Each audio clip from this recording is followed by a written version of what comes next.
McSween just 2 wickets before this match. Bramble and Chanderpaul among the runs. So this will be an interesting battle right now.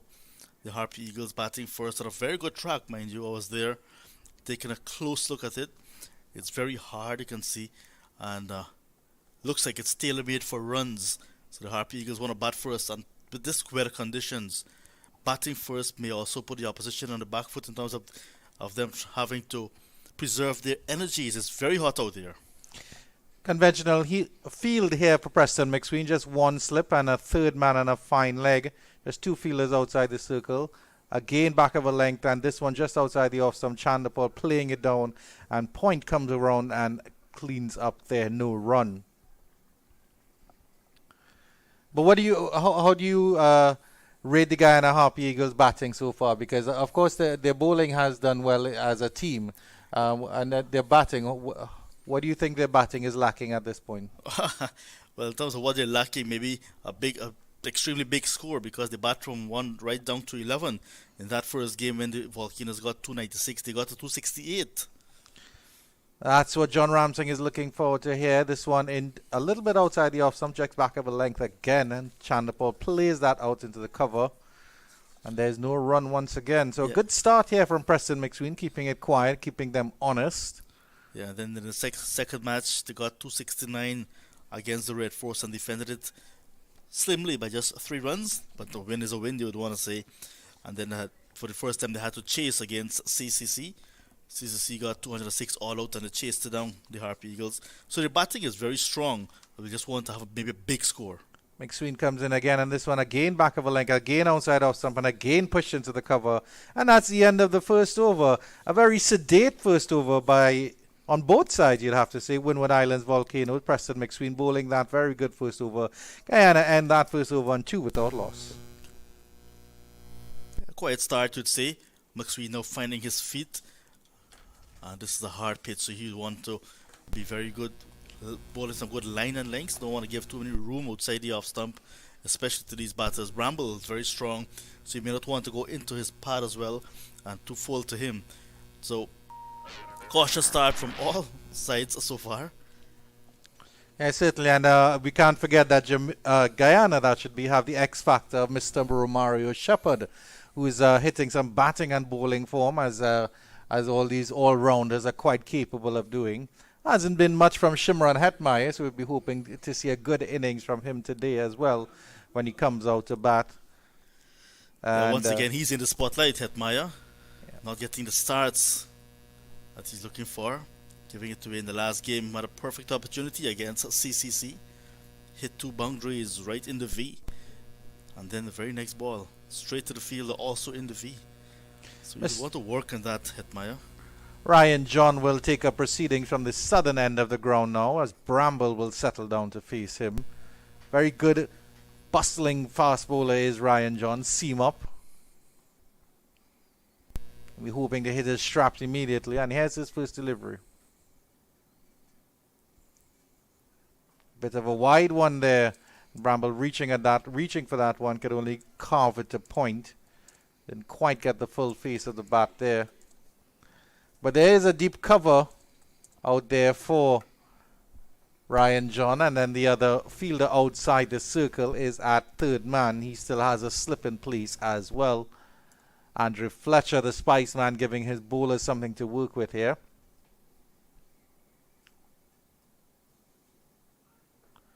So a little bit straighter. Bramble turns it into the leg side, but there is no run.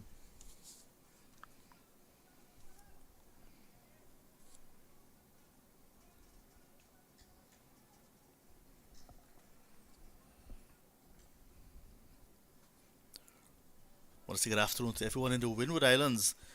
Heard there were lots of rain in St. Lucia recently.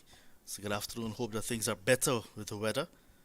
Don't like when it's raining too much. A little bit is good enough for the farmers, but too much is not good at all. John again with the delivery outside the off stump. Yes, commiserations to all those persons in St. Lucia. I did see some flooding in the Castries area. Some clips of flooding on social media, and it really looked like a horrendous situation there. Here at the Brian Lara Cricket Academy in Tarouba in South Trinidad and Tobago, the weather is absolutely perfect and lovely for cricket. Very glad I'm in the air-conditioned commentary box as John comes in again. Another delivery. Just pitching on, I would say, about maybe fourth stump, John Ramsing, and just going away ever so slightly there. Certainly, Anthony Bramble will have to contend with a little bit of movement being on offered here by Ryan John. Yeah, Bramble is watchful to him so far. Probably be reminded of what happened in that opening game when John got him out leg before. And Ryan John picked up 2 wickets in that game, that of Imlak as well. So just being a bit too watchful, Bramble. John again, and another delivery, touching down on fourth stump and moving away, and Bramble can do nothing but just watch it go by. Excellent bowling here by Ryan John. It certainly seems, John Ramsing, that all the teams in the CG United Super 50 have put out very, very strong teams, and they're hardly rotating at all. So the substitute fielders or the other members of the teams aren't getting a chance to really play. But certainly all the teams are going all out to win this one here. As John comes in again, this one a little bit straighter. Bramble is able to turn that into the leg side. Square leg picks up and there is no run. And I think that is a maiden for Ryan John as Guyana Harpy Eagles stay on 2 without loss after 2. Yeah, good steady over from Ryan John. Pace is up as well. And using this fresh track and a new ball to good effect. Not giving any room at all to Bramble to free his arms. And Bramble as well, just watchful. Looking to perhaps bat the rest of the day. Wants a big total. Got some starts without carrying on. Previously batted in the middle order in the wicketkeeper position normally, Bramble, but now having an opportunity with no Chanderpaul hemorrhage in the Guyana side, and he's opening, so he'd want to bat very long. You also has competition from Tevin Imlak for the keeping spot as McSween comes in again. This one is short, and Chanderpaul gets on top of that one, carves it into the extra cover region, and there is no run.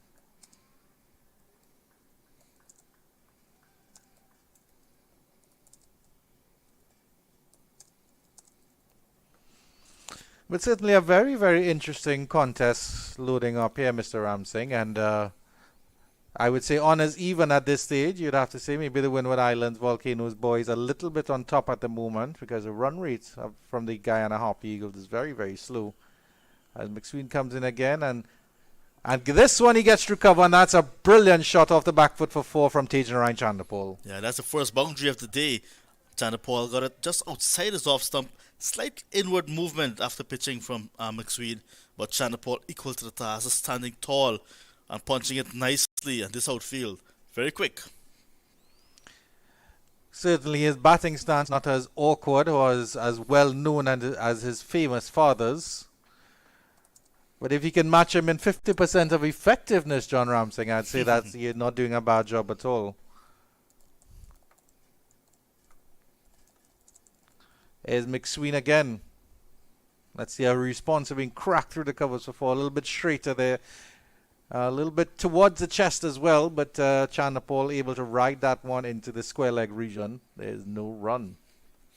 This will be his last match as well for the Harpy Eagles this season, because he's going to go off to Australia with the test side.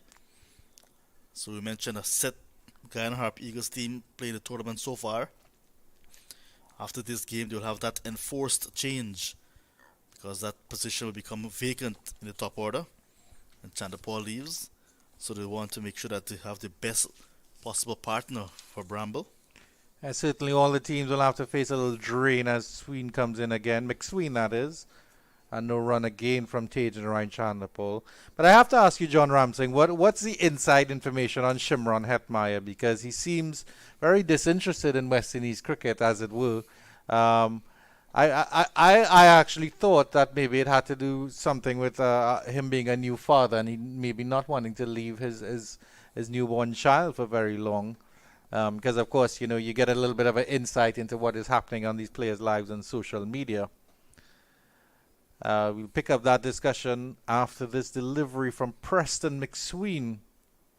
And he gets the outside edge there, Chanderpaul, maybe straighten up a little bit, but just squirts into the square region, the point region, and there is no run. Well bowled, McSween. Yeah, Hetmeyer, a topic of discussion for the longest while. Shimon Hetmeyer, but I'm not exactly sure what is the reason or what are some of the main reasons that cause him not to go to Australia, having been selected for that West Indies side. But you're hearing all sorts of stories. I do not know what to believe, but I think if Shimon wants the world to know what's happening, he will be able to make a This statement one soon. down like side, and Chanderpaul is able to turn that towards square leg. Fine leg will have to run around, and they will pick up two. Apologies, Mr. Ramsing. Please continue your Yeah, I was saying train of that thought. he may want to make a statement if he sees it fit, sees it necessary, as over number three comes to an end, eight without loss. Yeah, with so many discussions around the Shimon Hetmeyer situation, I have no information on it, and that's it. That's the honest truth, actually. Despite moving around the Super 50 with the Guyana Harp Eagles, in the sense that those are the games I'm assigned. I have not spoken to Shimon about anything except cricket. Well, thank you very much for that insight of sorts, John Ramsing. It was nothing, It but you're welcome. certainly is a worrying situation because, of course, Shimron Hatmaya being part of the West Indies squad that won that under 19 World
chatting with the umpire about the ball.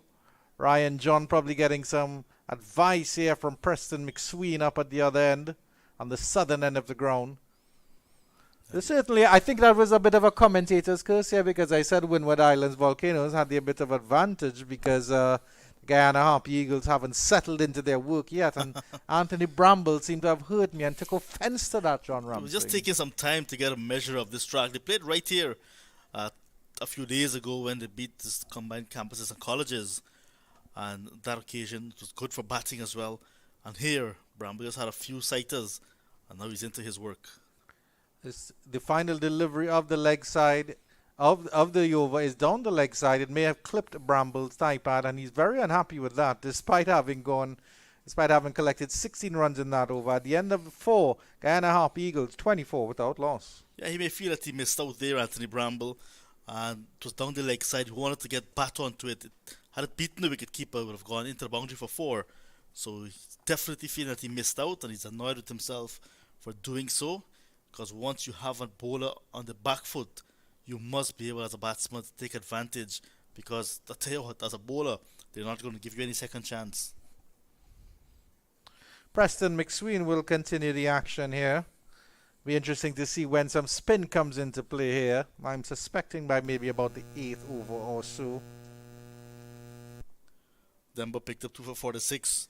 The last time these two teams met, Kafim Hodge 1 for 31 from 5 overs. So spin can be very much a viable option. But with this pitch as hard as it is, I don't think they'll get a lot of turn, if any at all. So they got to be very careful, and they got to know how to use their bowlers. Shadrach Descarte, who played in the opening game, picked up 3 for 41, is not in this game. McSween to Chanderpaul, and that one is down the leg side and will be signalled a wide. And correctly so by the umpire. So certainly now a good platform here for the Guyana Harpy Eagles after that monumentous over from Anthony Bramble, carting Ryan John for 16 runs in that over. Platform to build on, and their run rate is already up to 6.25, so that's good going here from Guyana Harpy Eagles. Tajan Chanderpaul will just have to get a single and get Mr. Bramble back on strike. This one a good delivery outside the line of the off stump on a 5th or 6th stump line, and rising, and Tajan Chanderpaul is happy to let that one go by. Just don't want to bat himself into a hole, Chanderpaul. Perhaps we want to give Bramble the strike, who's doing the bulk of the scoring, who's more free scoring at this stage.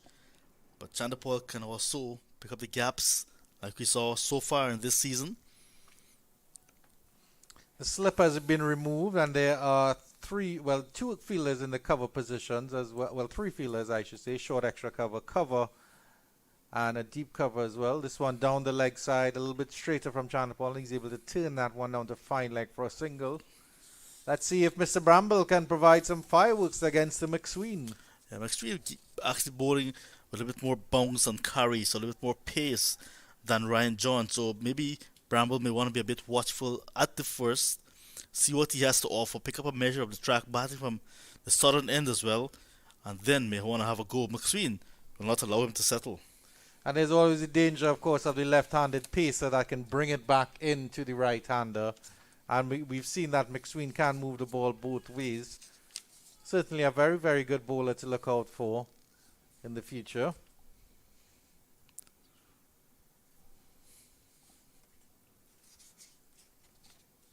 Clean approach to the crease here. And that one is at Bramble's eyes, and he's able to tuck that down to fine leg for, or that should say deep square leg for a single here. Good hook shot there, but maybe not fully controlled. That was a getting very away with that one. Quick one from McSween on the pretty much heading to the head of Bramble, and using the bat to take evasive action, and got enough connection. And there's a fielder that deep backward square position that was in with a shout because it was going to him, but it fell well short in the end. So Bramble, that's a good short ball from McSween. Bramble equal to the task. Certainly didn't get a hold of it as you like, hustled by the pace here of McSween as he settles into bowl to Chanderpaul. Another shorter delivery. Chanderpaul is able to turn it into the leg side, but there is no sink. There's no run on offer for him. Again, looking to pull from just outside that off stump line. Big gap on the onside, so no doubt he's looking for that mid-wicket gap. Teaching around Chanderpaul. But need to be a bit watchful because McSween getting the extra bounce. We saw Bramble chopping on right here to Shannon Gabriel a few nights ago. So you don't want a situation like that where it's too close to cut or to pull. And with the on the edge can hear that death rattle. Just got to be careful. Playing everything off the back foot, the Harpy Eagles. Let's see what happens on this one. Chanderpaul is opening the face of the bat and steering that towards point. But there is no run. Good fielding coming around there.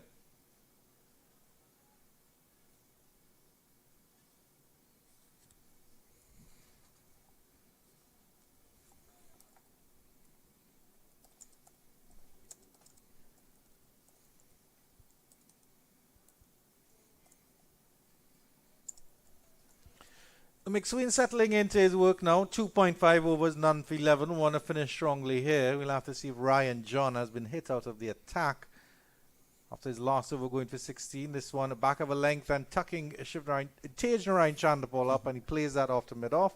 And there's no run at the end of 5 overs. The Guyana Harpy Eagles, 27 without loss.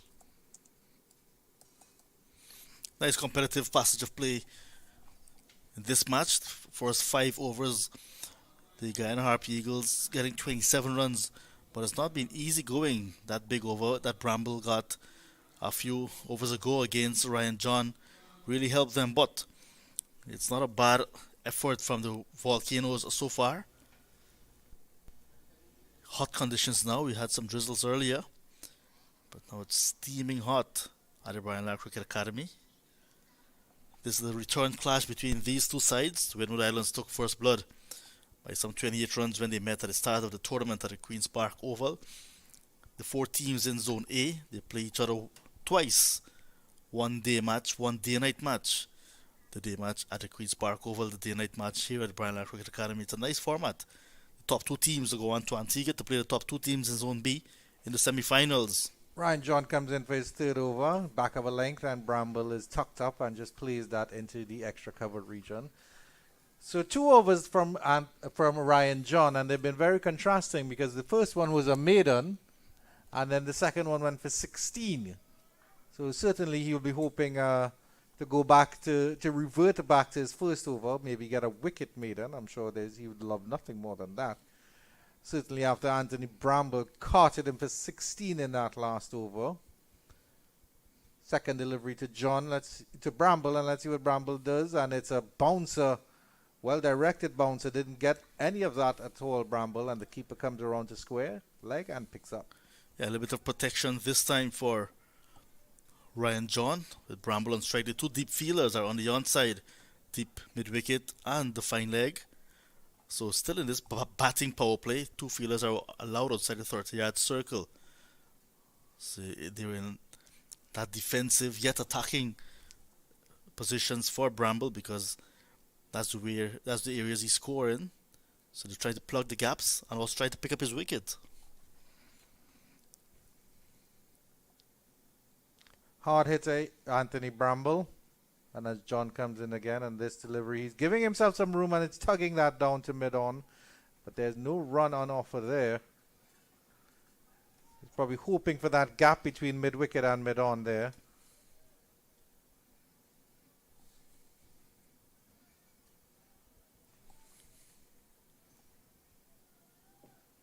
Progressing to 18 of 17. Taj Narayan Chanderpaul on the other end, a little bit more sedate, 8 of 16. But as we well know, his famous father, had a 5th gear as well. Ryan John comes in, and this is a delivery down the leg side. They're appealing for a caught behind. Nothing doing from the umpire, and no signal for a wide either. Interesting call there from the umpire. Yeah, well, it's just the bowler that... the graphic shows wicket. Yeah, just the bowler really appealing. Because it was down the leg side. Bramble had a flick at it and it brushed something. The keeper half-heartedly went up. Maybe the appeal was to distract from calling it a wide. That happens often as well. Yeah. That's very good, Andrew. I guess you're one of those that would try to distract the umpire as well. Yeah. You all play checkers, I'll play chess, as Ryan John comes in again. And this delivery, Bramble gets a good hold of that one, hooks it down to fine leg, and went there very, very quickly. Good fielding by that fielder on the boundary, number 14. McSween. That is Preston McSween to clean that one up. Yeah, that went to him in a flash. That's what I was saying. The fielders are there strategically placed for those shots from Bramble, because Ryan John is not afraid to use a short ball to the right-handed batsman. And once it's in that zone, he's going to pull. This time he turned his wrist over nicely, Bramble. It went a couple bounces to McSween, who's right back on fine leg boundary. Deja Ryan Chandlerpole will face up to Ryan John for the first time.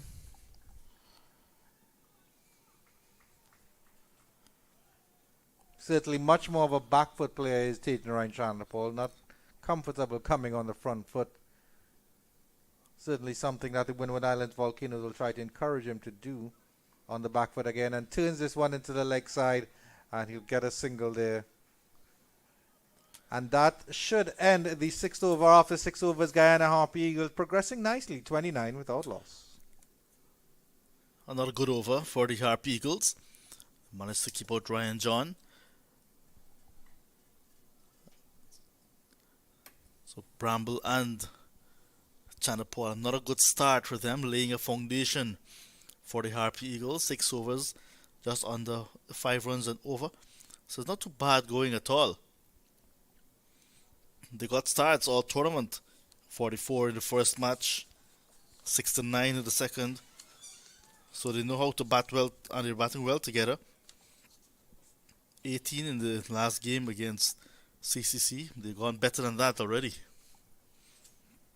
McSween to continue against Teja Rajanapal. A full delivery straight on the line of middle stump, and plays it back up to the bowler. There is no run.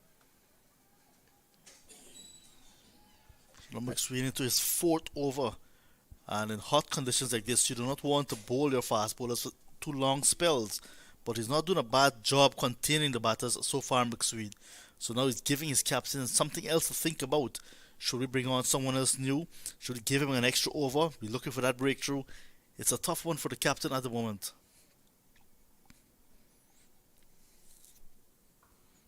Back of a length there, straight on Tej Narayan Chandapole's body. And just plays it calmly down the pitch. No run again.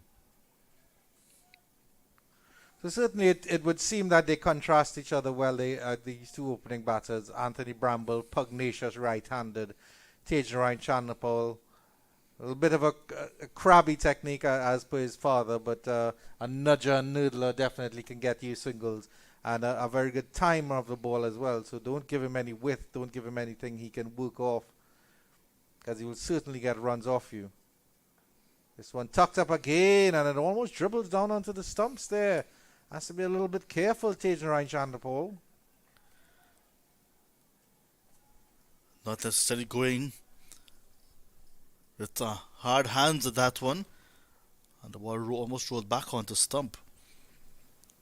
Chandapole, once you're defending, you need to be very much firm in defense.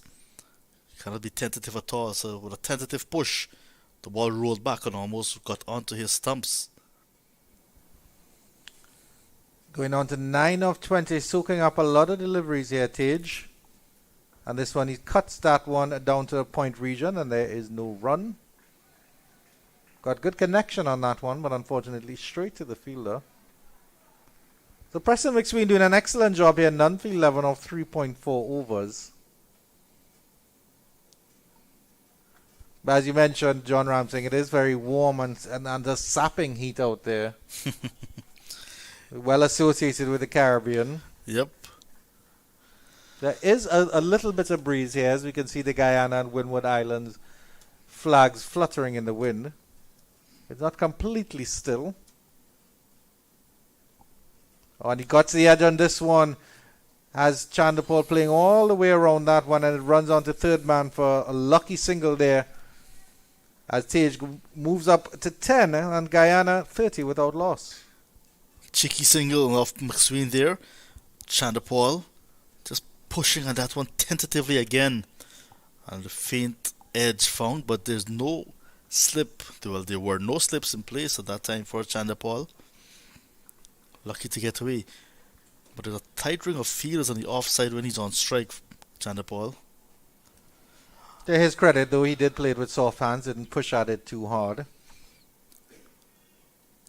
So there's a new book on the shelves of some bookstores. It's on Amazon as well. Tiger, Tiger, Burning Bright. The Shivnarine Chanderpaul story.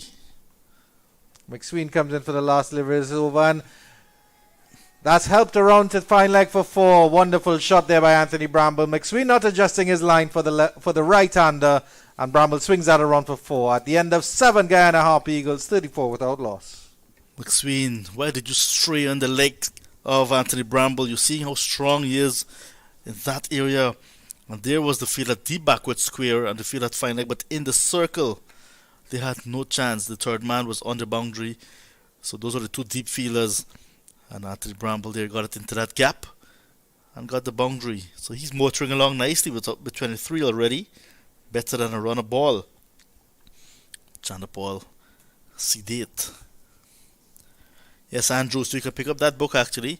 I just ordered mine on Amazon, and when I get back home, it will be home waiting for me.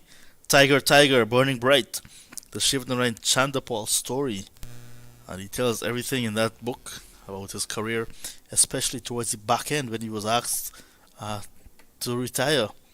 As you mentioned the flags fluttering there, we see the breeze indeed picking up. Here at the Brian R. Cricket Academy, it's a nice cooling breeze passing through. Well, certainly one of the legends of the game in all, well, not just West Indies cricket, but certainly cricket all round. A pioneer of many things. Ryan John to continue. Tajan Chanderpaul is able to turn this one to square, and they were contemplating a second as it ran all the way down to fine leg, and they will get the second now thanks to a little bit of a misfield there by the keeper Tevin Walcott, and they are able to get through for 2. Yes, Tevin Walcott supposed to take that ball up on the return, but fumbled it and allowed the batters to get an extra single. Chanderpaul was looking for the single nonetheless because he played it not firmly to the fielder right back on the boundary at deep backward square, and was looking for the second. Bramble sent him back and eventually got the second. So the run rate has gone above 5 runs and over now again. Good going here from the Harpy Eagles. What can Ryan John do to change the situation? And again, Tajan Chanderpaul is able to turn this one down behind square on the leg side for a single. And Anthony Bramble comes back into strike. What I noticed about Chanderpaul, and it's not the same with Anthony Bramble, Chanderpaul is running their first one despite maybe just one, very quick, giving himself the opportunity to come back for second just in case there's a misfield or a half of a chance. Anthony Bramble, not as quick between the wickets and is running a bit slower. He's accepting that one will be one and not trying to make one into 2. Well, he can certainly turn one ball into 4, Anthony Bramble here. This is a good Yorker length delivery, dug out and struck up to mid-on. And I make that point to say that West Indies, there's a big discussion about dot balls and converting ones into 2s and so on. And if you look at the way the Australians play their cricket as well, they run the first one hard regardless whether it's straight to a fielder or not. And they give themselves that opportunity of coming back for a second with the slightest of misfield. I've noticed that in Chanderpaul. Yes, certainly an overall aspect of our cricket that we need to improve on, as John comes in again to Bramble, stepping outside to the leg and giving himself some room, and he'll just turn that down. Good fielding there by the fielder at deep mid wicket. Comes around really well there to stop a certain boundary at Bramble. He didn't run the first one very hard, but he certainly gets back comfortably for the second. Yeah, very good running. Just stepping out his crease, Bramble, to the off stump, giving himself some room. Trying to work it to the onside in that gap again between mid-wicket and the backward square. He got into the gap, but not a boundary. Good fielding on the boundary. Yeah, that's Justin Greaves putting in the dive and the roll there. Ryan John to continue back here live at the Brian Lara Cricket Academy. Another short delivery, and he turns this one down to fine leg, and you'll get a single there, Anthony Bramble. So the Windward Islands bowlers, I should say, persisting with that short ball to Anthony Bramble. And what Bramble is doing very well is using his wrist nicely. He's turning it over as he's pulling. Do not want to get that ball too much in the air because those fielders are deep waiting for a miscued hook. So Bramble so far equal to the task, but I like the fact that John is not giving up, using that short ball sparingly so far. Just one expensive over for him. Other than that, he's been very much on target. Still looking for that breakthrough. Partnership of 40 for the opening wicket. In quick time. John for the last ball of the 8th over. And Tage Narine is letting that one come onto him and played into the cover region, and there's no run at the end of 8. Guyana progressing quite smoothly here, and the maths is very easy. The run rate is 5 runs and over, with Guyana at 40 without loss. Foundation being laid by the Guyana Harpy Eagles openers, Anthony Bramble and Tage Narine. They're complementing each other well. Bramble very attacking, going hard at the ball. Chanderpaul on the other hand, quite contrasting, more sedate, picking the gaps, running ones and twos. But they bat well at the 4-day level as well. Lots of time. Bramble, who bats in the middle order, would start his innings with Chanderpaul still there. They put on lots and lots of runs, many big partnerships for the Guyana side. Unfortunately, they'll be separated after today, with Chanderpaul going on to Australia, where he's expected to make his Test debut. There's a buzz in the air surrounding that debut. He's worked very hard for it. Many persons back home, and I'm sure in the wider Caribbean as well, very happy for the young man. McSween will continue with his 5th over here. It's a good delivery to John, has him tightened up. Full delivery on the line of off and middle. John plays into cover, there's no run.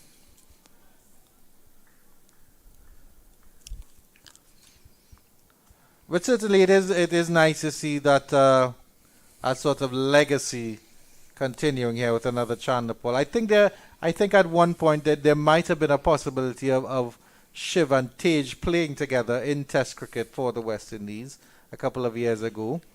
McSween comes in again. Bramble gives himself some room and cuts that over the slip fielder, and he will run away into the boundary for 4. Fine third man. A little bit of inventive here from the keeper batsman here for the Guyana Harpy Eagles. Extra bounce from McSween again on the body of Bramble. He just stepped across, opened up his stance, and just helped it over. 2 slips there. I went over their head very easily and comfortably. So he gets another boundary. Unlike what Ryan John was doing previously, bowling on the leg stump, is McSween short as well, but outside the off, and Bramble being inventive, ramping it for 4. Let's see how McSween responds here.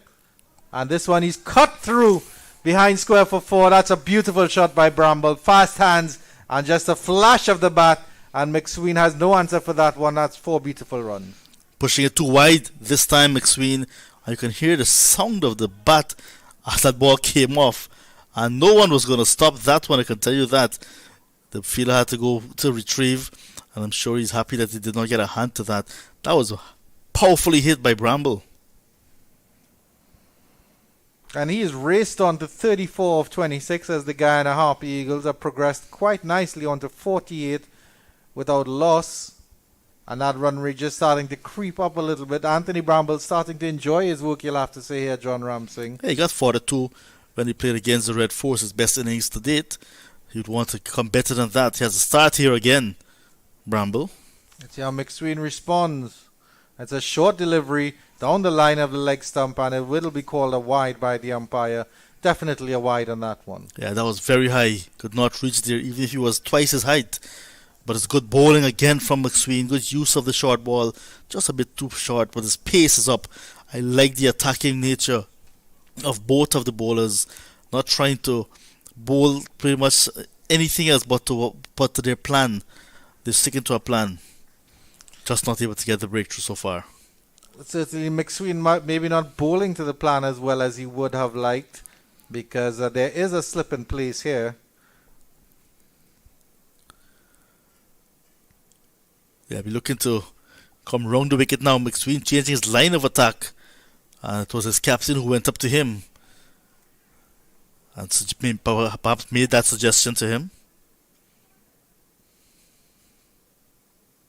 And this one, he's turning into the fine leg region, and it falls just short of the field at fine leg. A diving attempt, a valiant attempt, and it rolls into the boundary for 4. McSween is not happy with that one at all, but the Guyanese Harpy Eagles, they bring up their 50 in the 9th over. Yeah, 50 coming up in quick fashion, but Bramble again pulling, this time in the air.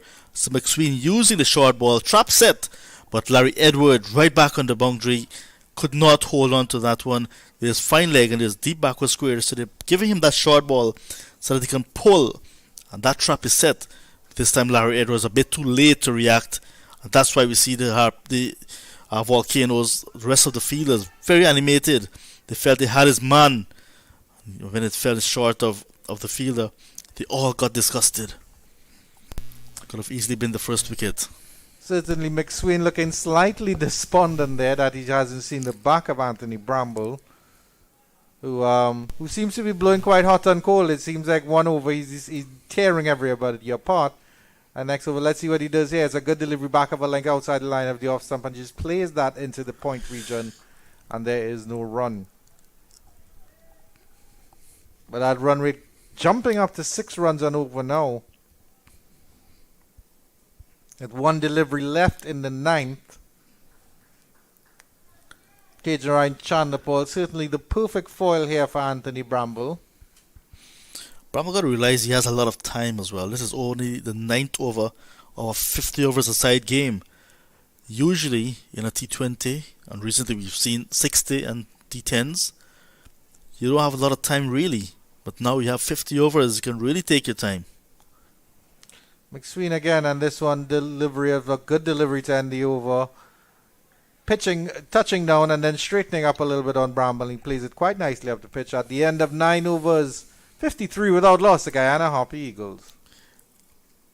Decisions for Andre Fletcher, captain of the Volcanoes. Looking to get a breakthrough. The opening bowlers not giving him the breakthrough so far. Will he continue with Ryan John from the southern end and McSween from the north? Or will he make a change looking for that breakthrough? And I think he should go to a new bowler, because so far both of these batters are well set. 38 to Bramble, 13 to Chanderpaul. So you don't want to get these batters pretty much the same bowlers all the time. They're well set. Give them something else to think about. And now we're seeing some adjustments being made indeed.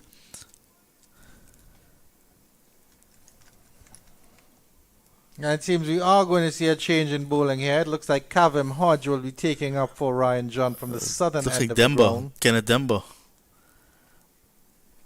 Yeah, right arm off spinner. Demba. Hodge is the left armer. Demba picked up 2 against the Harpy Eagles when they batted in the first game. Got a wicket of Shimon Hetmaya. And then Rutherford. So here he is. First delivery. Pushed into the cover region here, just in front of square by Tajan Chanderpaul for his first delivery. Yes, and that is Kenneth Demba. I recognize his hop, skip, and a jump to come into the wicket here. There's a hop, there's a skip, there's a jump. Good delivery. Played with respect up to by Tajan Chanderpaul. Chanderpaul will be very watchful and be mindful of Demba as well, because Chanderpaul was bowled when he was well set right here to an off spinner. It was match number 2 for the Harpy Eagles, and Chanderpaul and Bramble were looking very competent in the middle, and in came still in the Rhine and bowled Chanderpaul through the gates. So you'd want to forget about that. Guyanese batters certainly accustomed to spin and should be comfortable playing it as well.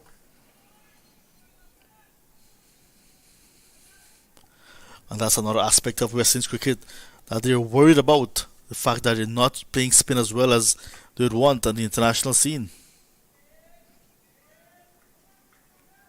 You know, back in the days, not too long ago, it was Carl Hooper shifting around Chanderpaul, Brian Lara countering any spin attack. After that, Sarwan came and did the same thing. Push form through extra cover.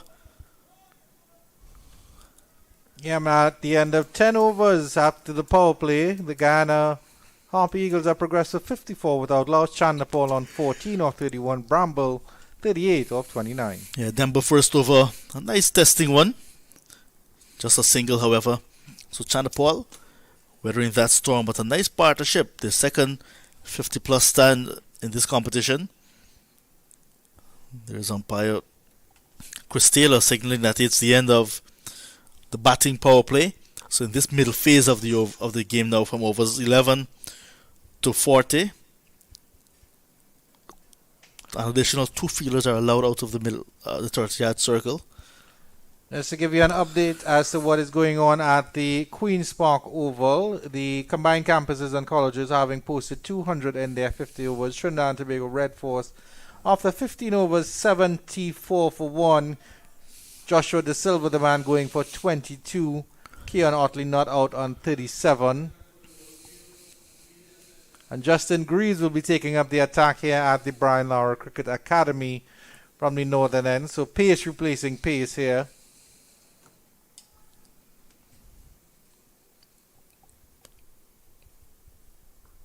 Tucking up Chandapal, who's able to turn this one down to third man for a single. See how Anthony Bramble deals with the new pace challenge. Yeah, Greaves is very deceptive actually. I saw him in the Regional 4-Day tournament earlier this year and was impressed with him immediately. Picked up 1 wicket when these teams met the last time. So he is very knowledgeable of his trade. Got the wicket of Permal to end the last wicket stand of 48. Here's Greaves again coming into Bramble, getting a bit of width, and he cuts that beautifully down to third man for 4. Wonderful little shot there by Bramble, just crouching himself up. Crouching tiger, hidden Bramble. Yeah, good one there, Andrew. Yeah, just a little bit of a gap there being created, but Bramble taking it because of a bit of room outside his off stump, and Greaves in his very first over, just guilty of feeding Bramble into his strength, where he is very strong, square of the wicket, offside and onside. And Bramble cuts nicely, got the boundary. Certainly you'd expect a keeper to have fast hands, and Bramble showing how fast his hands were on that occasion. His delivery tucked up, maybe going down leg side a little bit. Justin Greaves is begging for the LBW. A little bit of bounce as well. So that may be negated it in Anthony Bramble in the umpire's mind. Let's have a look at the replay on that one. Yeah, it was a very good delivery, good comeback from Justin Greaves. Fuller, quicker and straighter as well. And Bramble with his trigger movement, walking across his stump. And looks very good. But umpire Taylor, who's much closer than we are, says not out. There's Greaves again, a fuller delivery on the line of the leg stump, and Bramble is able to turn that down into the deep square leg position for a single. So that's his best score this season, passing 4-2 he made against the Red Force, Anthony Bramble. Yet again, another start for the wicketkeeper batsman from Corriverton in Berbice, Guyana. So you'd want to use this start and carry on to get a big one.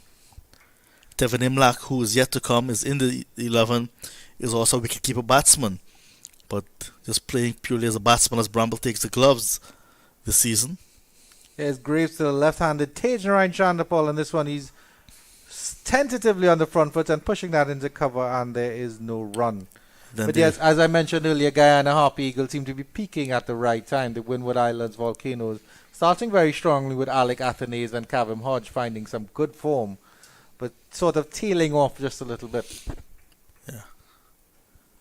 They're yet to get a breakthrough, so that is worrying signs for the Volcanoes.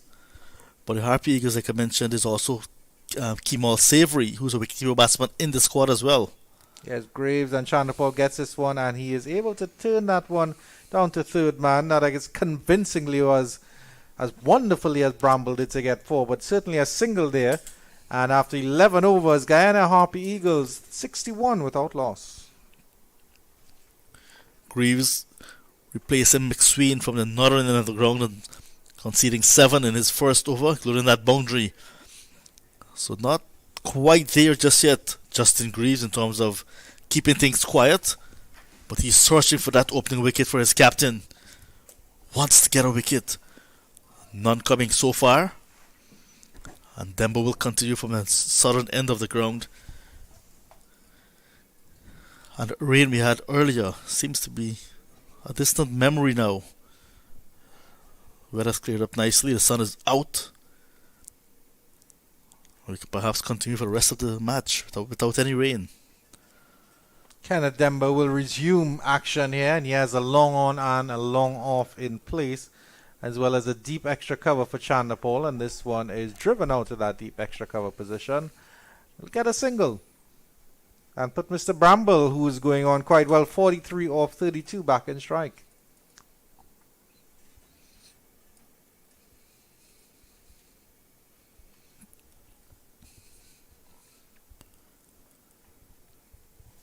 And I'm sure the Guyanese cricket fans are enjoying the performances that their teams are putting out so far in this tournament. Very pleased with the fact that they're winning, but we want to see consistency by the players as well. You mentioned Shimron Hetmaya, still to really come to the tournament. There's Demba again to Bramble, played back up to the bowler. A little bit of a tangle between Demba and Tage.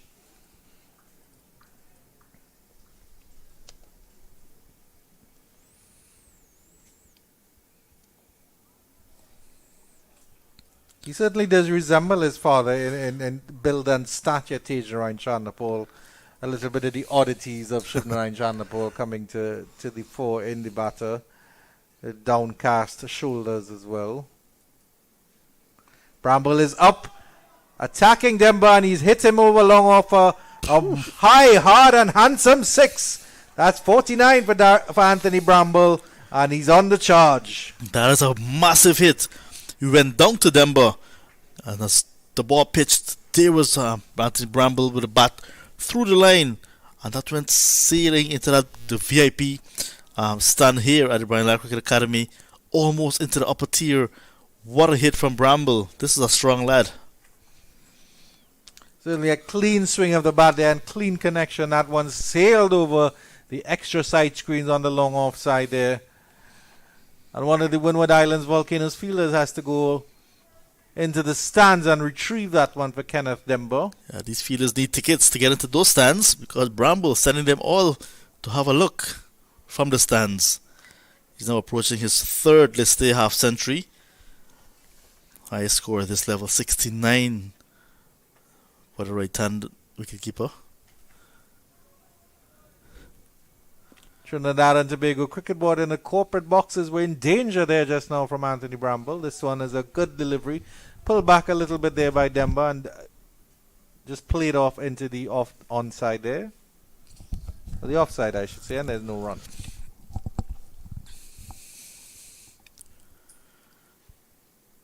And he goes again, but no, he beats a little bit of a moral victory there for Kenneth Demba as he gets that one outside the outside edge. And taken by the keeper at the end of 12 overs, 68 without loss. Guyana, Harpy, he goes. Bramble lost his shape. Look at the slug, that one. But it was much quicker from Demba to end the over. So he missed it and lost his shape. Looked a bit ugly there, Bramble. Did not leave his crease because the keeper would have gotten his man stumped. So a moral victory indeed. But think about that massive 6 that went into the stands. If really Demba is coming out of that over deflated or not. So Chanderpaul on 17 from 35. Nice partnership. The best they put together was 69. Here's Graves to Tajan Chanderpaul. And his deliveries again. He's getting a straighter one. He's able to turn it into the leg side for a single. Certainly has that nudger noodler aspect from his great father, Tajan Chanderpaul. I always thought with Shivnarayan Chanderpaul, the more awkward he looked, the more informed he looked. You know, when he would raise up his hands and sort of stick out his tongue and lick his lips and everything like that. The more awkward he looked, the more informed he was. Graves to Anthony Bramble. full delivery on the line of the leg stump, and he's able to turn that into the square, and that will be his 5th day, Anthony Bramble. Congratulations, Anthony Bramble, for bringing up another half century, his 3rd at this level in quick time. Just 38 deliveries he took. The 31-year-old from Berbice now playing his 60th match at this level.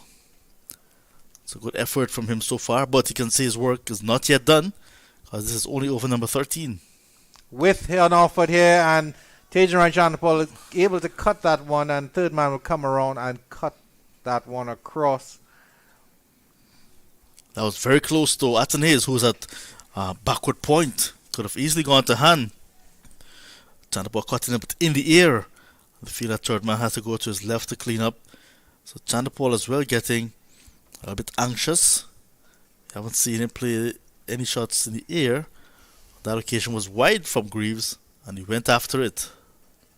Here's Greaves again coming into Bramble, and this one a bit of an inside edge there. Now will run her down to fine leg for a single. Deep square leg comes around. So certainly Greaves getting something off the pitch here. A little bit of movement for him.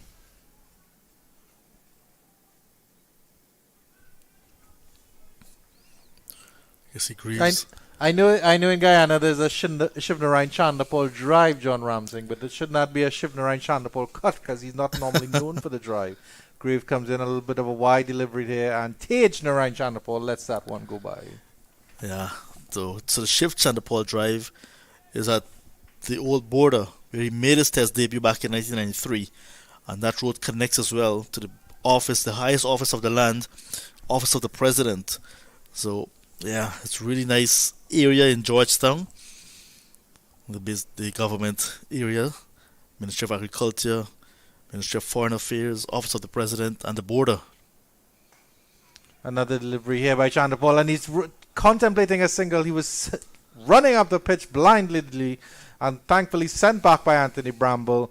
They'll touch gloves, having nothing going wrong there, and after 13 overs, the Guyana Harpy Eagles 72 without loss. Best opening stand this season for the Harpy Eagles, going past 6-9. They got when they played against the Red Force here at the Brian Lack Cricket Academy. 72, you can see Bramble 51 getting to his half century, Chandapal on 19. And viewers, forget about that. Sri Vishak, they're not part of this team. There's some graphics, mix up in the graphics there. So 4 bowlers used so far by the Volcanoes, and they're yet to get a breakthrough. This is over number 14 being bowled. Then, but to continue to Bramble, coming forward to that one, able to turn it into the leg side. I think it came off the keeper's gloves maybe a little bit there.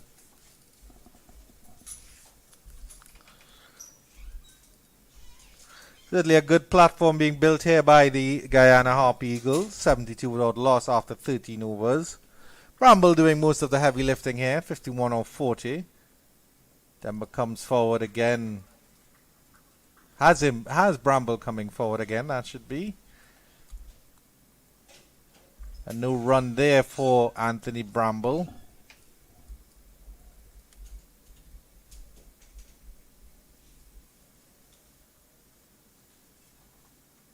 Giving himself some room and cutting that through cover. It should run very close to the boundary. The fielder will cut it off there. But giving himself some room, Anthony Bramble, and carving that one through extra cover. He'll get 2 for it. Ambles the second one quite easily.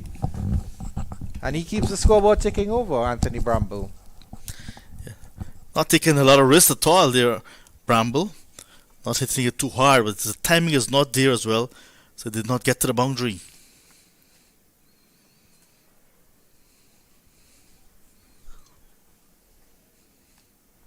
So certainly you'd have to say solid bowling by the Windward Islands, but they really haven't tested the Guyana Harpy Eagles as yet, John Ramsing. I haven't seen any particular bowler, maybe Preston McSween to a certain extent, just asking questions. Bramble pulls out the reverse sweep and he just gets it over the fielder at point. and he'll come back for a single. Once again, Larry Edward with a half a chance running back.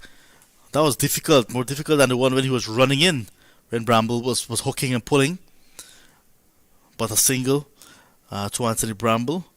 So we've seen these players playing the cross-batted shots, reverse sweeping, switch hitting, just trying to not get the bowlers to get on top of them.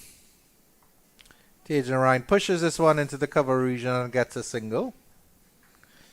We're seeing a couple players who aren't very associated at this over ends. The 14 overs, Guyana Harpy Eagles 76 without loss. We've seen a couple players who aren't really associated with white ball cricket in Tajan Ryan Chandapol and Craig Braffett playing for Barbados in this tournament. John Ramsing, how do you think Tej has equipped himself well enough in terms of playing white ball cricket? Yes, I think he's actually done enough to play all formats, because if you follow his career, when he started at the youth level, had all the shots in the cricket book, and then he started to slow down the way he batting and made himself more or less into a 4-day type of player, the red ball type of player. And then we saw this season, earlier this year, when things really changed for him, had to score some quick runs for Guyana to beat Barbados at the Queen's Park Oval, and he managed to get 23 from just about 12 balls or thereabout. And we see that he can actually change gears quickly. Played some shots that reminds us so much of his dad when his dad was attacking. So he can be attacking, he can be positive, and we're seeing it in this season as well. After playing for the A team, coming back to Super 50, his first game got 48 in no time, 6 fours in that knock from 47 deliveries, and he's looking to be very much attacking, well, positive I should say, not necessarily attacking, because you can be positive, not getting dot balls, picking the gaps nicely like he has been doing without being aggressive. So he has that other facet of his game that we have seen. In fact, I saw him in a T20 match. It was an exhibition match, a friendly match. It was the Joe Vera Park in Guyana, as Larry Edwards starts a new over. Tucking up Chandapol with that one. Certainly some movement there, but he starts with a no ball, which is a cardinal sin for a slow bowler, yeah. John Ramsing. And we're seeing Chandapol will receive the free hit. And we can see what he's going to do with this one. Yeah, I was making that point. I saw him at a T20 match at the Joe Vera Park, batting alongside his dad.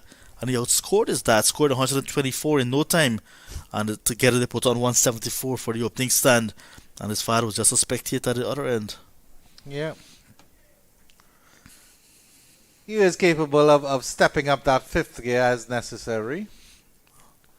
His father, of course, was very, very good at that. He either had a first gear or a fifth gear. Mm-hmm. Took apart Steve Harmison like he was absolutely nothing. There's Larry Edward and a free hit for Tajan Rajanapal, and he swings this one into the leg side, and he'll get it through the mid-wicket region for 4. And there we see again, not trying to hit it too hard, but looking to find a gap. And that's exactly what he did. He found that gap on the onside between the backward square and mid-wicket nicely, without trying to be too aggressive. But there he was, just looking to find a gap, and he did so with perfection. As you see on the replay here, as Edward was dancing, it was a bit of a shorter delivery. Probably trying to get it in quicker. Didn't work out too well. This one, he's pulling this one down to long on. 45-degree angle bat there from Tajan Chandapol. He gets a single down to long on. Certainly playing the perfect foil for Mr. Anthony Bramble here. And they're closing in on a century partnership as they go up to 82 without loss.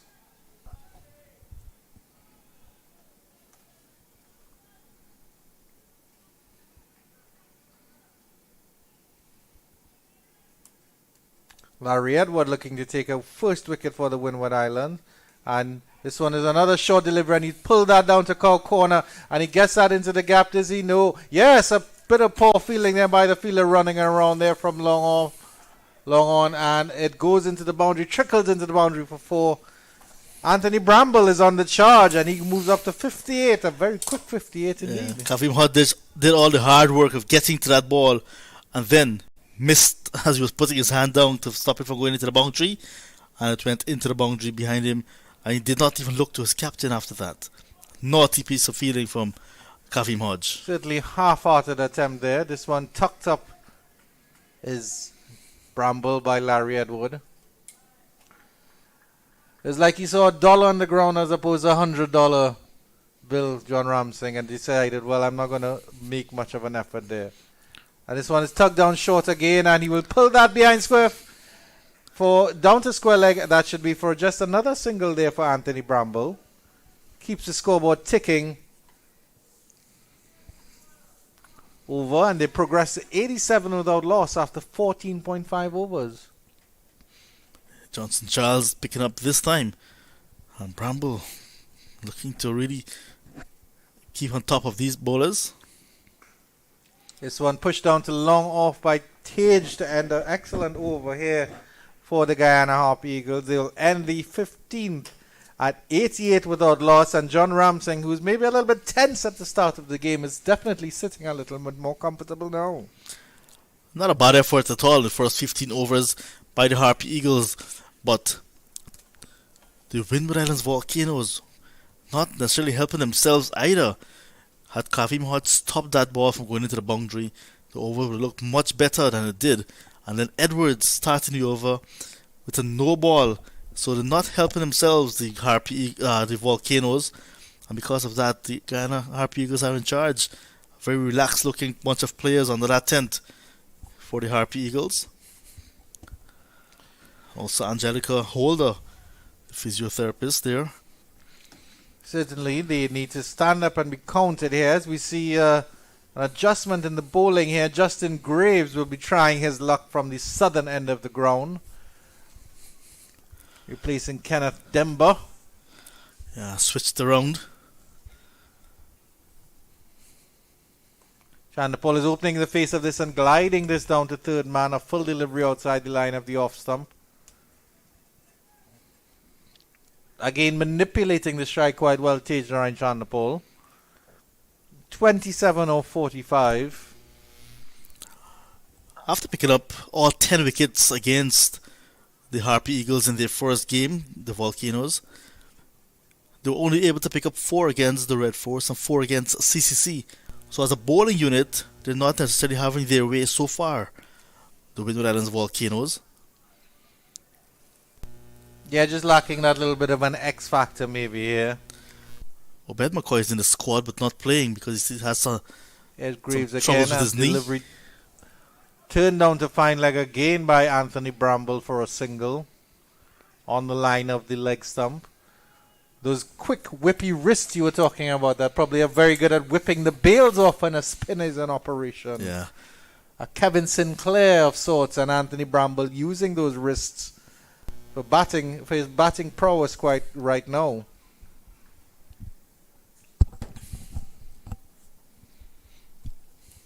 And he's up to 60 in the blink of an eye as Graves comes into Chandapol, driving this pleasantly down to mid-off, and it'll run for a quick single. Mid-off did not pick it up cleanly, and they get through for a single. Good pressure there by the Guyana Harpy Eagles batters. Yeah, nice running. Positive running again. And it was Chandapol running to the danger end, and he had no hesitation in stepping on the gas. He has been doing that pretty much all of his innings. Nice partnership, 9-1 and growing. Graves to Bramble, and this one has Bramble just playing back up to the field to the bowler. Maybe a bit of a back of a length, and then Graves is a very slim, tall fellow with long arms. He will get that ball to just hit that seam a little bit harder. And I think they call that a heavy ball, John Ramsing. That was actually one of the slower balls from Greaves. Oh. Yeah, just trying to mix it up towards right-handed Bramble. Went a little bit faster and turned into the mid-wicket region, and there is no run. Johnson Charles and Alec Athenaze against Guyana put on 119 for the opening wicket. This certainly is the second best opening stand. 91. From John Ramsing's perspective, long may it last as Justin Graves comes into the bowl the final delivery of the 16th over. And this one, Bramble is playing back up to the bowler again, and that will be the end of the over. At the end of 16, Guyana Harpy Eagles 91 without loss. Much better over from Greaves as he was switched around, and then it signals a break in play. And this is going to be a next crucial passage of play, because we saw Chanderpaul after a water break in the last game giving his wicket away first ball. Now with this break happening, they want to consolidate their position. But after 16 overs, Harpy Eagles very much comfortable at 91 without loss. We'll take a break as well, and we'll come back when the action resumes.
Welcome back here to the Brian Lara Cricket Academy with the Guyana Harpy Eagles at 91 without loss after 16 overs. Larry Edwards continuing.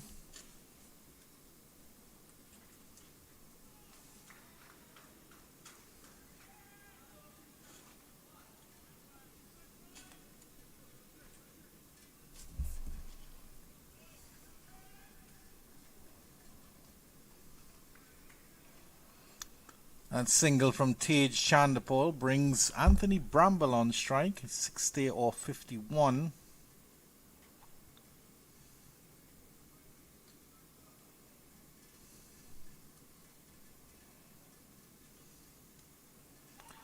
It's a big sweep, a big attempted sweep, and there's an appeal for an LBW as his foot came across the stumps. Nothing doing from the umpire. After I have a look at the replay on that one looked quite straight.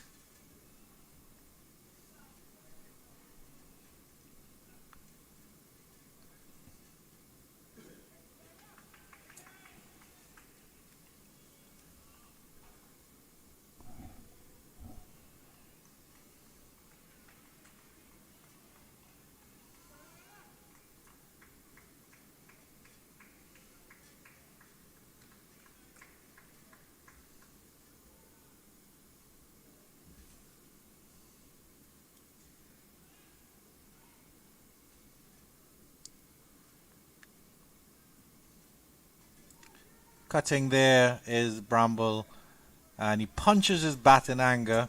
But there's a good fielding there by that short third man. And that's in number 74, Ryan John, the tall man, getting down quite well.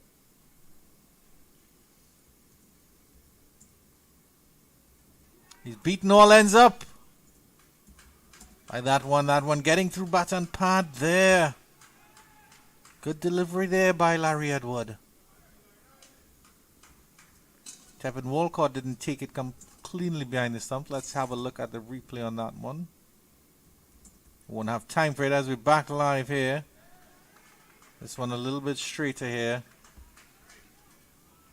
And at the end of 17, the Guyana Harpy Eagles 92 without loss.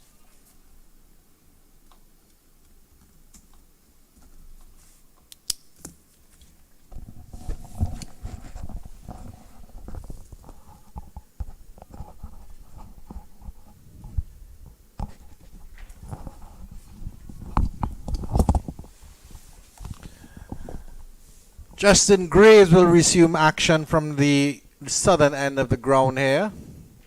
Tejanarayan Chandapol on strike.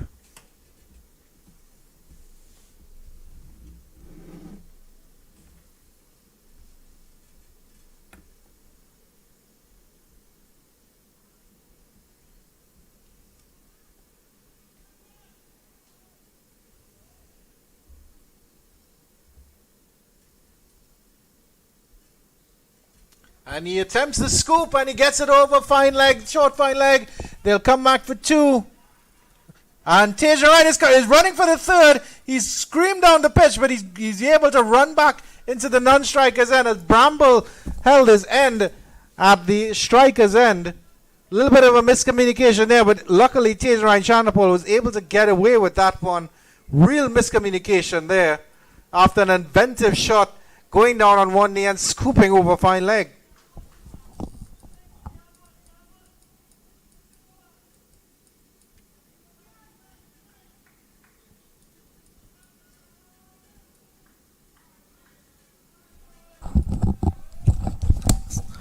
Andrew, you see Bramble as well gesticulated to his dressing room because they contributed to the miscommunication.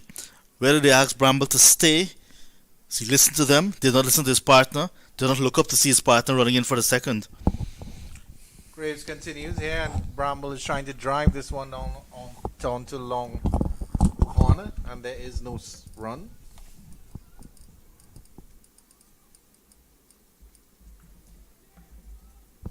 So certainly miscommunication all around there by the Guyana Harpy Eagles.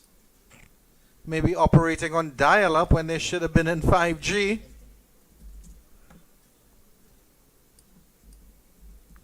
No harm done in the end as Graves continues. And Bramble is bowled. Stepping up the pitch to Justin Graves, and he clips the top of the off stump. The bails go flying, and that's the end of a wonderful innings by Anthony Bramble. He goes for 60. Guyana Harpy Eagles 93 for 1.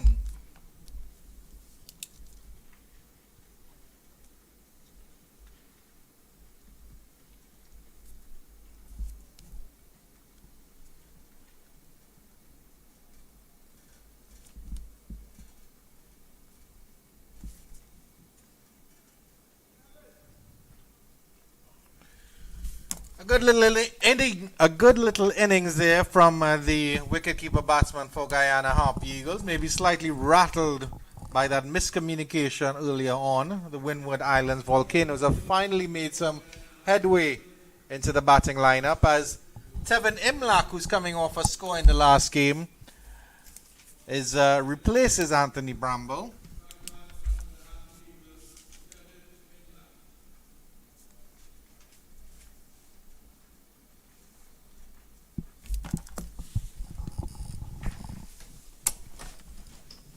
And he's certainly one of the class of, I think it's 2016, that won that under-19 Cricket World Cup, being led by Shimron Hetmeyer. Tevin Imlak was the wicketkeeper batsman in that squad.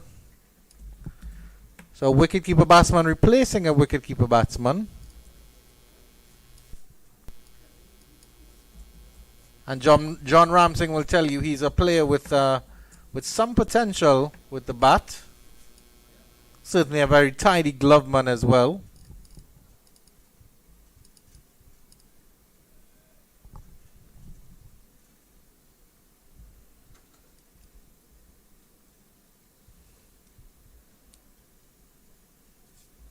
Justin Graves striking for the Windward Islands Volcanoes, getting their first wicket. Yeah, Imlak just off for 63 against the CCC right here. Imlak gets his first one turned into the leg side, and he'll get a single to get off the mark immediately. Yeah, 131 runs in the season for him already from those 3 matches. So he's been among the runs for the Guyana Harpy Eagles, and that's why he's given a promotion now ahead of Shimron Hetmeyer, who was batting in the number 3 position for the previous 3 matches for the Harpy Eagles. And then Johnson, who was at number 4, went down to number 5. So the middle order now, with Imlak now, is the strength of the middle order, because Johnson, who got a half century in the last game. An edge behind, and that's the end of Tej Narayan Chandapal. Justin Graves strikes twice in the over. Tej Narayan flashing at a wide one outside the off stump. And a good catch by Tevin Walcott behind the stumps. That's 2 wickets gone. The 2 set batters gone. Justin Graves is pulling it back here for the Windward Islands Volcanoes. Guyana Harpy Eagles lose their second wicket, 94 for 2.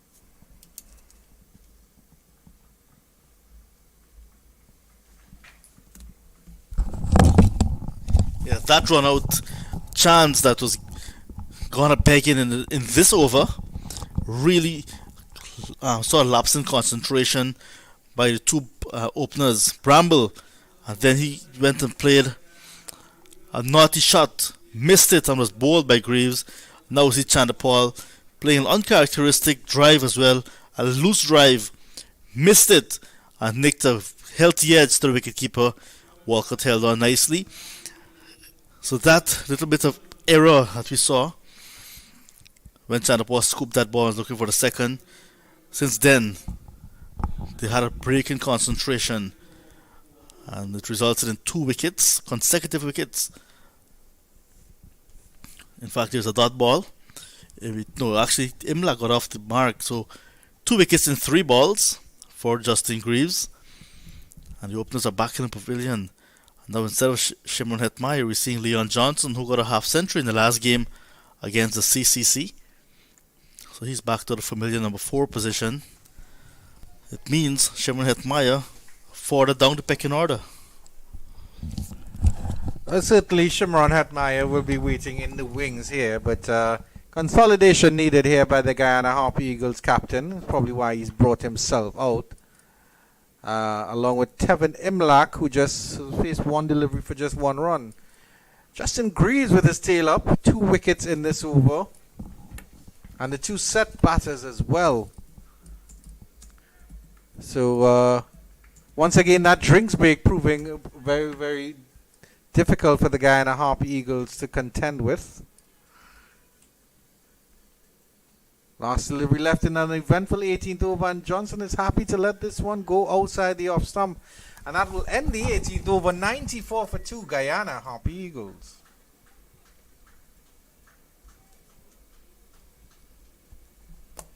Two runs, 2 wickets in that Justin Greaves over.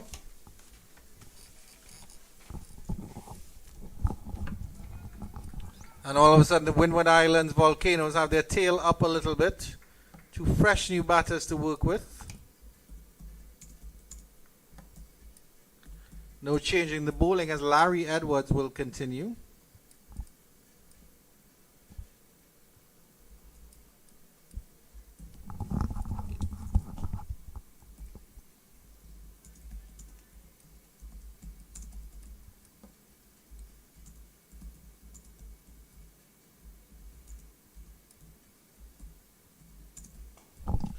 Black is forward and driving that through extra cover will get a single.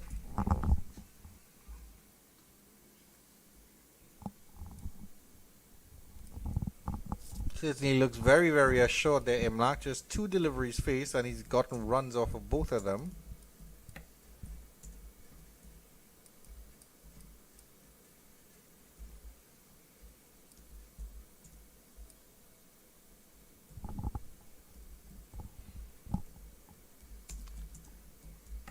But at least these 2 batters coming in have a platform to build on, because it was a lovely partnership there of 93 between Bramble and Chandapol.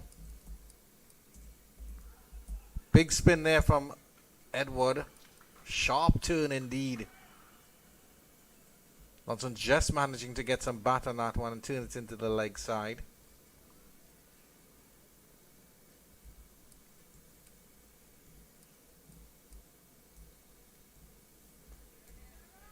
A little bit more gentle spin, but still coming back into Johnson. There's no run.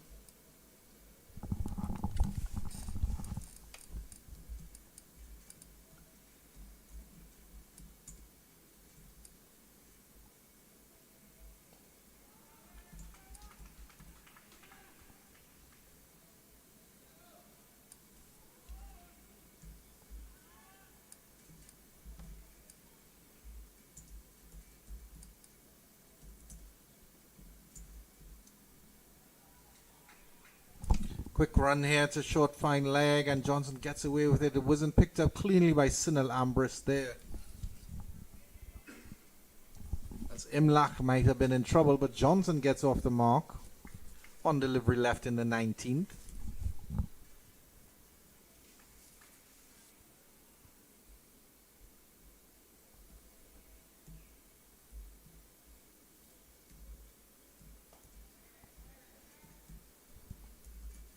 That will end the 19th over with Guyana Harpy Eagles 96 for 2.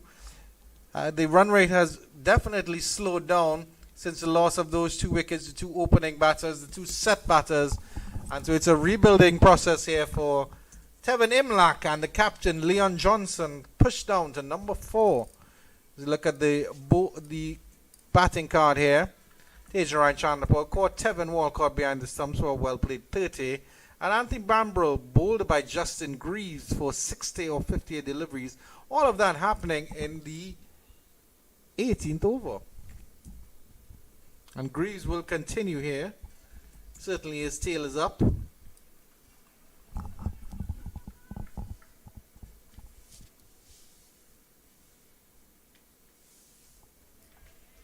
Good delivery outside the line of the off stump and going away a little bit as well. Leon Johnson not flirting with that one at all.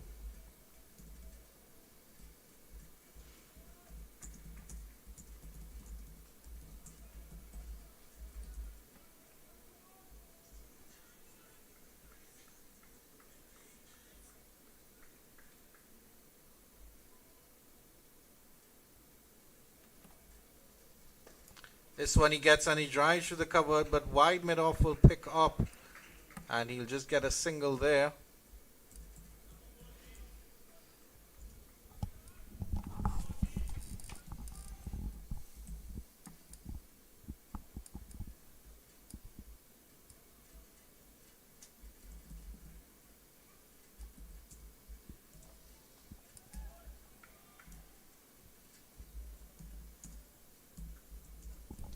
Deep square leg on the boundary, as well as a deep cover and a third man and fine leg. The fielder is outside the circle. A short delivery, and Imlak is able to turn that one into deep square leg for position. Played it off his eyes and played it down into the pitch. Controlled the shot.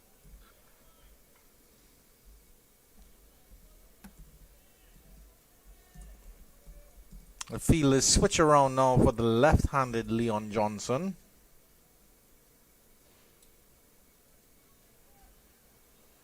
And there is a slip in play, so I guess you can call him a second or third slip.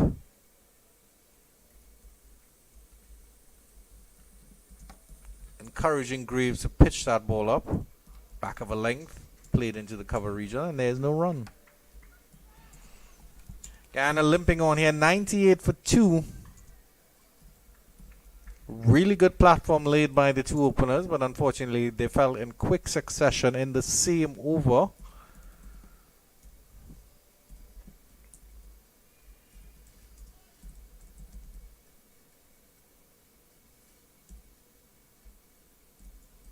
Graves steaming in, 2 wickets to his name, and he gets a back of a length delivery to Johnson, who plays that into the point region, and there is no run.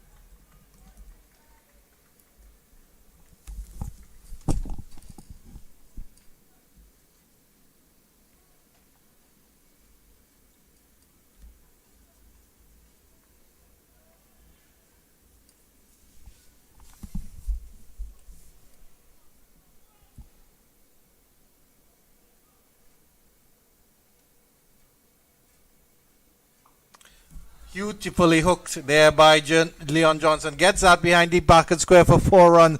And that will bring up the 100 for the Guyana Harpy Eagles. 102 for 2 after 20 overs. John Ramsing will take over from yours truly for the next 5 overs of commentary.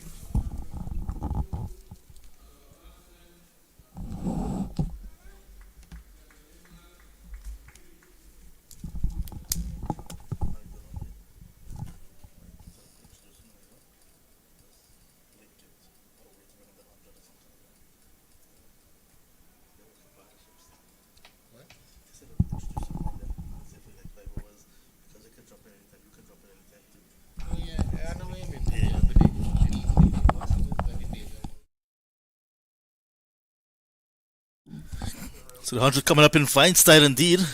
And now Edward will continue. Wicketless so far. This is now his 4th over. But he has an opportunity because there are new batters at the crease. But there are batters with runs behind them because both scored half centuries in the last game against the CCC on this very track. Nice flighted delivery, but nice running again between the wickets. So I guess there's an intent as well, a very positive intent between these batters not to get bogged down. So not want one bowler to bowl at them for too long. Already seen some chances being created and not taken via run out. But they're running very, very well generally, Harpy Eagles. Quick single this time again. Good running from Imlak. He's quick. Got in very early, but the throw was off target as well. So we'll never know had it been a better throw.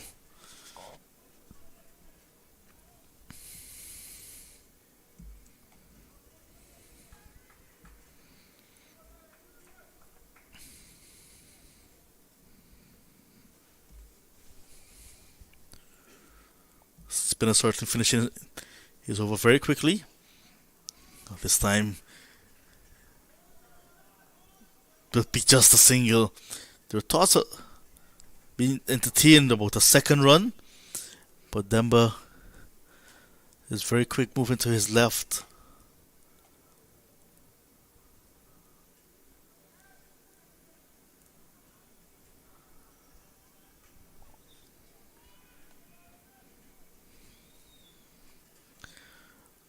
Good afternoon to you in Dominica. Good afternoon to you as well in Grenada, St. Vincent and the Grenadines.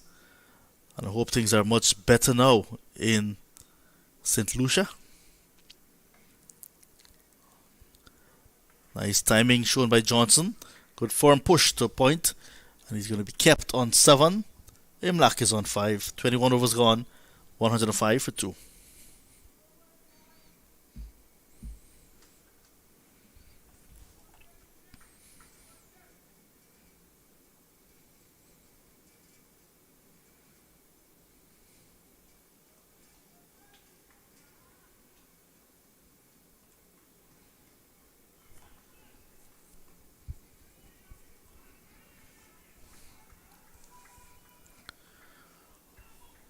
Two wickets to fall.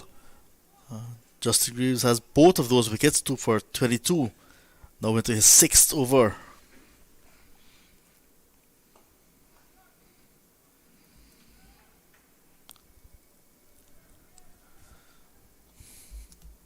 Picked up the wicket first of all of Anthony Bramble, clean bowled for 60.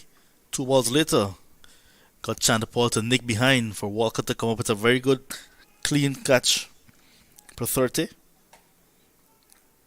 So Guyana Harpy Eagles move from 93 without loss to 94 for 2 in the space of 3 balls.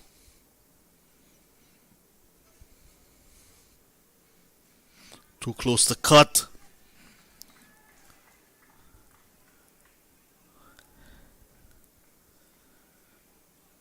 I'm not getting a measure of the wicket. That time, slower one from Justin Greaves. Too close to cut.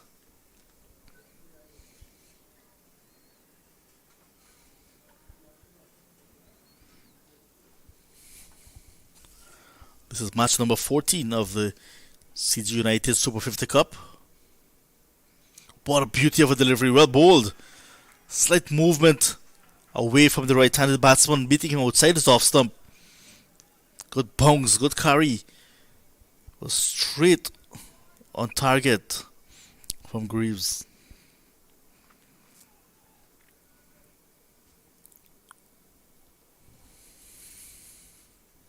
So Andrew gave us an update on that match at the Queen's Park Oval. But since then, it's been rain. So after 15 overs, TNT 74 for 1. There's been no further play since then because of rain.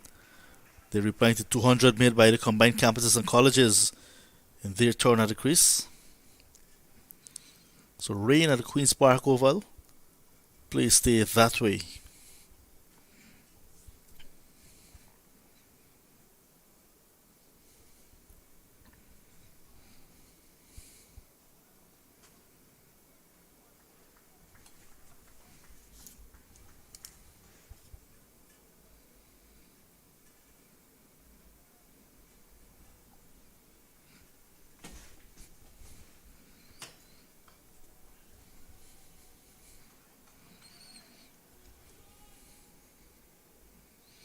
Bramble hit 8 fours to go with 2 sixes, while Chanderpaul used 49 deliveries for his 30 with 2 fours.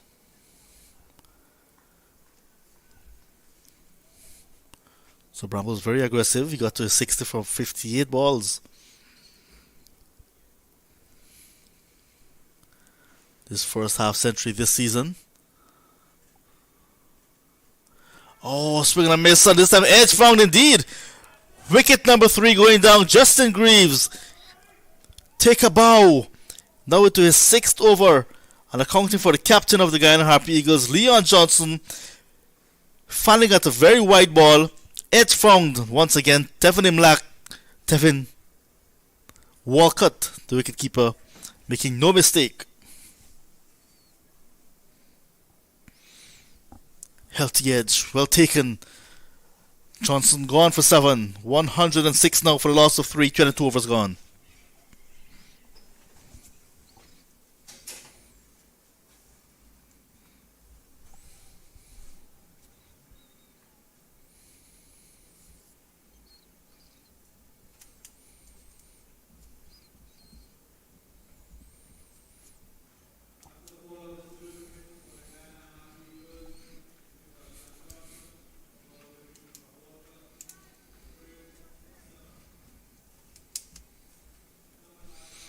The new batter for the Guyana Harpy Eagles is Shimron Hetmaya. He made 11 in the first game, 12 in the second. In fact, 12 against the Volcanoes, 11 against the Red Force, and 9 against CCC. Previously batted at number 3, now he's batting at number 5. He's there because Leon Johnson, after getting to 7 with 1 boundary, just nicked behind to give Justin Greaves his 3rd wicket of the day. 3 for 23 for Greaves so far. At one stage, the Harpy Eagles were 93 without loss. Now 106 for a loss of 3. 13 runs going down. 13 runs being scored for 3 wickets.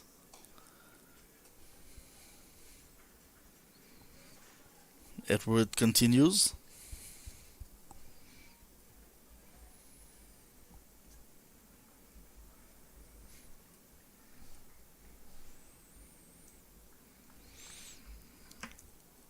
So Shimon Hetmaya about to take strike. He'll be receiving from Larry Edward, who's operating over the wicket, the left arm spinner.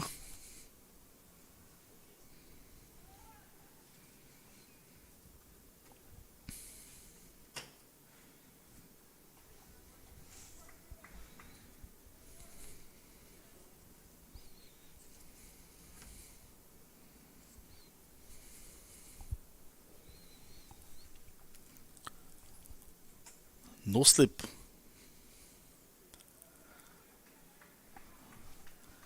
There's an extra cover, a point, backward point. Close in on the offside. On the onside is a short fine leg. A mid wicket. Those are the fielders in the circle. Everyone else protecting the boundaries. Chipped away in the air, just short of field, that short fine leg. Not batting with any headgear. Hetmaya. But will not want to lose his head and lose his wicket too early at least. Wants to get a start, get his side back into this game. The deep fielders are mid at long off, long on, deep mid wicket, and a deep backward square.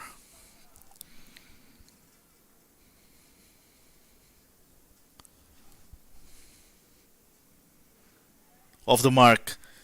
Guys just went down to 3rd man. Ambrose is after it. And will pull it up in front of the ropes. Hetmaya collects 2. He's off and running.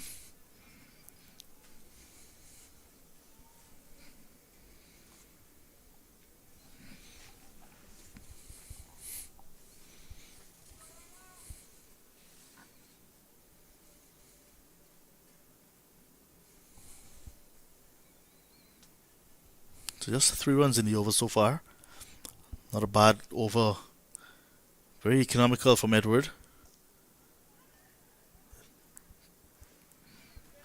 A dot ball to an over number 23. It's 109 for 3.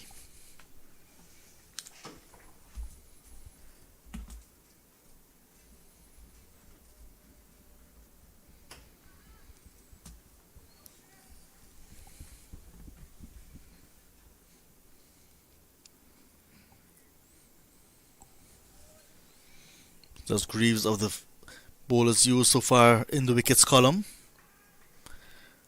We've seen just 5 bowlers. We haven't seen left arm spin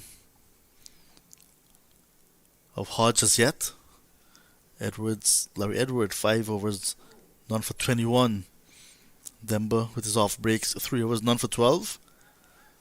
But Greaves now to his 7th over.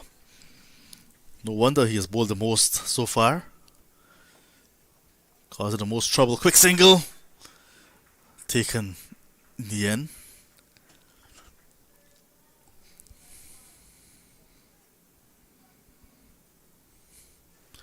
Justin Greaves and wicketkeeper Walcott.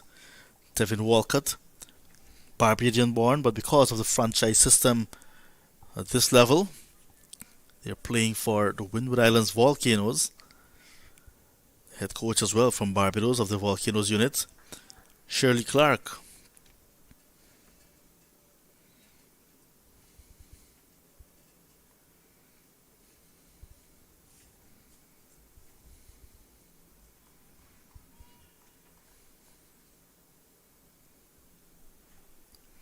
slip in play now for Hetmai, but it's very wide. Hetmai gathers through the onside. The chase on for Ambrose again.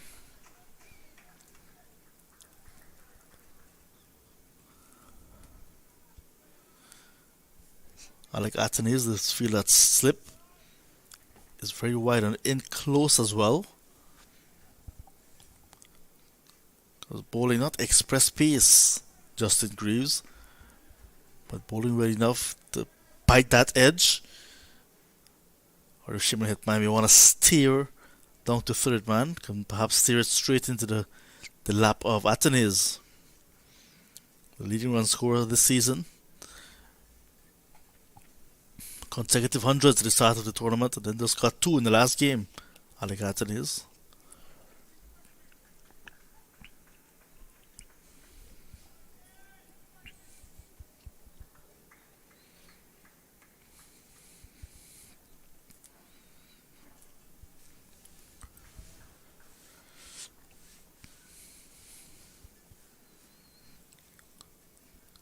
Grief started at the northern end, the media center end here at Brian Lara, and then was switched around.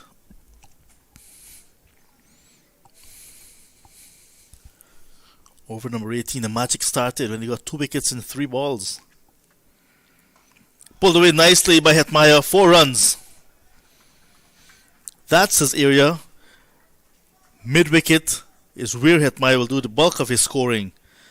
And we saw in the last game against CCC, there's a big gap between mid-wicket and the backward square. Hetmaya got 2 boundaries in 1 over, and then hold out to the field at mid-wicket in the same over. So again, we're seeing a big gap at mid-wicket. Whether he'll take it is left to be seen.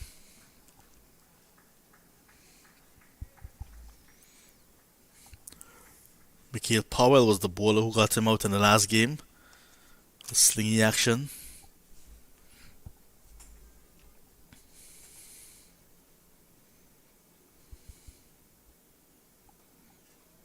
Goes through mid-wicket, we'll look for the second. The fielder comes off the boundaries quick in Johnson Charles. The batters will have to stay on just a single. Both of these sides on 3 points. Red Force as well on 3 wins, 8 points. All 3 teams on 8 points from 3 matches. But with a slightly better net run rate, Red Force are on top. Remember, 4 teams per zone. 2 will go to semis out of each zone.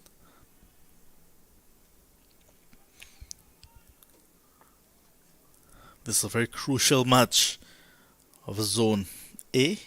This is match number 8. In the air, gone. Soft dismissal again. This is to Tevin Imlach this time.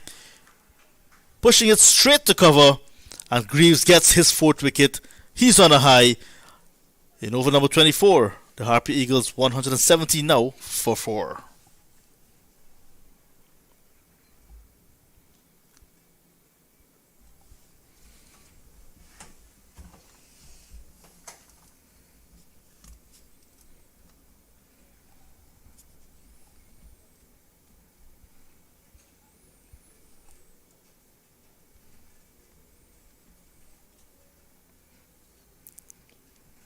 So there goes Tevin Imlach making that long walk back to the pavilion. 8 runs from 14 deliveries.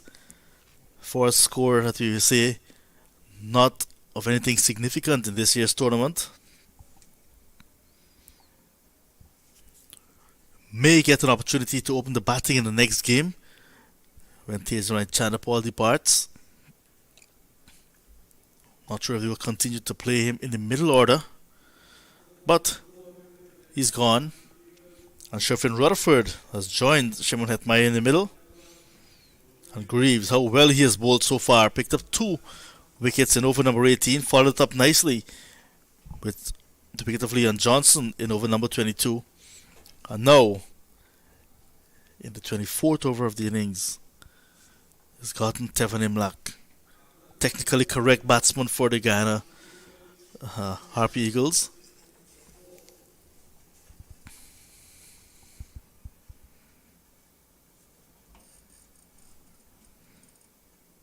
Denver's going to come back into the attack. Larry Edward out of the attack. 5 overs, none for 21 for the left arm spinner.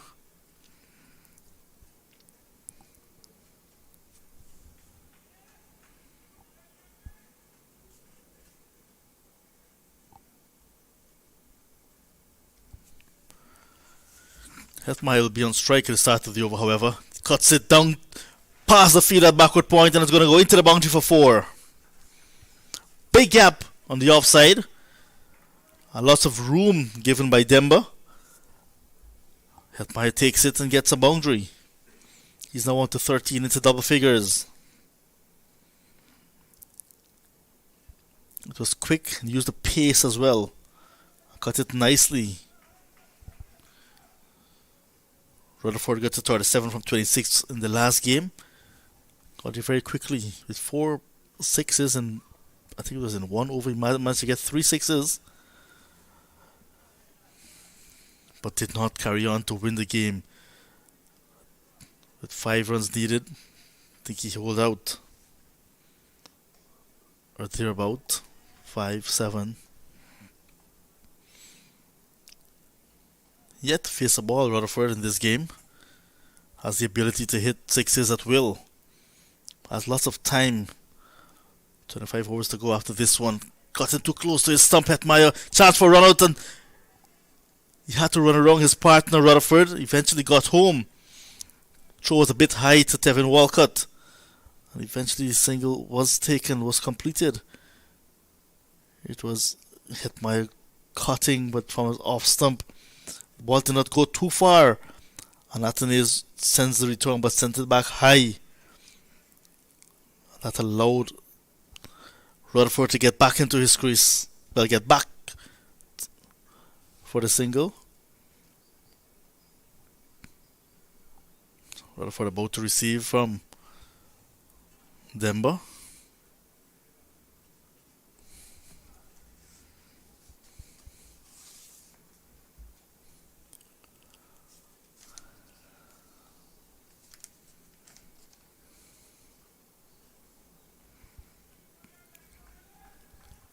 Rutherford came in at a difficult time against the Red Force and got to 49. So he had to get a half century. On his comeback game, he got 28 against the Volcanoes at Queen's Park Oval. First delivery, ball jumped on him from Denver.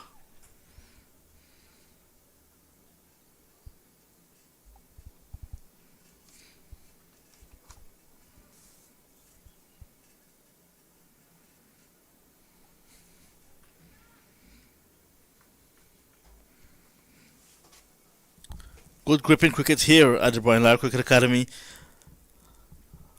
And then we saw 3 wickets to Justin Greaves previously, 3 to Kavim Hodge, but 4 wickets today for Justin Greaves in no time. He really is responsible for the Windward Islands Volcanoes coming back into this game. Andrew. Yeah, certainly, John Ramsing. Good afternoon to all our viewers once again. It's a situation of Justin Greaves almost single-handedly mashing the brakes on the Guyana Harpy Eagles after a 93-run partnership between Tajan Chandapal and Anthony Bramble. Greaves, the sole wicket taker here for the Windward Islands Volcanoes, but that doesn't mean that they've only taken 1 wicket. They've taken 4 wickets, Justin Greaves. And very, very good bowling by him. And it seems that he will continue into his 8th over now, bowling to Shimron Hetmeyer, as he's known in Guyana. Inside edge pass, the off stump, and fine leg will run around and cut it off. They'll come back for 2. Good running between the 2 of them. So Hetty throwing his hands at that one a little bit and just past the outside edge, just past the stumps. Let's have a look at the replay on that one there. Just passing the leg stump, just. Bit of a bottom edge and inside edge there from Hetmeyer. But you all know he's a class player, Shimron Hetmeyer. Certainly a player with a lot of talent here. Greaves still has his tail up. And that's driven past him. And that will run very, very close to the boundary. Mid-off will run around and pick it up. Didn't get full connection on that Hetmeyer, but he jogs back for a comfortable 2.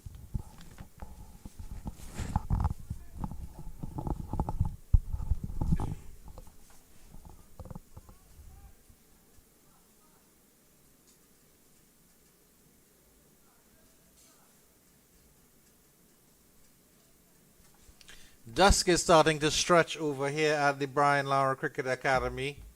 It's getting a little bit darker now. You should see the lights coming on very, very shortly.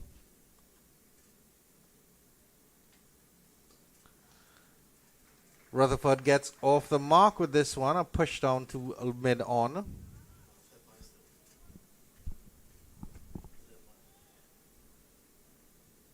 Oh, that was Hetmeyer again. My apologies. Rutherford is on strike now. He just faced 2 deliveries.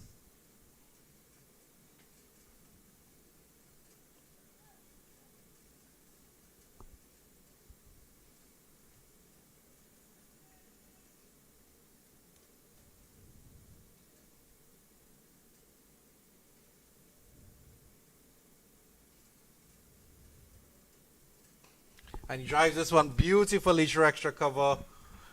The fielder from deep cover will come across and pick it up. And Rutherford is off the mark on that shot. Graves 4 for 37 off 7.4 deliveries.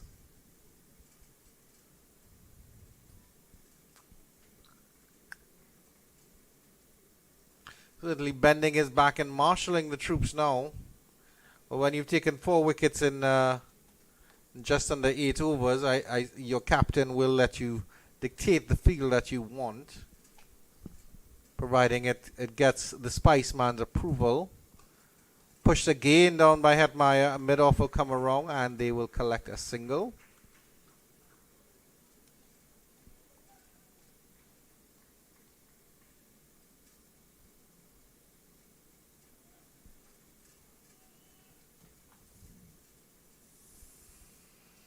So Hetmeyer doing quite well here, 20 off 17.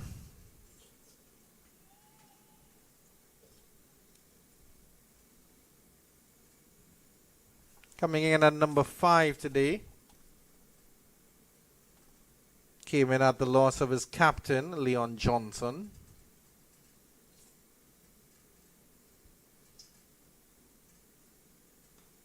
Rutherford again with that drive to extra cover and will get another single out there to end the 30th over. And at the end of 30, the Guyana Harpy Eagles have progressed quite nicely, 130 for 4.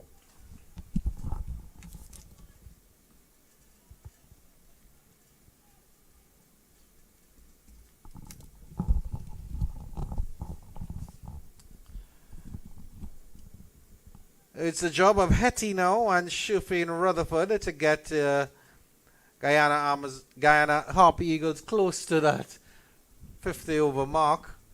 The tail is quite long. Veerasammy Permaul, who is capable of batting. Gudakesh Moti Kanai as well.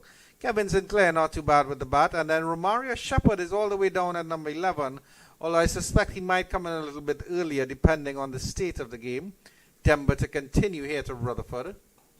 And Rutherford drives pleasantly down to wide, long off. Will get a single.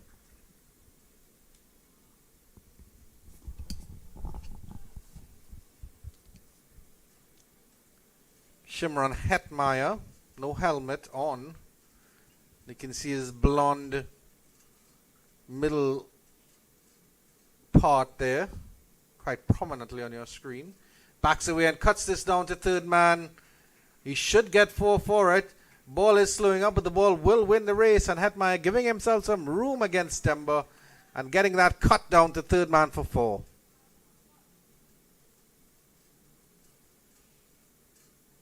Very, very adept little player is Shimron Hetmeyer. Extremely good wrists. Extremely good at maneuvering the ball. Something you expect from left-handers, oddly enough. They always seem very adept at finding those gaps. One of many left-handers in this Guyana Harpy Eagle side. This one, he's forward to this one and plays it back up to Demba.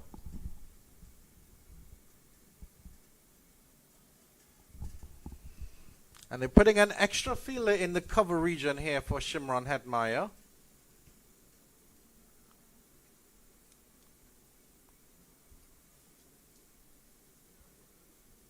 And there might be a second slip being employed, almost a third slip here. No, it is a conventional third slip. And pushes into the cover, just into that gap where that fielder came from. Good manipulation of the strike here by Shimron Hetmeyer.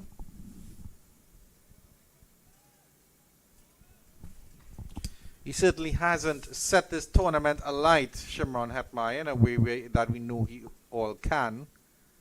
That he can. So certainly he has an opportunity here to show his worth, especially in middle overs here. One delivery left in the 27th. Denver to Rutherford. And Rutherford is pushing this one down to long on for a well-deserved single. And that will end the 27th. That's Guyana Harpy Eagles progress to 137 for 4.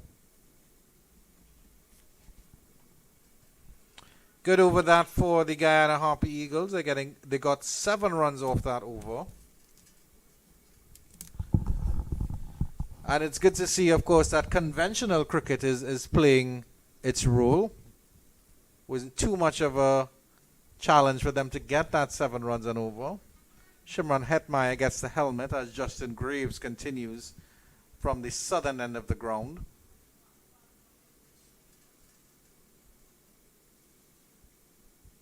And he continues to bowl around the wicket to the left-handed Shufin Rutherford.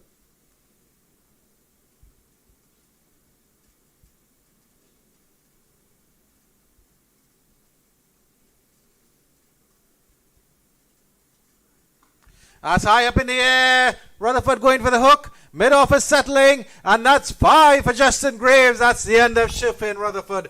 Trying that big, expansive shot. And that's actually Ryan John, apologies. So it's not 5 for Justin Graves. Ryan John coming back immediately and getting that wicket of Shufin Rutherford. Skying that one in the air and mid-off taking an easy catch.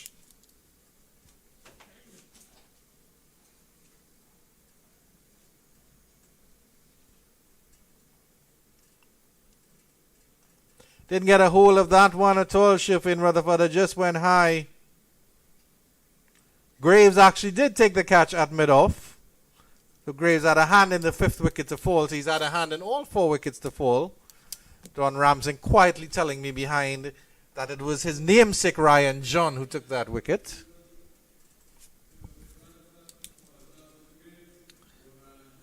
The Guyanese slip into further trouble here, 137 for 5. And you'll have to say that was an ill-advised shot by Shufin Rutherford, considering that Shimron Hetmeyer was setting a good pace here. Kevin Sinclair comes out in the number 7 position.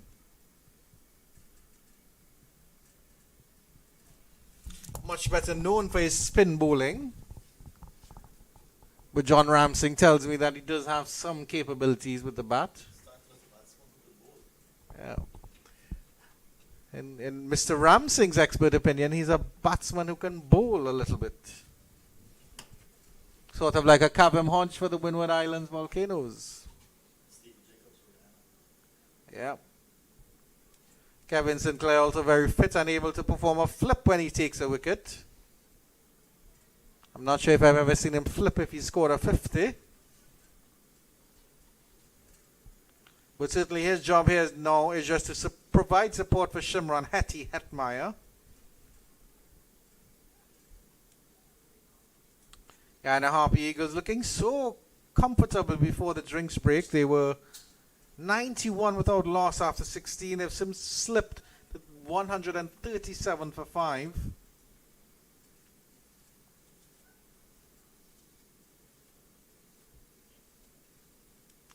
Ryan John versus Kevin Sinclair, and he gets this one delivery on the body, and Sinclair is able to turn it into the leg side for a comfortable single.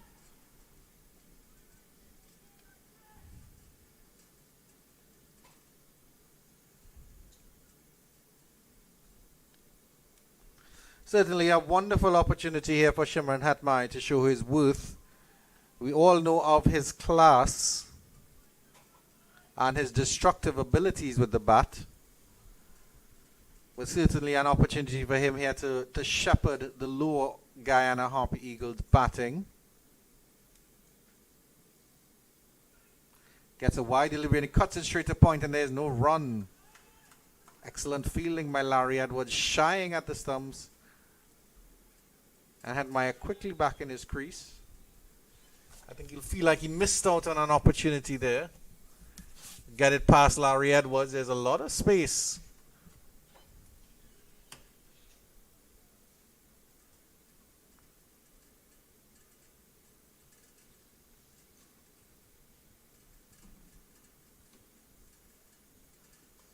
Good delivery by Ryan John has Hetmyer honest in his crease.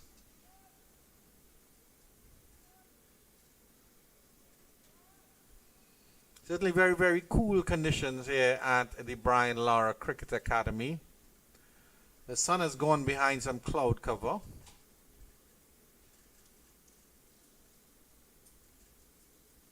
Good conditions for maybe a little bit of swing bowling here, as Ryan John tries to find something extra out of this pitch. Hetmyer pulls at this one, doesn't get it past the mid-wicket region. And immediately calls for a change of gloves, it seems.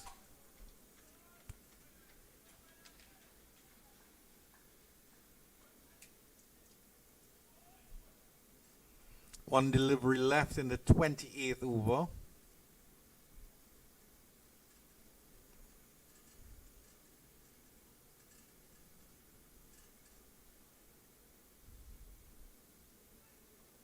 And this one he turns down to deep square leg and will come back for a 2 here. They'll have to hurry, and Sinclair is quick in the between the wickets, and they'll get through for 2. 140 for 5 Guyana Harpy Eagles after 28.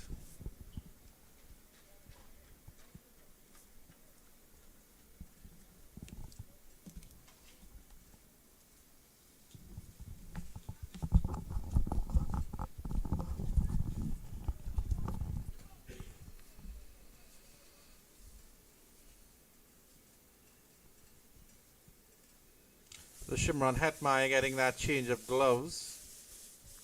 Both the Guyanese batters are actually getting some attention here. Kevin Sinclair is going with the cap as well.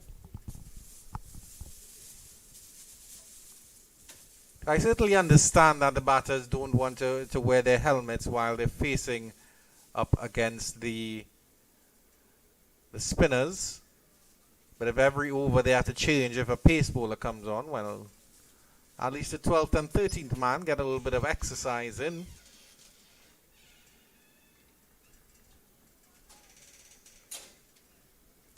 Larry Edward, that should be, will resume battle. 5 overs, none for 21.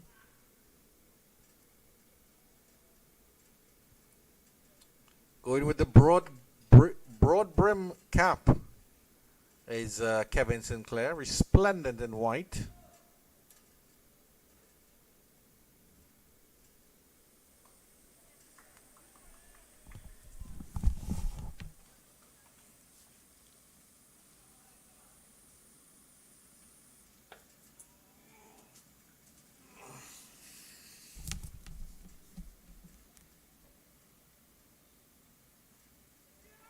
That one is cut, and he'll just get through the slip fielders, and he'll run away for 4.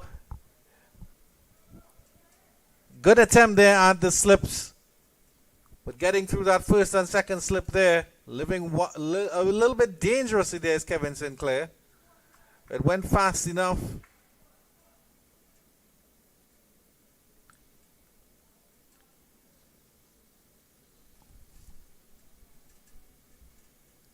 Athanaze at first slip, maybe suggesting the second slip that he could have gone for that one.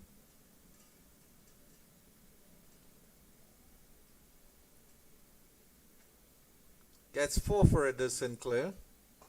This one he's driving more conventionally down to long on. Hetmyer trots through for the single.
7 runs in the over so far. Kevin Sinclair lucky to get that 4 through the slip region. See if Hetty can take a single of this last delivery of this over. He doesn't, and that ends the 29th. At the end of 29, the Guyana Harpy Eagles are 147 for 5.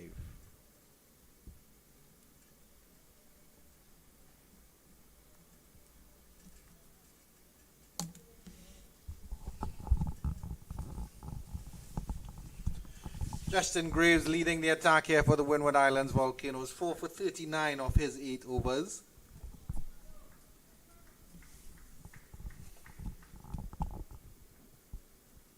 And the helmets are back on for the batters as Ryan John will continue action from the southern end of the ground.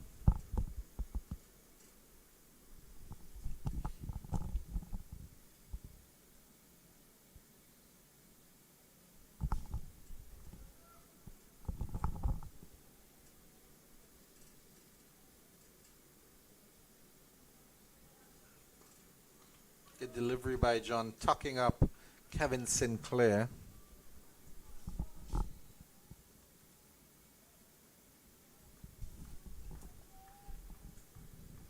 Sinclair rehearsing a more ambitious shot there. Maybe trying to scoop that one over the fellow at mid-on. There's a deep square leg and a deep cover, as well as third man and fine leg for Mr. John. Turned into the short mid-wicket position, and there is no run.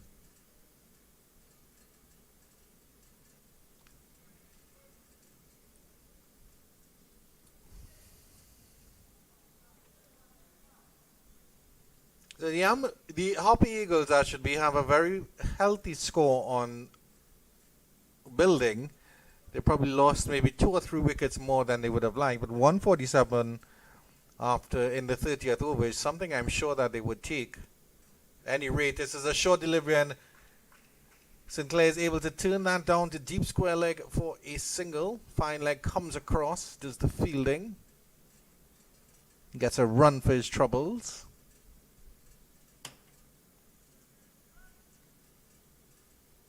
Good surprise short ball there from Ryan John.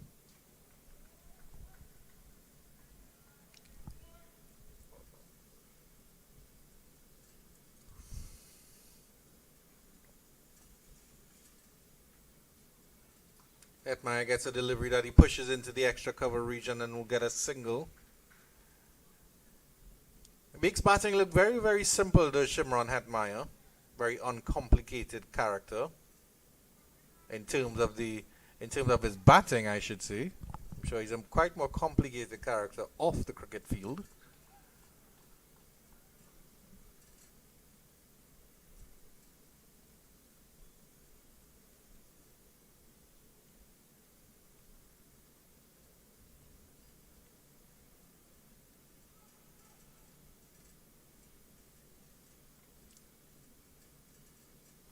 Third man comes up inside the circle here for the last 2 deliveries.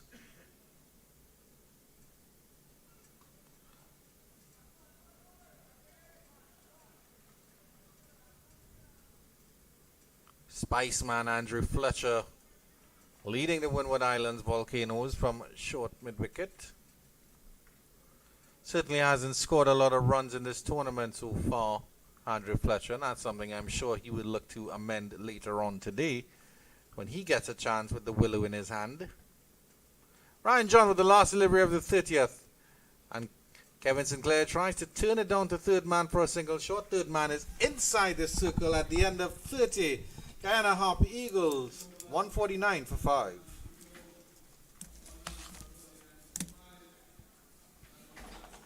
Some thoughts from the erstwhile John Ramsing.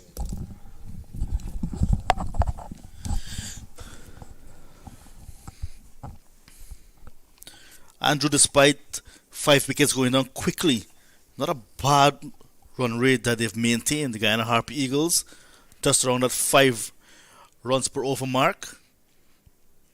Partnership of 12 runs developing here now between Kevin Sinclair, who's just gotten there, and Sherman Hetmeyer, who has his best score this season by far.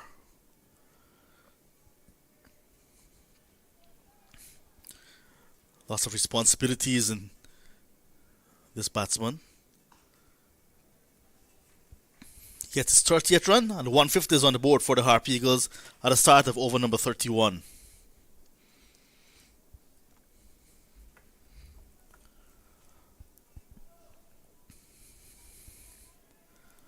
So I think now at this stage, the Guyana Harpy Eagles will be looking to perhaps double this score. They've lost 5 wickets. If they can get to 300, it's a good batting track. Cool conditions now. The lights should be switched on very soon. It's getting a bit dark. They want to use this platform that they have to get to 300 runs and control things from there. We saw the Volcanoes get into 296 when these teams met early up in the tournament. And the Harpy Eagles just got 268 in reply.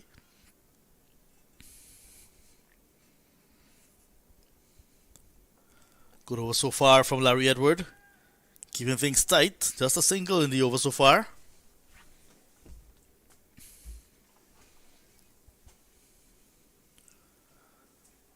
Hetmeyer faced some 28 deliveries for his 30.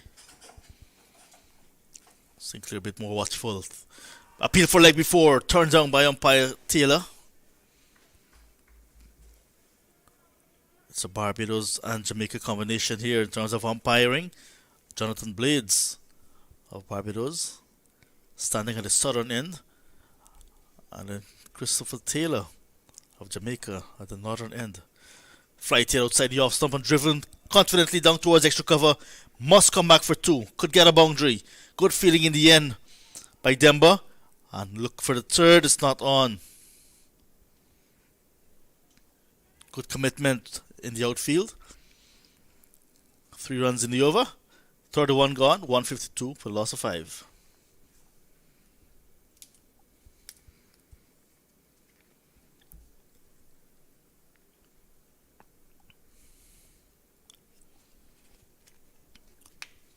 And it's time for drinks. We have an opportunity for a quick break as well. But just to let you know, the Guyana Harpy Eagles won the toss and opted to bat first after a good start between Chanderpaul and Bramble. They've lost some 5 wickets since that opening stand of 93. And now after 31, it's now 152 for the loss of 5. So that's your match summary. We'll take a break as well for some refreshment's sake. We'll be back in about 3 minutes.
So as the ground staff departs, we get ready to resume the action here at the Brian Lara Cricket Academy.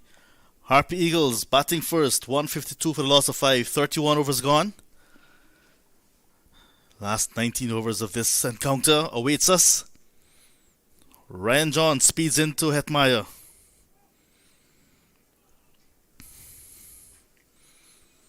Teammates of that West Indies on the 19th side that won the World Cup in 2016, Ryan John and Shimon Hetmeyer. Alzari Joseph, Chimar Holder, Kimo Paul, they all went on to wear international colours. Of course, Hetmeyer, but no Ryan John. Here he is now looking to make a name for himself, looking to get his team back. Cut away nicely, good piece of fielding as well, but diving over the ball. Larry Edward, the ball is following Edward around today.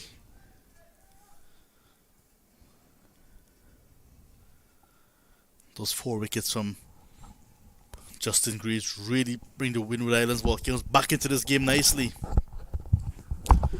It was all Guyana Harpy Eagles, and I'm sure you're very pleased with the work of Justin Greaves. Yeah, most definitely. But a nice little partnership building here between Hetmeyer and Sinclair, digging the Harpy Eagles out of a rut. This one's pulled away nicely. Rolling his wrist over, pulling forward of square. But there's protection on the boundary, so it's just a single.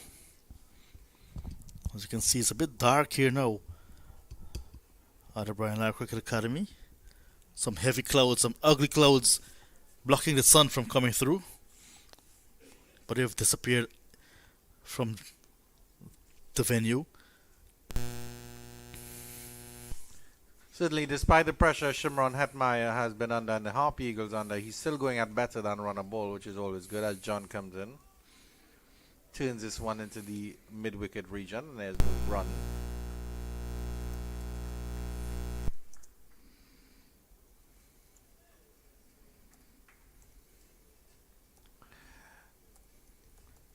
John Ramsing, maybe you can give us an idea as to where the players in the Guyana come from. Are they from country boys or city boys? As John comes in for the 5th delivery of the over. So Hetmeyer, who's on strike, is from an area that's called Canefield Kanji, which is in Berbice. If you know Berbice, it's close to New Amsterdam area, where Kevin Sinclair, who's batting with him, is from, in the Angois Avenue. So they're both Berbicians. The bulk of this side is from Berbice. Slashed away. Some space on this one. Carves that one down to 3rd man for a single.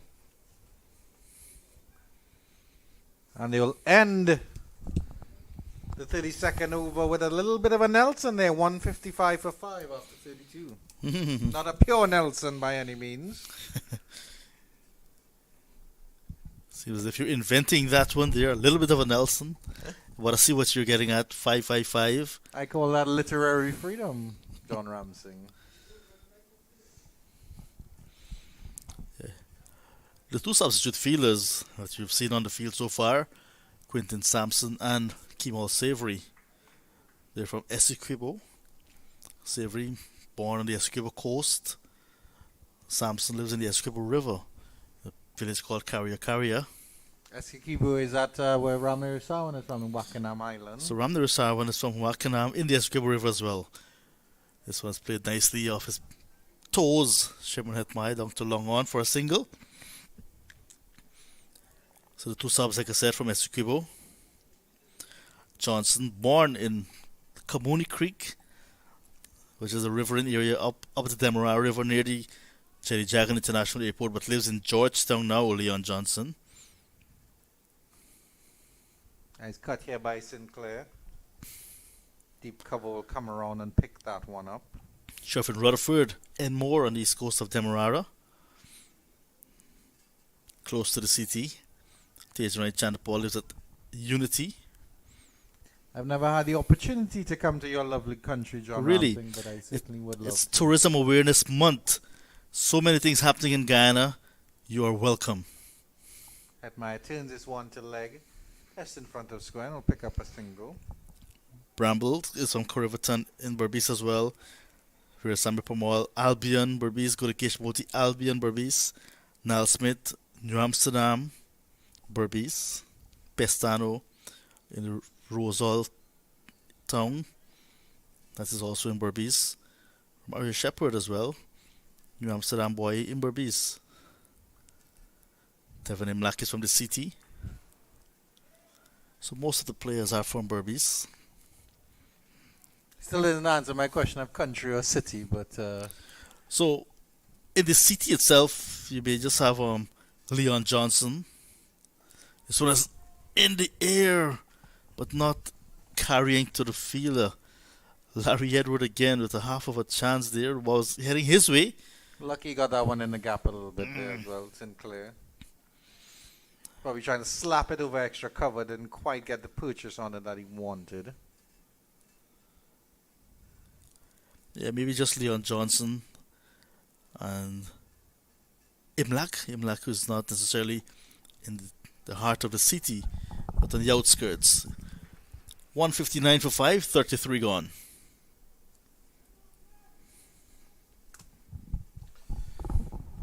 And certainly Guyana, Harpy Eagles, and of course the Amazon Warriors in the CPL have been doing some good performances. Have been putting in some good performances. We see a lot of good players coming out of Guyana. Has there been with the development of Guyana? Obviously they're showing growth. One of the few nations to show growth during COVID-19 due to the surplus of natural elements and natural riches that Guyana has. Has there been a lot of investment into cricket at the grassroots level in Guyana? There was a change of guard recently in terms of management of cricket in Guyana. And the new cricket administrators are there, have been trying their level best to get their feet in. Ryan John to continue to Sinclair. Actually, this isn't Ryan John, and this is up in the air, and he's able to bunt that over mid-off. That's actually Preston McSween, and it will a valiant attempt by the fielder. It looks like they will come back for 3. We'll have to confirm from the umpire if that is a 4 or not. There's no signal from the umpire. Sinclair's asking the question. But unfortunately, he'll have to settle for just 3 runs. Yeah, we got the benefit of an angle just now on our cameras that suggests that it might have been a boundary. Umpires just have one look at it. So it looks as if it will be 3. Officially. Unfortunately, I'm not sure if the television replays are available for this tournament. It's not. It's just for our viewers. The viewers are quite special indeed. Good afternoon to all our viewers. Hetmeyer. It's a short delivery by McSween, and Hetmeyer tugs that around the deep square leg for a single. Going about his work quite easily now, Shimron Hetmeyer. This partnership blossoming to 26.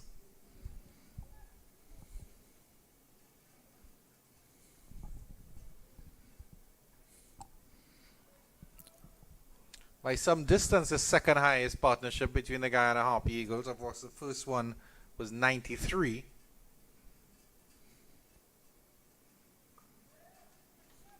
Which gives an indication of how well the Windward Islands Volcanoes bowled in that middle over period, John Ramsing, especially after the drinks break in the 16th over. Really just pegged them back quite a bit. 2 wickets falling in the 18th. And that was the 2 opening batters as well. Tej Narayan Chandapal and Mr. Anthony Bramble. McSween coming back quite nicely here.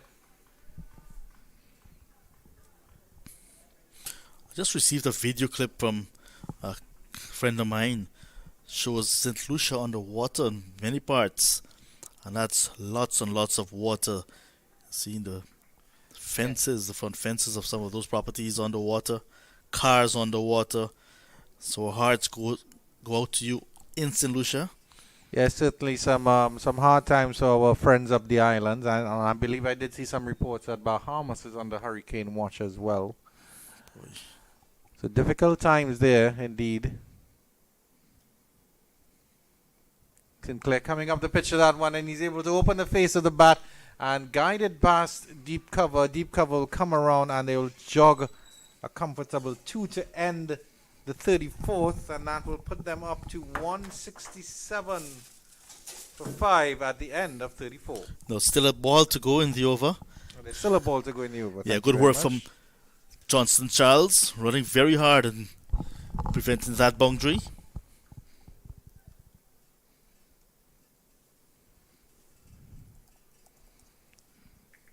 McSweden comes in for the last delivery of the over, and again Sinclair's trying to opening the face, gets that down to a wide short third man, and there's no run, and that is the end of the over. At the end of 34, it's 165 for 5.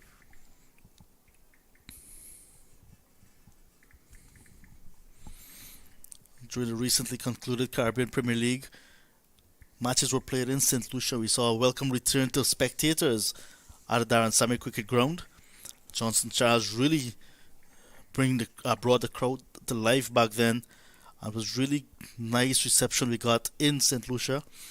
So to see St. Lucia underwater, it's not what I last saw when I was there. Mr. Larry Edward will continue to He's from St. Lucia as well. And Hetmeyer is tugging this one down to long on for a single.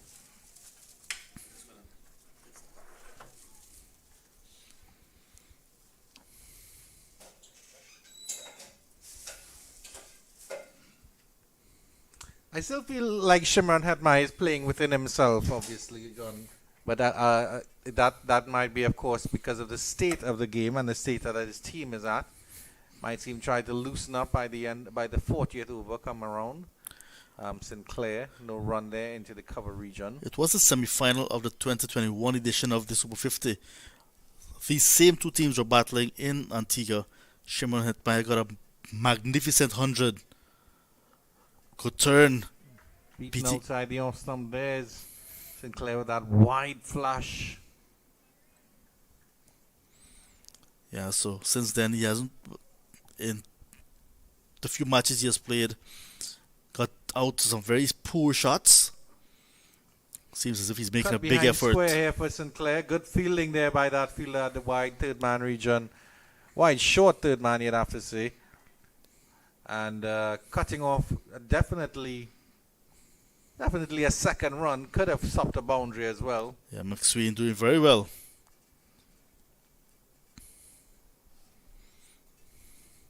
Yeah, Shimron Hetmeyer seems to be making a very good effort now to bat long, bat himself back into some form.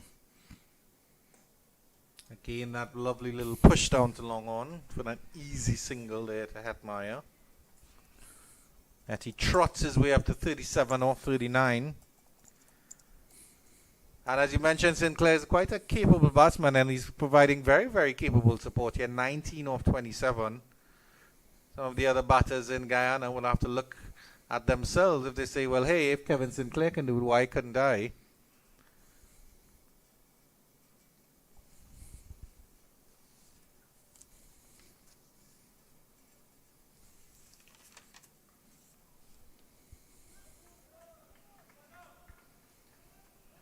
At the end of 35, Guyana Harpy Eagles 168 for 5.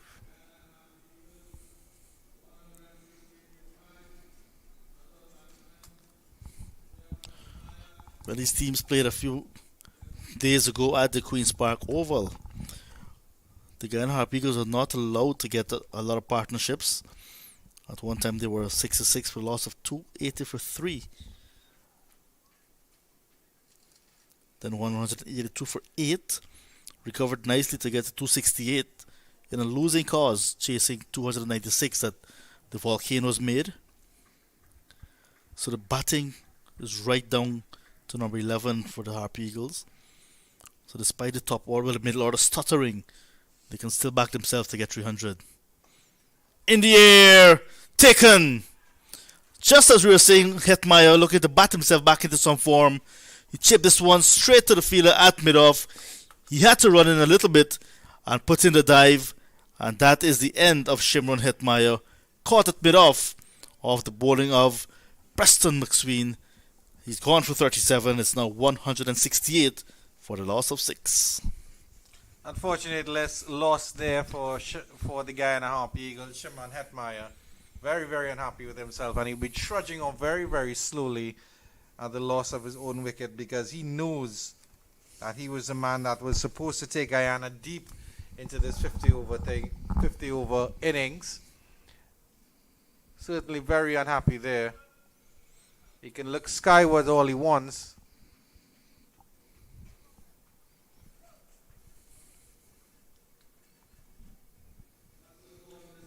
And Gudakesh Moti Kanhai will come out at the number 8 position.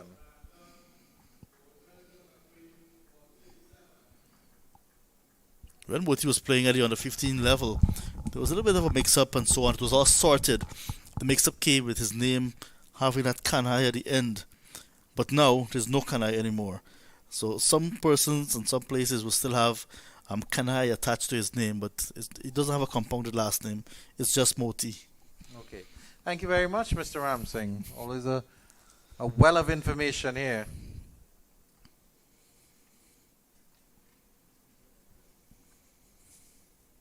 A lot of weight attached to that name as well, Kanhai.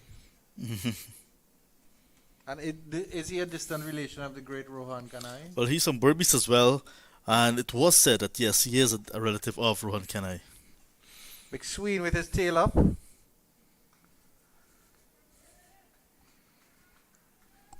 Swiss delivery to Kanhai. Ukamoti is right on target. Kevin Sinclair will come down to have some words with his fellow spinner batter.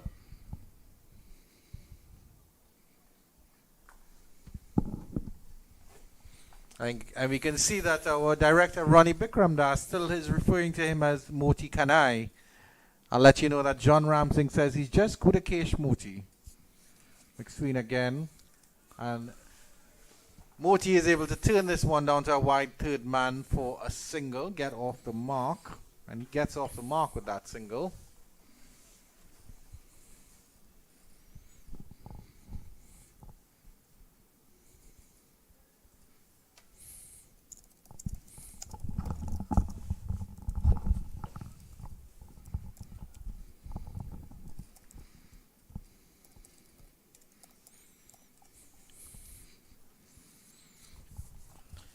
Preston McSween marshalling the troops here. 6.3 overs, 1 for 36. It's been a good return from the pacer. Coming back to get that all-important wicket of Shimron Hetmeyer.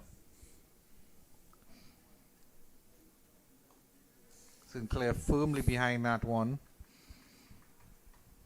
I won't say all hopes rest on his shoulders. Certainly not with the likes of Romario Shepherd still in the hutch to come. Clinton Pestano can bat very well. Also, Versame Pramal, the international player. So you can look at it as lots of batting if needed. This pair at the crease, they may very well see it to the end.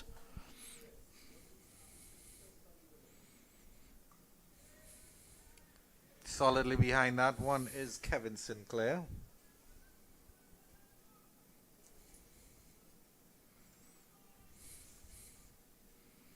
And certainly the message from the Harpy Eagle dugout would be definitely let's make sure and consume all of these 50 overs. John, they wouldn't want to be out down before the close of the 50th over. They'd want to utilize all the deliveries available. McSween comes in again. So nice drive by Sinclair into the cover region, and there is no run. Putting a premium on his wicket so far, Kevin Sinclair. As the over is completed, 36 gone, 169 for 6.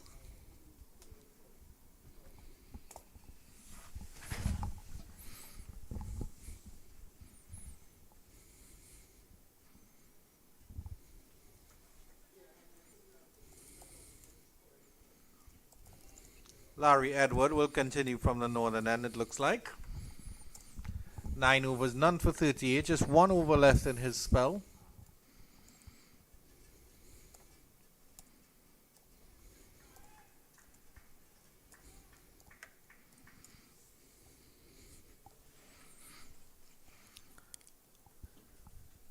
So doing a good job containing so far Larry Edward. Hasn't picked up a wicket. It was not blasted around the park.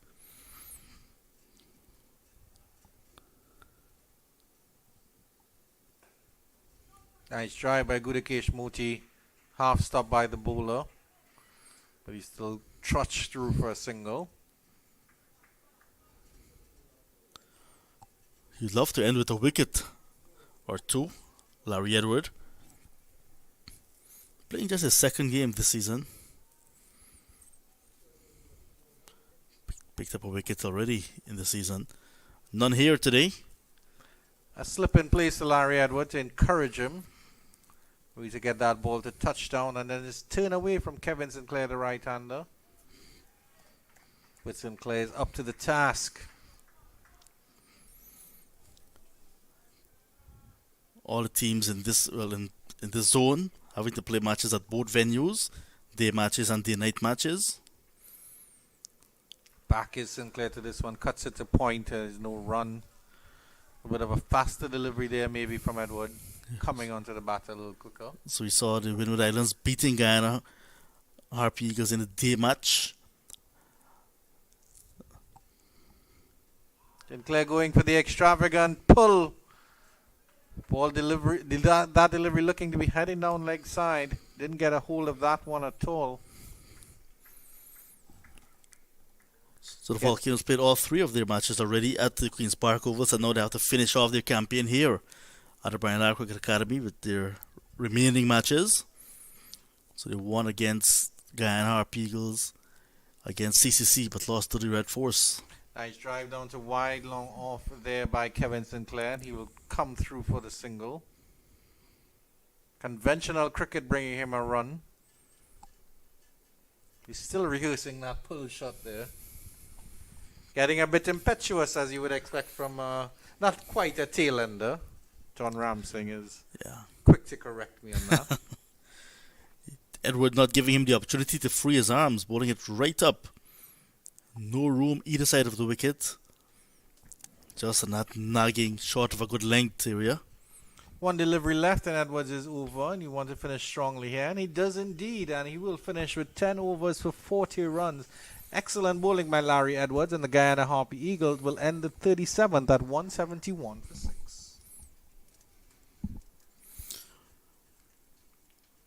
Would have been much happier to have a wicket at least, Larry Edward, but would be pleased to know that he just gave away 4 runs and over to a very good batting lineup here that the Harpy Eagles possess. So not a bad day at the office so far for Larry Edward, the left arm spinner from St. Lucia. But good work from Justin Greaves, the Barbados player, who's now with the Volcanoes because of that franchise system, along with the wicketkeeper Tevin Walcott.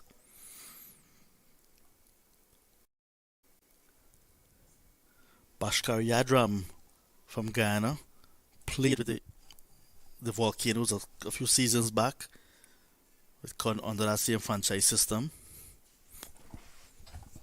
There's McSween coming in again. A delivery fending outside the off stump, back of a length, and just rising on Kevin Sinclair. Died on its way to Tevin Walcott behind the stumps. Earlier when the top order batters were going at it, I was looking at the 300 plus total for the Harpy Eagles on good conditions here. But now that they've lost 6 wickets and this is over number 38, I may have to pull that back. Flashing at this one is Kevin Sinclair. He'll get that down to third man for a single.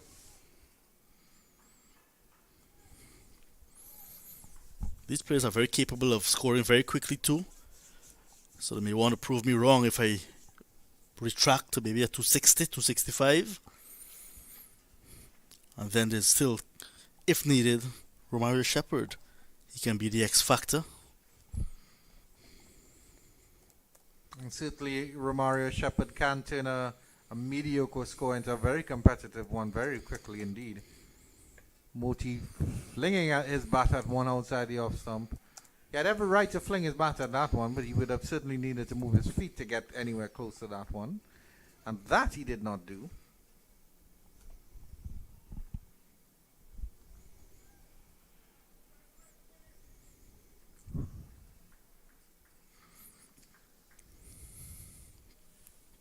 McSween bowling within himself at the start of the innings, but coming back and getting the big wicket of Shimron Hetmeyer. And this one he's flicked to short mid wicket, and that's well taken. The catch is taken cleanly. Moti is still raising a question there. The umpires will confer on it, but it certainly looks like Moti is out there. A diving forward catch there by the fielder at short mid wicket. So it was chipped in the air to Alec Atenes. He claimed the catch, Atenes. Moti asked the umpires because he wasn't certain. And now after discussion between the umpires, Jonathan Blades of Barbados and Chris Taylor of Jamaica, it is given out. So Moti, caught by Atenes at that very short mid-wicket region, gave up Preston McSween his first wicket here today. And the slide continues for the Harpy Eagles. Moti gone for 2, 172 for a loss of 7. Preston McSween coming back strongly here in his second spell. Picking up 2 wickets now. Would you bring back Justin Greaves to see if he can pull off that fifer? But the big man walks to the crease. Romario Shepherd comes in at number 9.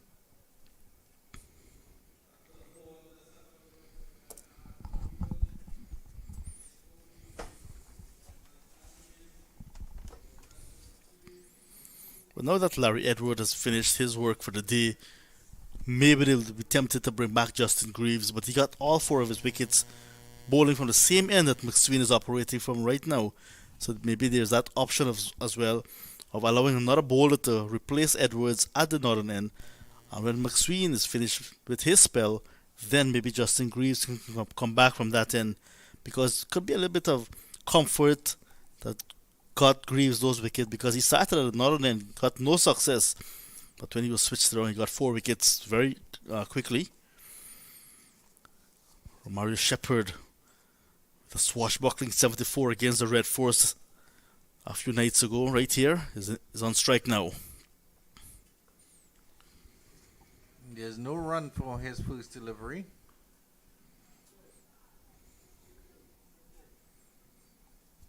And the Windward Island Volcanoes would certainly want to keep him quiet. Andrew Fletcher making some adjustments in the field now. Long on is going back to the boundary.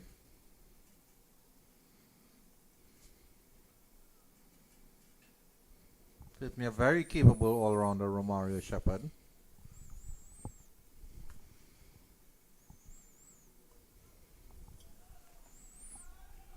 And they're contemplating a single, but Andrew Fletcher is very, very quick on that leg side.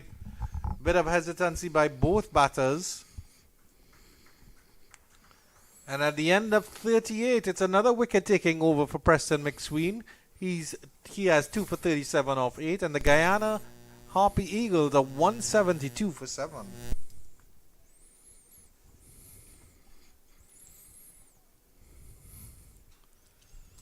Kafim Hodge is marking his run up. We haven't seen him in this match so far. Coming into the attack in over number 39. Did bowl well when these teams met at the Queen's Park Oval. 5 overs, 1 for 31. Got a big wicket of Leon Johnson, was reverse sweeping and adjudged like before.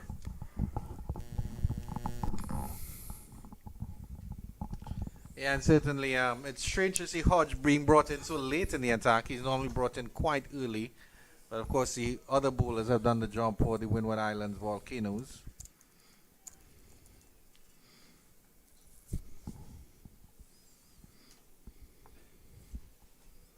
Cut by Kevin Sinclair, straight to point.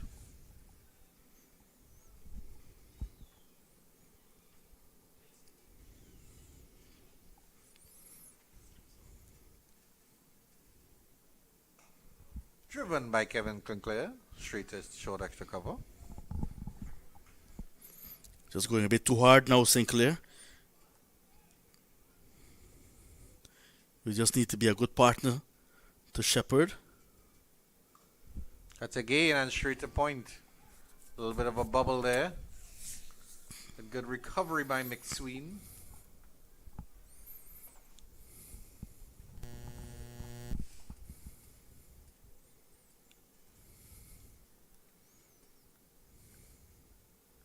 This one he gets behind point, and this one should run down to the third man boundary for 4. Delicately played by Kevin Sinclair, and 4 valuable runs to the Guyana Harpy Eagles cause. Just a little bit of room outside his off stump, and he just back into his crease and guided it down nicely. This outfield, despite the rains earlier, still quick.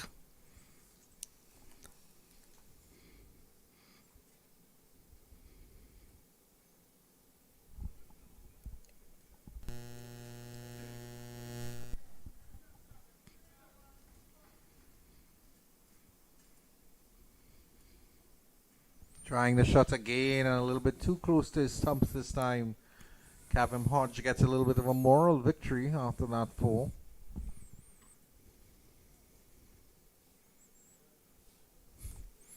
$176 for 7. Driving through extra cover. A little bit of hesitancy by Romario Shepard, but in the end they get through quickly for the single. Romario Shepard is, they're still arguing about it at either ends of the pitch, but Sinclair gets the single, and the Guyana Harpy Eagles progress to 177 for 7. Is that some kind of Nelson again? Another tentative Nelson. 177 for 7 after 39.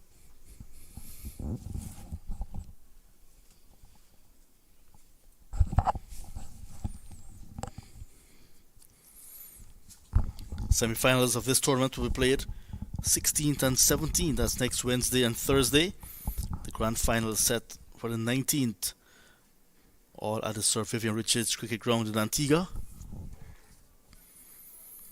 Just got word that it's raining on the coast of Guyana, some parts of Georgetown, and on the east coast of Demerara, West Demerara as well. McSween to Sinclair.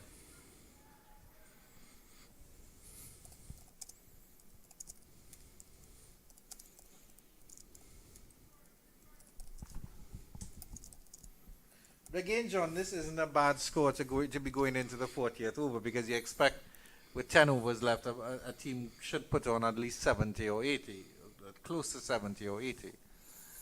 Of course, with no wickets in hand, or not many wickets in hand, I should say, for the Guyana Harpy Eagles, it's a bit of a challenge here. And of course, they'll want to attack, but then they'll have to be conservative as well. So they'll have to attack conservatively, John Ramsey. Shepard can do that very well, because he's actually a natural stroke player who does so with aggression. Trying to fiddle with that one there. A little bit of an extra bounce there from Preston McSween. Sinclair walks off the square leg and shakes his head and rehearses a pull shot, which would not have helped him on that delivery. Sinclair's been working hard on some aspects of his game, such as his batting. Comes very early to the venue, does some what's called shadow batting, then has a teammate of him bowling some to him. This one he cuts and cuts well, and he'll get that down. That's excellent fielding there by that fielder coming around. Johnson Charles. That's Johnson Charles on the boundary again. Definitely saved the boundary there. Sinclair gets 2, takes him up to 28. Yeah, if you look at the number of runs Charles has saved so far on the boundary, it'll add up to about 12. So he's done very well. And certainly is an excellent outfielder, Johnson Charles, and a rocket of an arm as well. McSween comes in again. It's a delivery on the line of the leg stump, played up to mid-wicket, and Spiceman Andrew Fletcher does the fielding. Sinclair's saying maybe I should have lifted that over Andrew Fletcher's head. Acres of space in cow corner.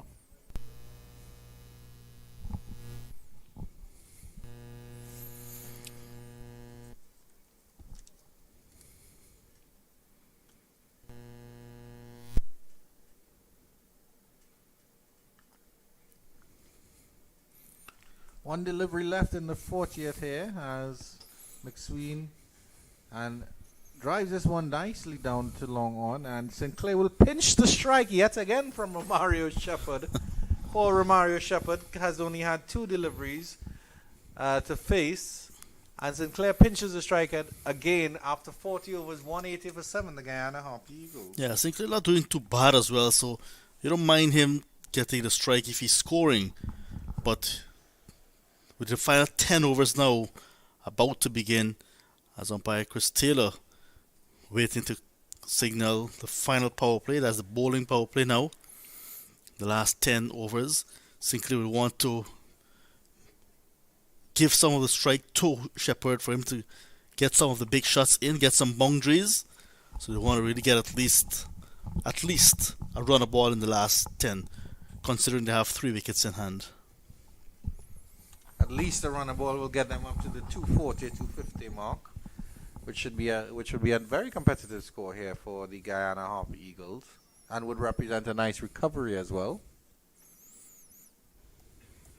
Larry Edward. And Sinclair drives nicely through the cover region. Actually, that's Kavim Hodge, my apologies. Continuing with his second over. And Romario Shepherd will finally get a chance to face the delivery.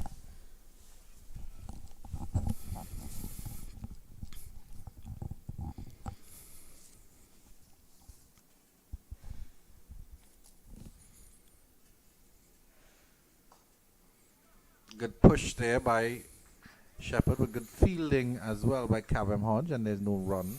He got just one from 2 deliveries when these teams played at the Queen's Park Oval, Shepherd. Then he blasted a quick 574 against Red Force. Did not bat against CCC. This one he's driving pleasantly through the cover region. They're not going to contemplate a second. They ran that first one very, very sedately indeed, John Ramsing. Yeah, he gets off the mark.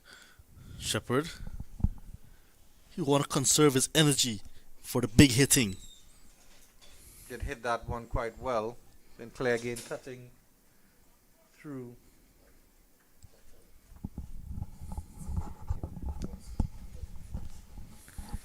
Alright, so Sinclair cuts again nicely there and gets a single as well.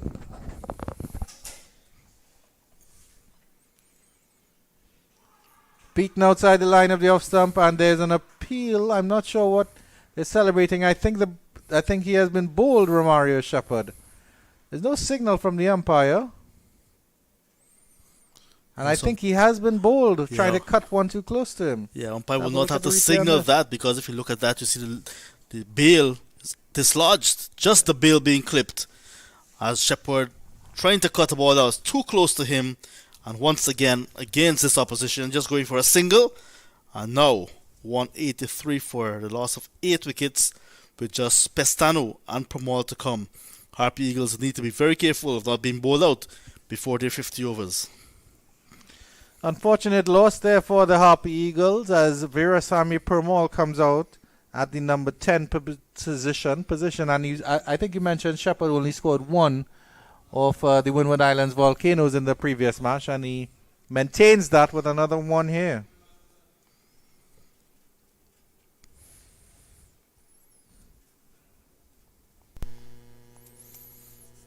Not sure what's happening with Clinton Pestano, but Veerasamy Pramal is the new batter, batting at number 10.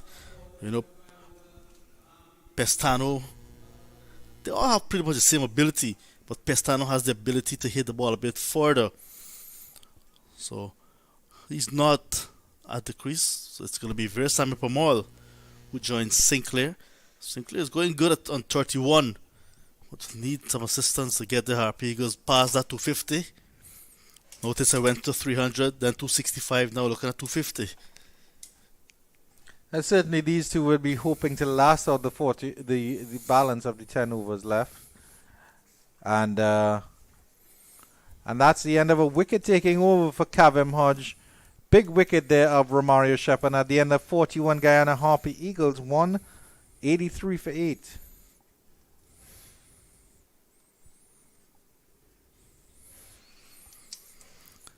So after that opening stand of 93 between Chanderpaul and Bramble, no other partnership of significance. They got 31 for the 6th wicket between Hetmeyer and Sinclair, but nothing really to write home about.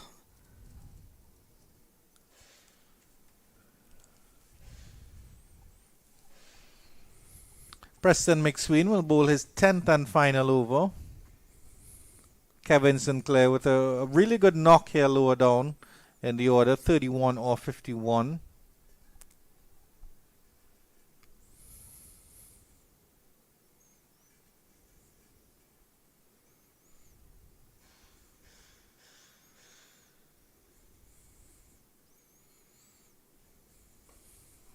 Lovely drive to the cover region, and that will run away to the boundary for 4.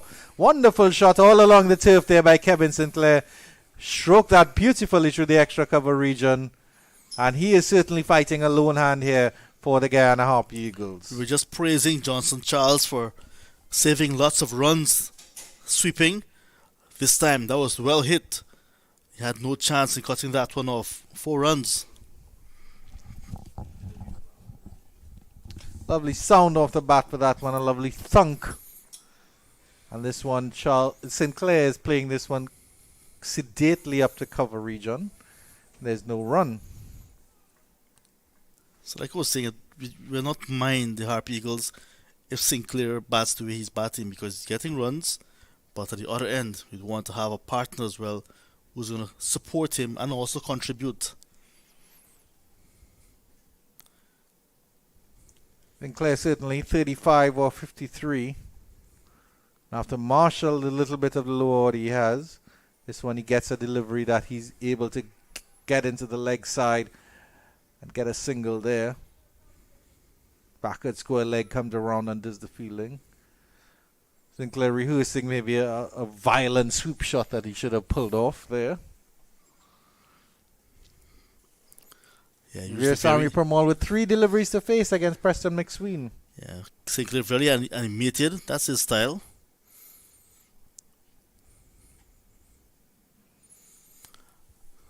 John Ramsing pulling up Sinclair's stats.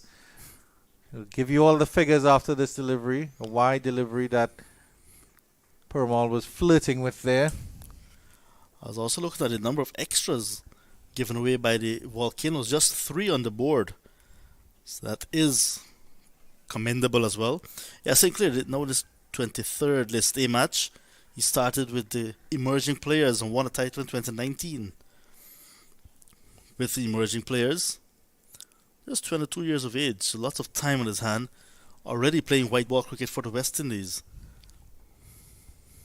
Certainly a good player here. Permal gets this one, a delivery that he can only stay at a point, a faster delivery that came up on him. It was earlier this year while making his debut in one of the internationals that his grandfather, who he grew up with, Kevin Sinclair, he was at Kensington Oval playing his first match. Grandfather left his home to go watch his grandson play. He was at a public space. His house went up in flames. Oh dear. And he said, forget about that. That's the past. My grandson is the future. He did not go until the game was over.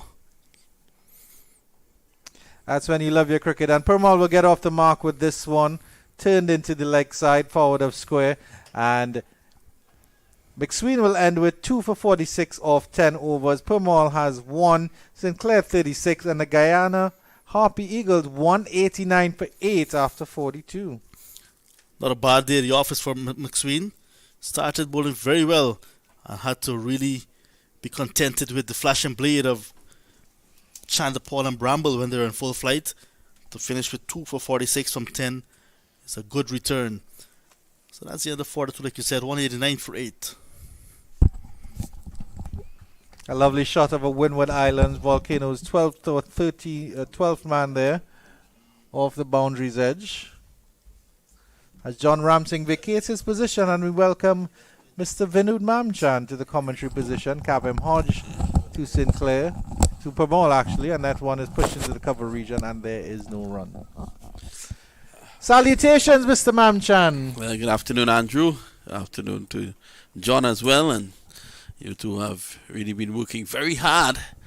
John, known for his hard work, and I see you have joined him. That's a wicket. Well, looking to flash off the back foot, that one just turning slightly away from him, and Kavim Hodge yells in celebration again. 189 for 8, the Harpy Eagles. That's actually 189 for 9, and that's the end of Veerasamy Permal. Second wicket for Kavem Hodge. 2 big wickets for him here as we look at the replay here. Just flashing at one too close outside the off stump. Yeah, he would have been better served coming forward. He went back to a delivery that was not that short and looking to drive off the back foot. Look at it. He could have easily come forward, looking to play through the offside. Purmal, who is no slouch with the bat, one would have expected better from him with still 7 overs and a bit to go. That's a lot of balls, Andrew. Yeah, most definitely here. And the number 11 with the number 12 on his back, Clinton Pestano, walks out to join Kevin Sinclair. Kevin Sinclair playing a good hand, middle order hand here. He batted quite well with Shimron Hetmeyer and stuck around despite the loss of Hetmeyer and consequent wickets to fall afterwards. John Ramsing said that Guyana Harpy Eagles bat all the way down to number 11, but it seems that they hopefully they can make it up to the 50 over mark. Well, Pestano, he is not going to give his hand away.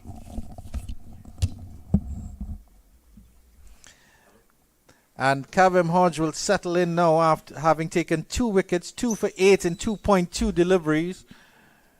He bowled Romario Shepherd, which is of course the big scalp here.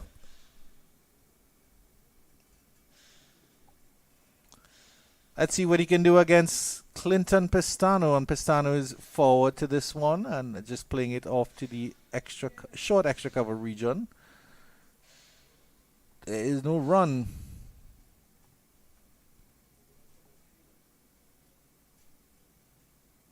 Full delivery and Pestano is able to push this one past the bowler. But the fielder coming around, Sunil Ambrose at a short mid-on position, backs up his bowler and there's no run.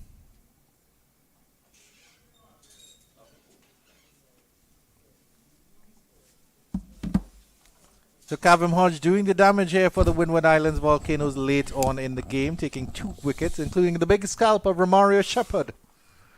Comes in again and has Pestano digging down to this one and gets into the square leg region for a single, and he's off the mark. Well, that one came on with the arm. Kept a bit low as well, which will interest the Guyana camp. Guyana have quality spinners. Well, at the moment they're on the back foot, 190 for 9, but you would want to see runs on the board on a track that is not really ideal for batting. The ball is not going to come on as you like. Driving, gone. So look at Hodge. Celebrations reminiscent of Imran Tahir running around the ground.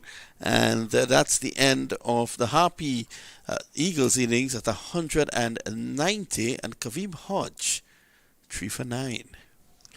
But Sinclair, of course, with the last man in, had a flash of this one, and it was a good diving catch forward by that fielder at the short third man region. Excellent catch there. And Hodge with the golden arm. He normally bowls a little bit early in the innings, but he comes in late today now, and he's taken 3 wickets for 9 runs in 2.5 deliveries. So an excellent return here by the Windward Island Volcanoes, because I'll let you know, Vinod Mamchan, that the opening pair for the Guyana Harpy Eagles, Anthony Bramble and Tejrine Chandapol, put on 93 before the first drinks break, and after the Windward Islands Volcanoes started with Justin Greaves taking 4 wickets and really plucking out that the 2 opening batters and then working his way into the middle order. It meant that Guyana lost all 10 wickets for just 97 runs, and what a comeback there from the Windward Islands Volcanoes, and they're having a word, as you can see out there.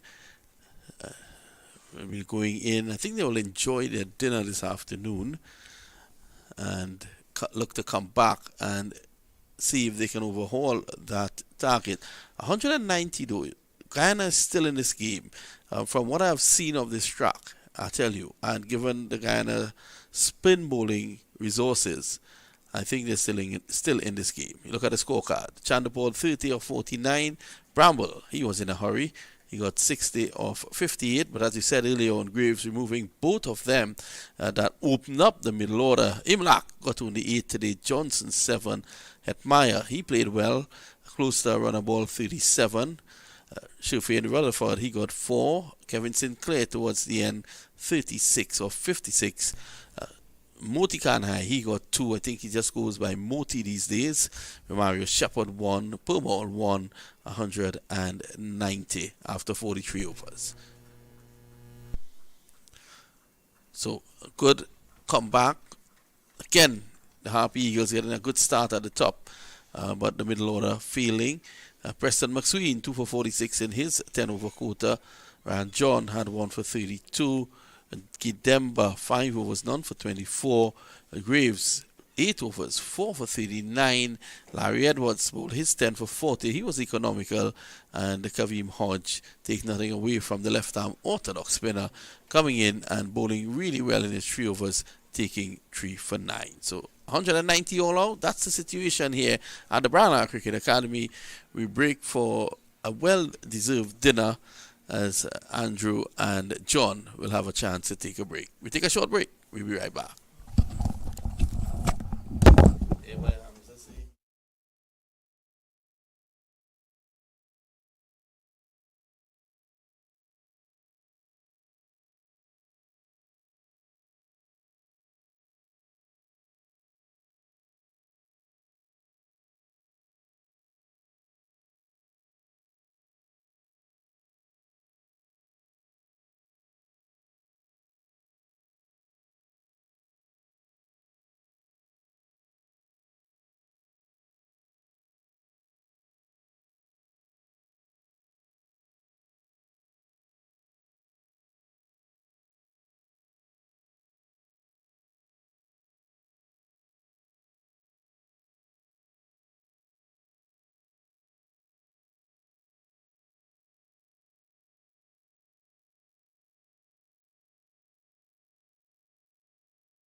Well, welcome back as we continue coverage of this regional Super 50 match.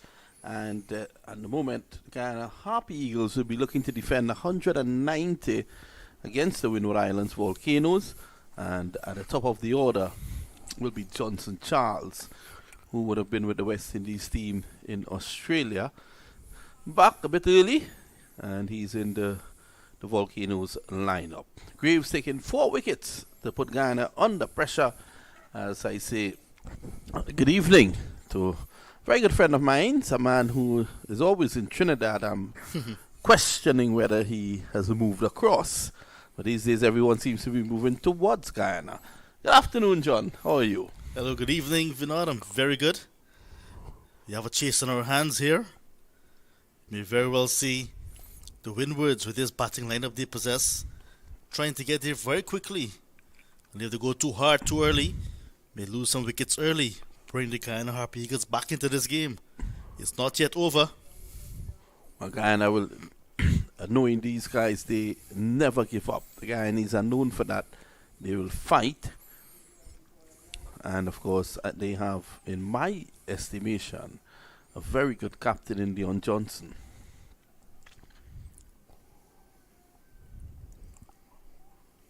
Once again, good evening to all our viewers logged on and looking at this match, especially those in Guyana and those in the Windward Islands. Here we go. And delivery shaping away, but short, and you can see there Johnson Charles looking to go hard early. He's going to play his natural self, Johnson Charles, but there was Romari Shepherd with that away movement that we have known he can do. So see, we want to bring Leon Johnson the slip in play. There's a short third, and the ring of fielders on the offside as well. 2 straight, hooked away, through vacant mid wicket. It should get 2 here.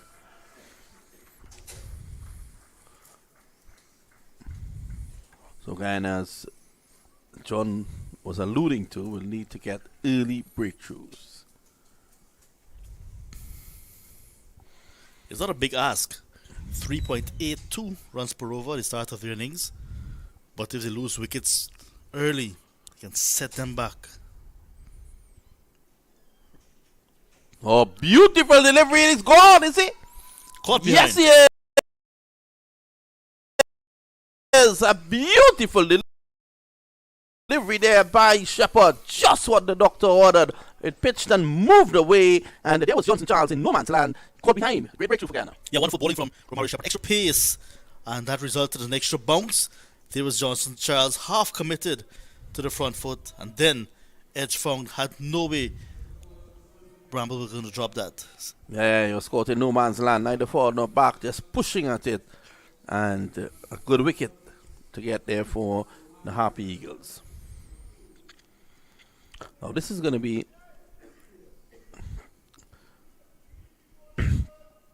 a very interesting period of play. So the 2 for 1. Guyana has done what is required in the situation, which is to get an early wicket. I think they'll want another one pretty soon as well.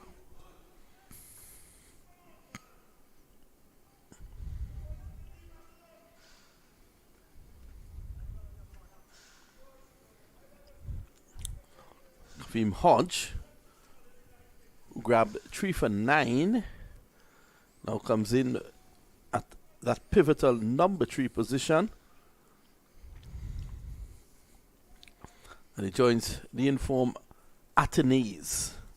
Well, they're the informed pair actually for the Volcanoes. Hodge got 100 on his belt this season.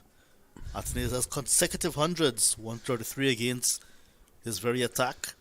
Followed up with 140 against CCC. Just managed to get 2 in the last game he played against the Red Force. Well, the Eagles will know that if they can get rid of these 2, they'll be right in the business. Hey, Shepherd, can he produce another beauty? Spark of a length, inform Hodge, getting right behind it. So the current run rate is just 3. The required rate 3.83. That's out of the contest. That's out of of the question. And if Windwards at the back through, they're going to win. So Guyana knows that they must bowl them out in order to win this clash. So forget about the run rate at the moment. Another very good delivery. So Johnson now on the attack with the extra slip in play now. Himself and Shimon Hetmeyer first and second slips. Kavim Hod got 43 at the Oval when they batted to get to 296 against this attack. When Athens got at 132.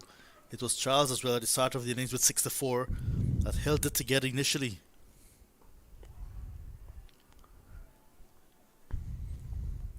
Bit of a mixed bag the first over, but Shepherd being able to strike. End of one, they're 2 for 1.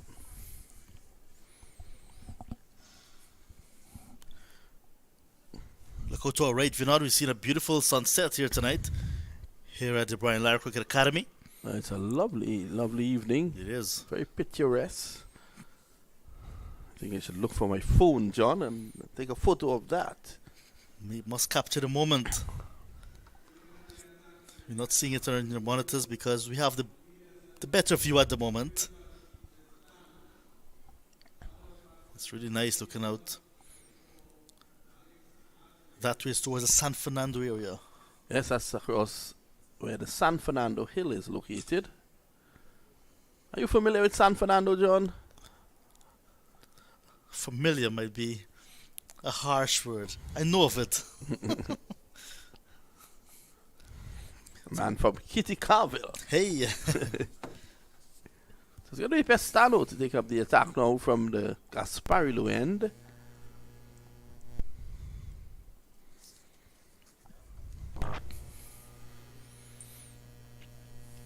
John,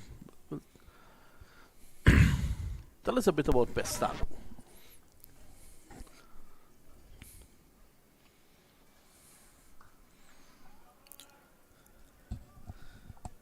Clinton Pestano started his cricket at youth level, of course. Look, we're seeing that beautiful sunset there now on monitor. Yeah, that is what John was speaking about just now. Quite a nice. When I used to go to school, we had primary colors. I'll not attempt to say what color is that, but it's beautiful. It's really beautiful down here in South. And we have a good game on our hands here. Down the leg side, clip for 4. Pestano starting 2 straight. Yeah, not a good start from Clinton Pestano, the Burbishan. String and allowed the batter to get off the mark as well. Alec Atenay is the man in form. Needs to be a much tighter. We've got to attack the off stump. Try to be aiming for that 4th, 5th stump line. There's a slip and a gully now in play. Very much capable of doing it.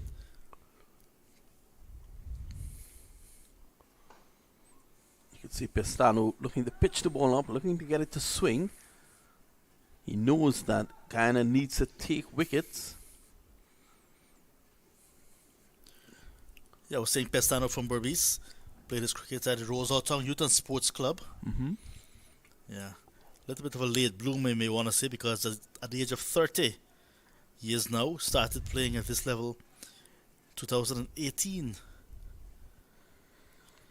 Worked hard to get into the national side at the senior level as an all-rounder.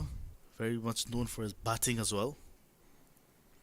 Edge and gone! Pestano strikes, and they're jumping in Georgetown as the Windward Islands, they've lost their 2nd wicket.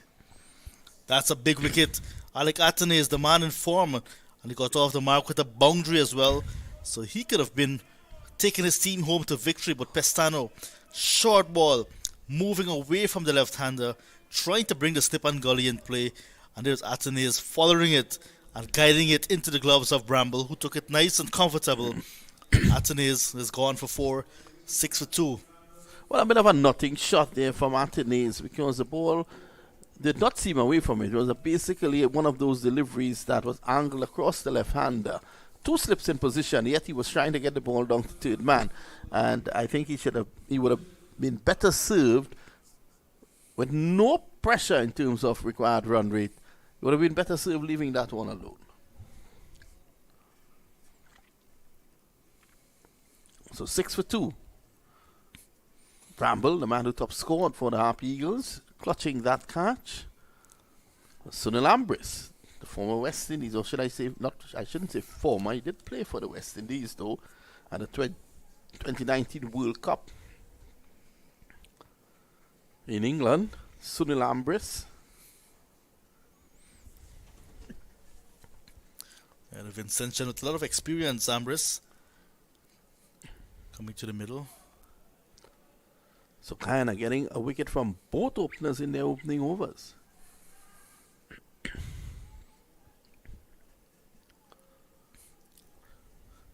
The last game against the CCC right here, Shepherd and Pestana used the new ball very good. Kept things tight, picked up the early wickets as well. It was quite different than what we saw in the previous two matches in terms of the bowling attack. They started with spin against the Volcanoes at Queen's Park Oval. And then the first game against the Red Force here, they started with spin again. But now giving the seamers the opportunity to use his hard new ball on a good track. Two steps in play again.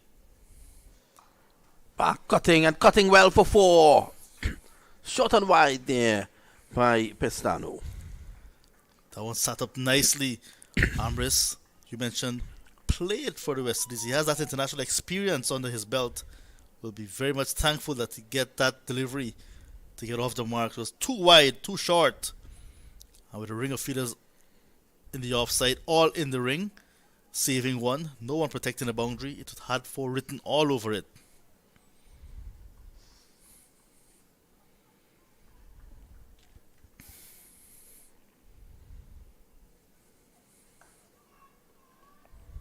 Well, that was a dangerous shot. I'll tell you why. He was playing right across that front pad.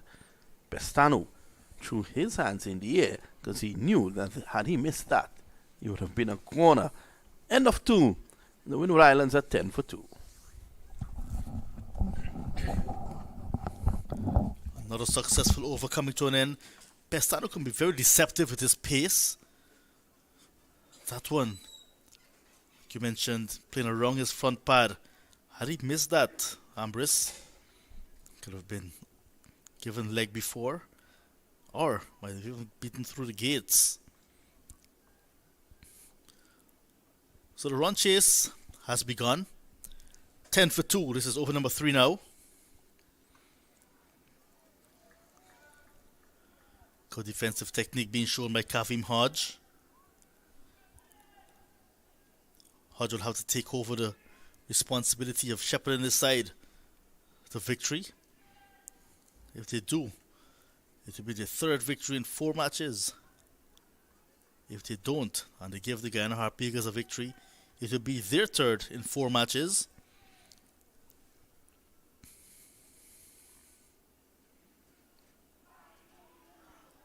Beaten, shaping to go through the offside, missed it. Ball came back in. Almost took the inner part of the bat, could have easily been played on or got the inside edge to the keeper. Got to be very careful here. The ball is moving around. Shepherd is getting his ball to do a little bit.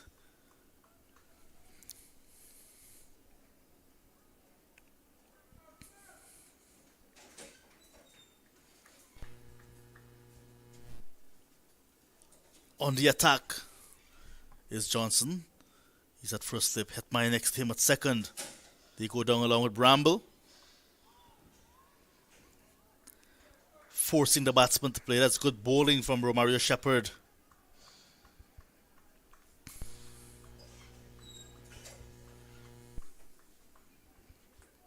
Constantly asking questions of these batters. The target is not a big one. 191 from 50 overs. You need to start with a little bit of a partnership. So here he is now. Going down the leg side, no doubt there, John. Guyana with a good start.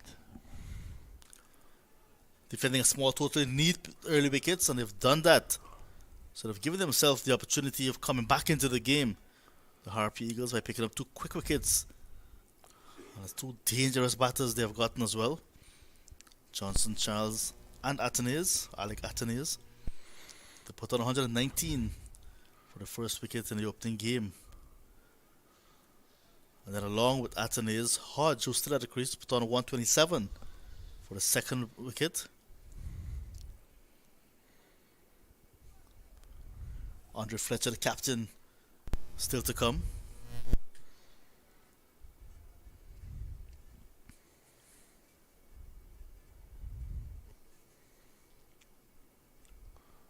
Oh, nice wristy shot, not risky. And you can see Sonny Lambris is clipping it around the corner. If you were the Windward Islands batsman out there, John, what would have been your approach? Try not to get out. Once you bat 50 overs, you will get this target. Bad balls will come. You'll be able to get the odd boundary. Look at the equation: 179 from 283. You and I can get that. Anyone can do it. With balls to spare. Good delivery, right on spot. And they must be respectful to those good deliveries indeed. End of the over, the end of 3, 12 for 2.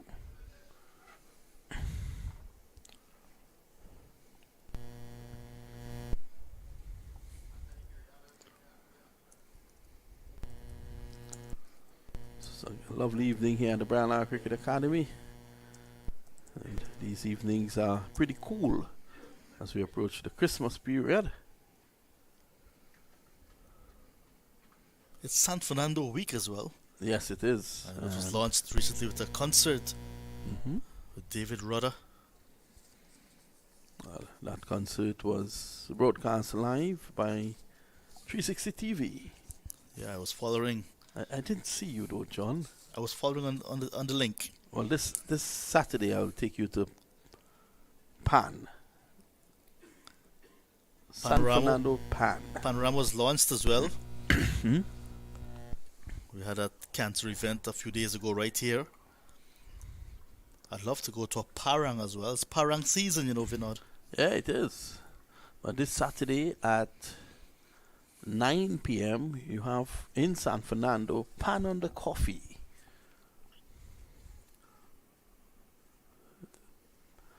Bands like Skiffle Bunch will be belting out their tunes. Hodge gets a very wide delivery that he leaves alone.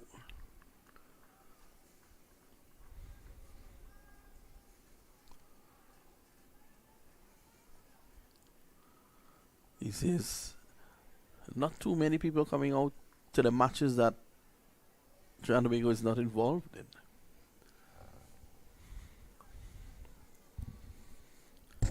And Monday is a working day as well.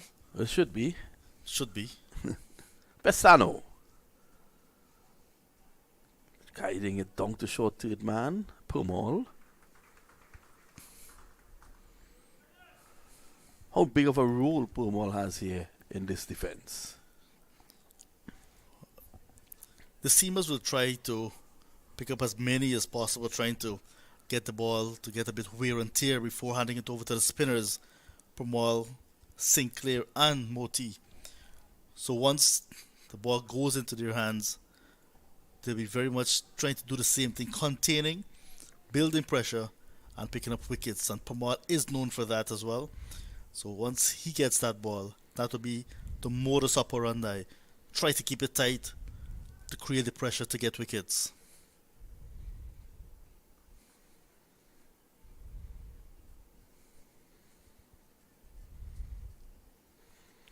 Four runs.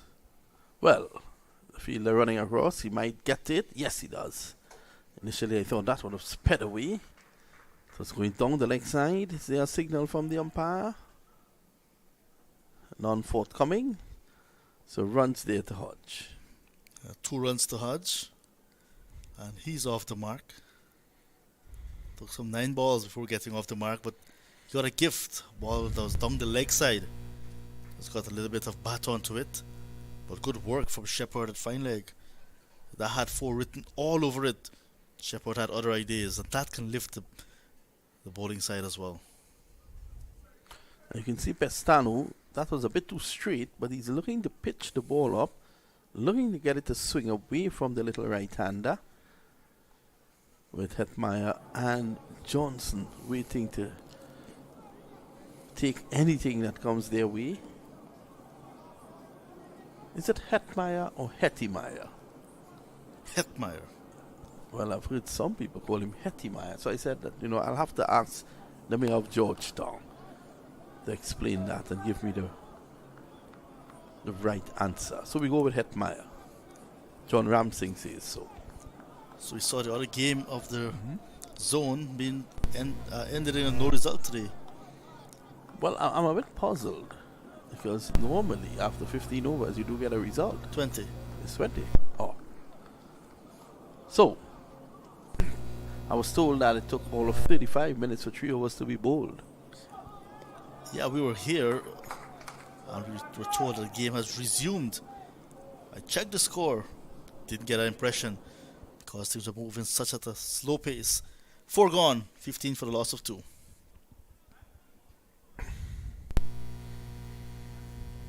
So 176 to get.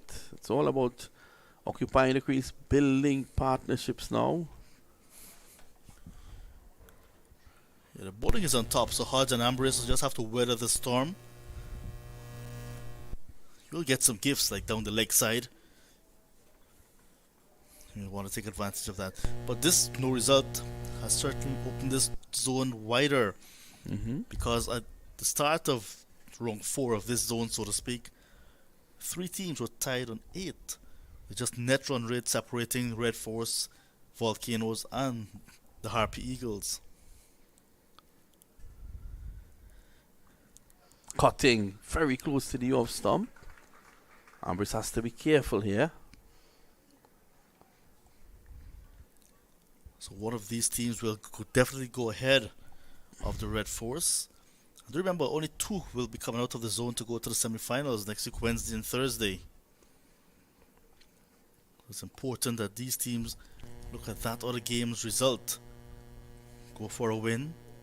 2 games after tonight for all the sides.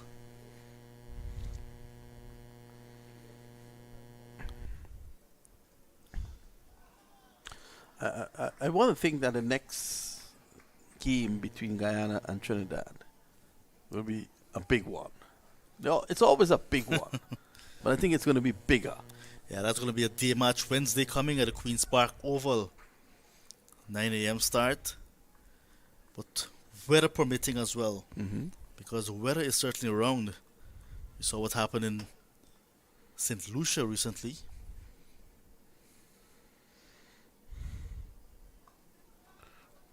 So Shepard has hit a spot, so to speak. Yeah, that's why Hodge and Ambrose got to be very watchful. He's getting good support from his captain. Ring of fielders on the offside, 2 slips. Fine leg and third man back on the boundary. Those are the 2 fielders out of the 30-yard circle for this phase of the game.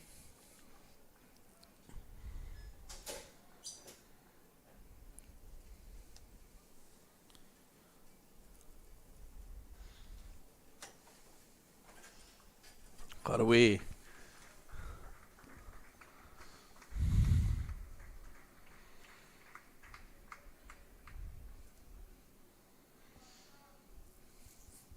So all to play for these 2 teams. The Windwards will need a big partnership here.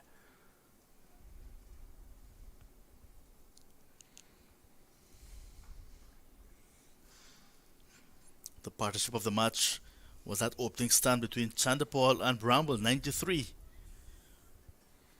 Second best being 31 between Sinclair and Hetmeyer.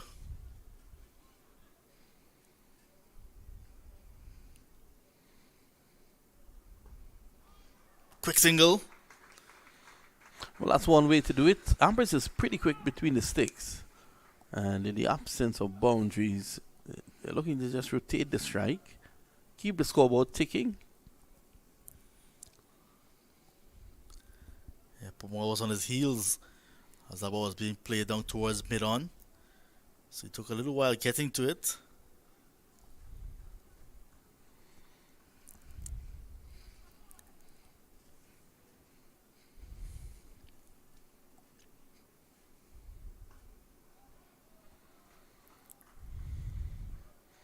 Shepard has really been good.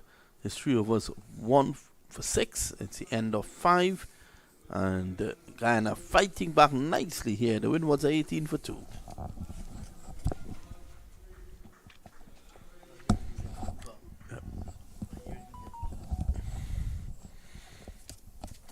And let me welcome back my good friend Andrew Chan. No relation, as John is saying, to Jackie Chan. And I said Andrew Chan, not to be confused with Andrew Mason. Certainly Chan and Mr. Mam Chan in the hot seats here. Pleasant night at the Brian Lara Cricket Academy. The sun has gone down completely. It's dark all around. And in a good position. I would say it's Guyana in a very strong position at the moment. Yeah, the Windwards don't have too much of a stiff total, so they just need to consolidate here with Hodge and Ambrose. Yeah, but their batting, their tail is a bit long, and that's the issue. That's pushing and running. Ambrose, with all his experience, has to come to the party. Kavim Hodge has been a very good player for the Windward Islands throughout this tournament. Of course, he and Athene started very, very strongly in terms of the runs, and Hodge has continued in a good vein. But as I was mentioning to John Ramsing earlier today on commentary, it seems that Guyana peaking at the right time while Windward Island just losing a little bit of momentum. A good cricket here, just forcing a single there, Kavim Hodge. Well, they've done that well. It's looking to get the quick singles, keep the scoreboard ticking. They don't want to get bogged down at one end. And, just proper batting will take them there. Yeah, definitely. That's all that's needed. Sensible cricket, sensible batting. Certainly the conversation that they would be having mid-pitch right now.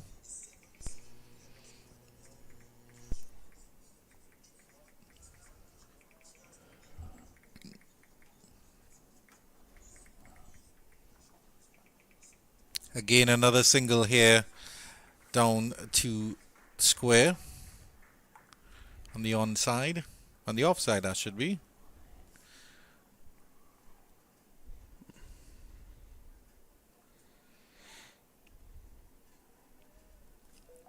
But certainly the Guyana Harpy Eagles' tails would be up and their talons would be sinking into the Windward Islands volcanoes at this point, despite having a low total on the board. Nice flick there by Hodge, but unfortunately no run in mid-wicket. Yep, finds Chanderpaul. Keeping things tight. That's one way to build pressure that will lead to injudicious shots that will lead to wickets. At the moment, I think that 190, and I said it at the break, that 190 represents a lot more than it really is, given the conditions and the strength of the opposition, especially their bowling resources, their slow bowling resources. Slow delivery. Well, certainly the Pacers are doing the job for the Harpy Eagles at the moment, and yes, of course, their spin resources are as rich as their natural resources. Gold and bauxite and aluminum in the form of Veerasamy Pamal and Gudakesh Moti. No Kanhai, as John Ramsing reliably informed me. And then, of course, the batter bowler, Kevin Sinclair. Good all-rounders.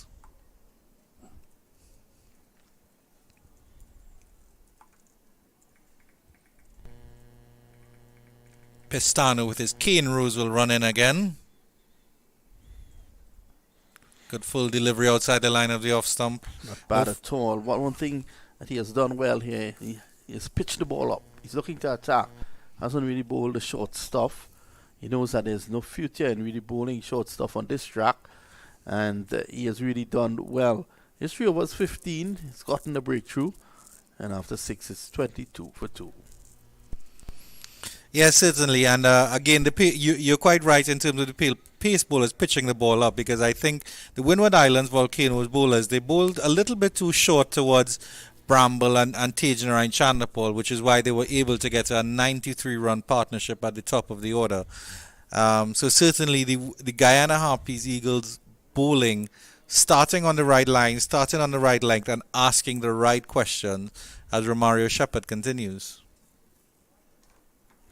Again, just back of a length, bowling those hard lengths, and it has kept Hodge quiet. He's faced 20 deliveries, but that's not the issue here. The fact is that he's still out there.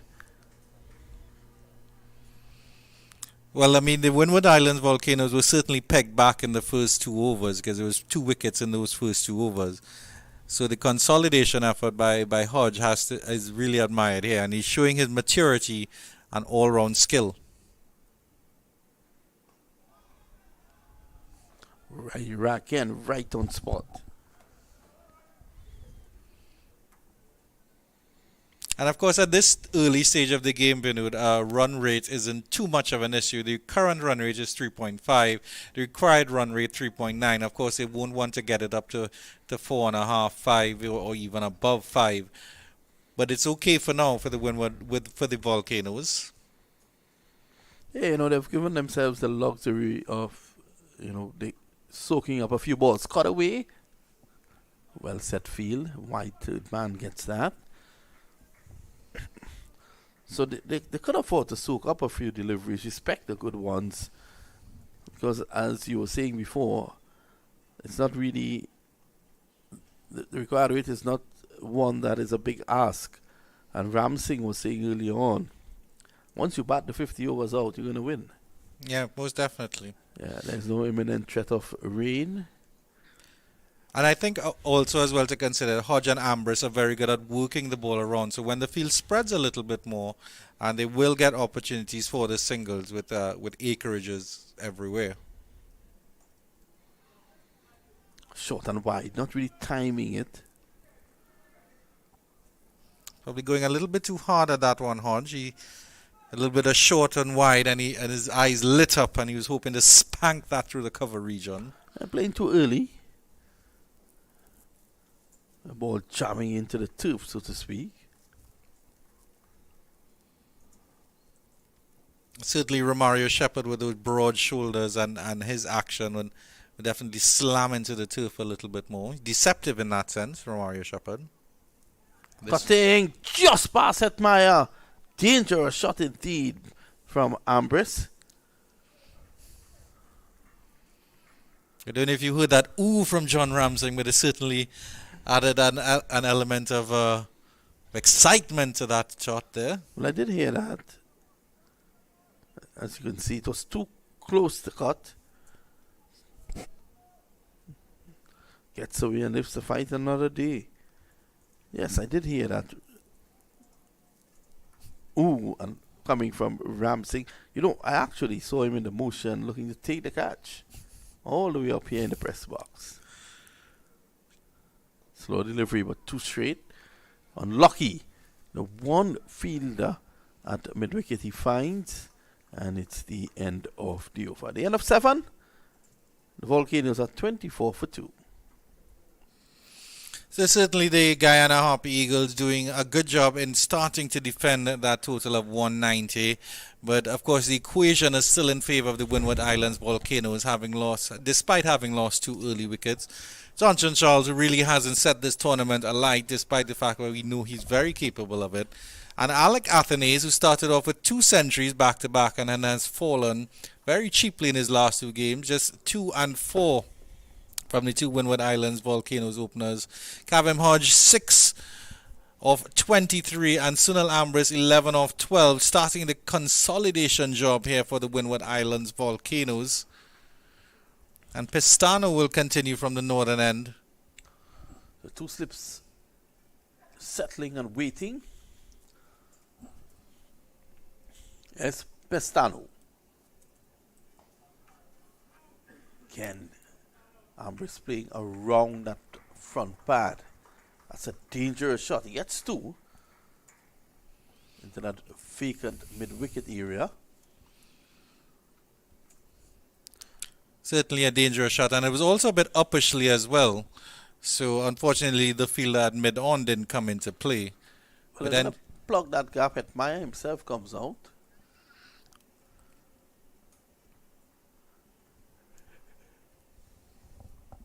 I say goodnight to Rishi Singh, who's supporting Guyana all the way in St. Martin. Very good cricket coach. He was actually the assistant coach of the Leeward Islands on the 19 team, or sorry, on the 15 team. And there's a lot of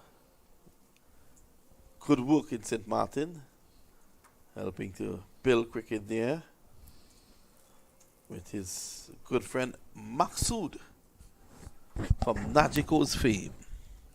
are they building it on the French side or the Dutch side?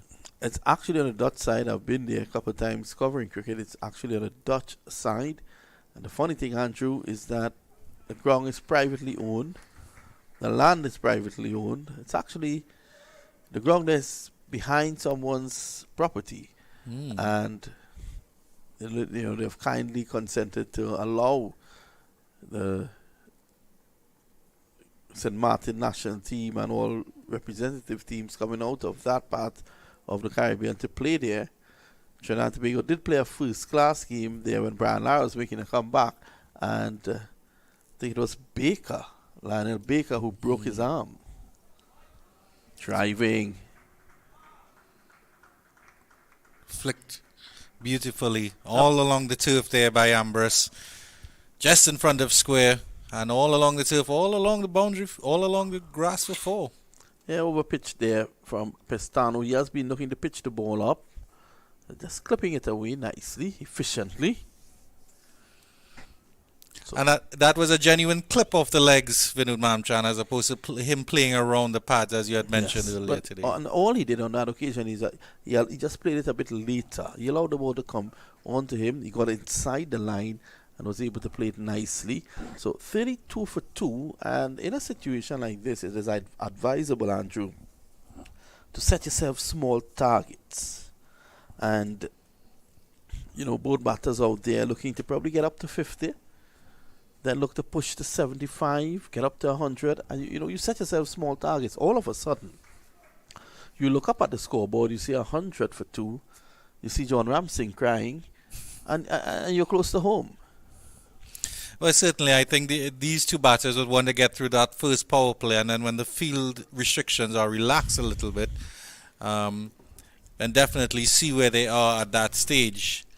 Because I think if they can get to 40 for 2, let's say 45 for 2 after the first 10 overs, that certainly gives you a platform to build on. After that, it's just your nudges and noodles all around the ground. Ambrose has shown his experience. He has called his experience into play. You can see the Ra Butler Highway. Patrons trying to get home after working on a Monday, Andrew. Pleasant good night to all those commuters. Of course, they can listen to the live radio via the YouTube channel, Windies Cricket YouTube channel. Definitely. And, speaking about that, I want to say good night to Inderjeet Prasad from Guyana. Of course, very good commentator, very dear friend of John Ramsing. I don't know if he would. Who isn't a dear friend of John Ramsing? I don't know if he would have a problem with me making that I feel like public information. I feel like a dear friend of John Ramsing at this John point. is a great guy, I haven't been to Guyana in the last couple of years, but when you touch down in Guyana, leave it to John. Shepherd to continue. Good delivery. Quietly pushed away. Hodge is doing the right thing here. He's supporting Ambrose. And the run rate is 4. So they're above the required rate at the moment. Well, just about. Yes. By the sliver of a finger, maybe. The pint size, Kavim Hodge. And the burly, strapping and strong, number 48, Romario Shepherd. Certainly an X-factor player for Guyana. Nice drive to the covers and bit of a iffy fielding effort there, you'd have to say. Ever been to Ram Singh's neck of the woods, Andrew? I have never been. I actually told him that, and I was talking to him about Shivnarine Chandapal Drive, and he was telling me it's all the way along to the presidential house. And I was saying Shivnarine Chandapal isn't known for his driving. It should have been Shivnarine Chandapal Cut. And in Trinidad and Tobago, we have the Clifford Road Drive, we have the Sonny Ramadan turn to get into the National Cricket Centre. Brian Lara gets his own academy and promenade. Bad shot. Naughty shot there from Ambrose. He has been trying that shot over and over and over again. That one was too close to cut. He's actually looking to cut that off the stumps. Look at this, Andrew. He's certainly playing with an angle bat on this one, trying to guide it down to third man, but it's really not advisable with that first slip and third slip. Coming back in maybe a little bit there. But it's too close to cut. And even if he cuts from there, he does not have the control or the power. Yeah. You have Sharon Meyer, who is at about a fourth slip. And then there's Moti in the gully, a deep gully at that. So I don't think there is much benefit in playing that shot. Well, I think, it's a very good ploy here by Leon Johnson because he has the first slip. He has himself at first slip and then Hetmeyer, as you mentioned, at the fourth slip. So it's probably a little tempter there because he knows that Ambrose knows if he gets it fine off the pace of Shepherd, then third man, it could just beat third man at a very fine position. So a little double psychology here maybe by Leon Johnson. The boy is a good captain. I tell you this, Andrew, I've looked at him over the years. I've always been impressed with his captaincy. Looking for that quick single, it's not there.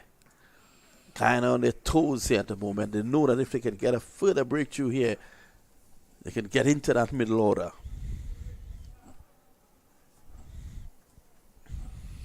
Yes, certainly Leon Johnson, a very capable cricketer. Unfortunately, he wasn't able to make the jump up to international cricket. I remember meeting him, I think, when Dinesh Ramdin was captain. And the West Indies played New Zealand in Barbados, and I told him best of luck. Yeah, I thought that he was a bit unfortunate. This is Hoyt away for 4, not in control, but again, an offside field is set for Shepherd. He was too straight on that occasion, and it was easy. I don't think Ambrose intended for this one to go in that direction. He was probably hoping to go a little bit straighter, but a thick inside edge and enough flow on the bat to get it over that into that cow corner region. And it's 34 for 2 after 9 overs. Windward Volcanoes going along quite well. They're just going along, I'd have to say. I wouldn't say they're going along quite well or otherwise. They're just going along, plodding along. These two, they're going along pretty good. They have gotten together. They're building a partnership. And we're going to see the first sign of spin in the form of the trusted Virasamy Pumal. Certainly a champion player, Virasamy Pumal. I feel like he's been a little bit off this tournament. He hasn't been the wicket taker, the attacking bowler that we normally see from him. Well, you want to start that tonight. Certainly. Just to back up a bit, Andrew, when we were speaking about Leon Johnson, I thought he was unfortunate. He was unlucky. I thought he performed pretty well as an opener for the West Indies, and after, I think it was, John might correct me on this, I think it was 2 half centuries in South Africa, didn't get a look in again. Certainly, it's very unfair from him. 2 half centuries now, you'll play you'll be in for the next 2 years. I'm sure Mr. John Ramsing will have a very, very interesting perspective on that one as well. I asked him about the curious case of Shimron Hetmeyer. He had no input on that one. He might have more thoughts on Leon Johnson. driving. And only Andrew Chan can ask those questions on air. It's going to be Permal.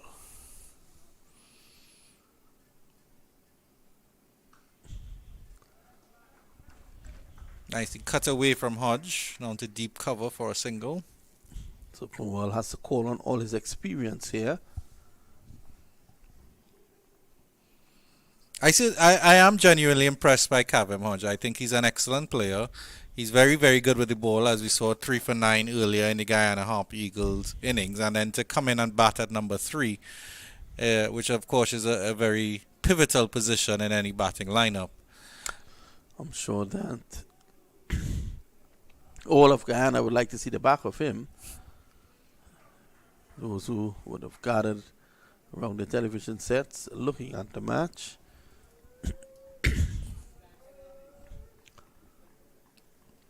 From all the way from Berbice, passing I-Flot into Georgetown. Well, George tells me it's on the other side. I normally visited the I-Flot cricket ground. Back in the day, youth cricket was played there. And John will let us know if that ground is still in existence. Just pushing this nicely away. I think I've been to beach 65, is it? 63.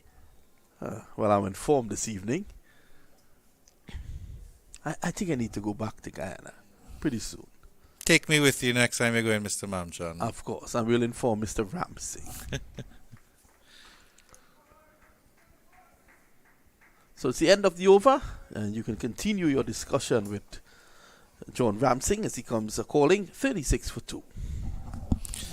10 overs gone here. That's the end of the power play, and the Windward Islands having lost 2 wickets very, very early in the first 2 hours of the power play. 2 overs, that should be, not the first 2 hours of the power play.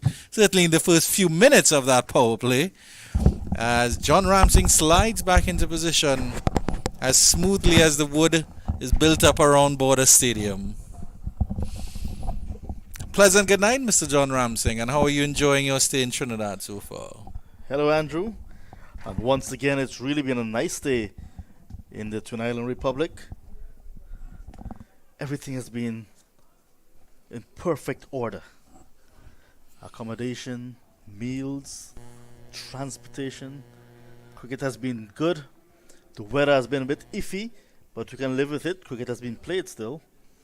Yeah, most definitely. Unfortunately, the rain put an end to that game at the Queen's Park Oval between the Red Force and combined campuses and colleges. However, a game was constituted, and I'm sure that, I couldn't confirm the final score, but it's certainly Red Force were in the ascendancy before the rains came down.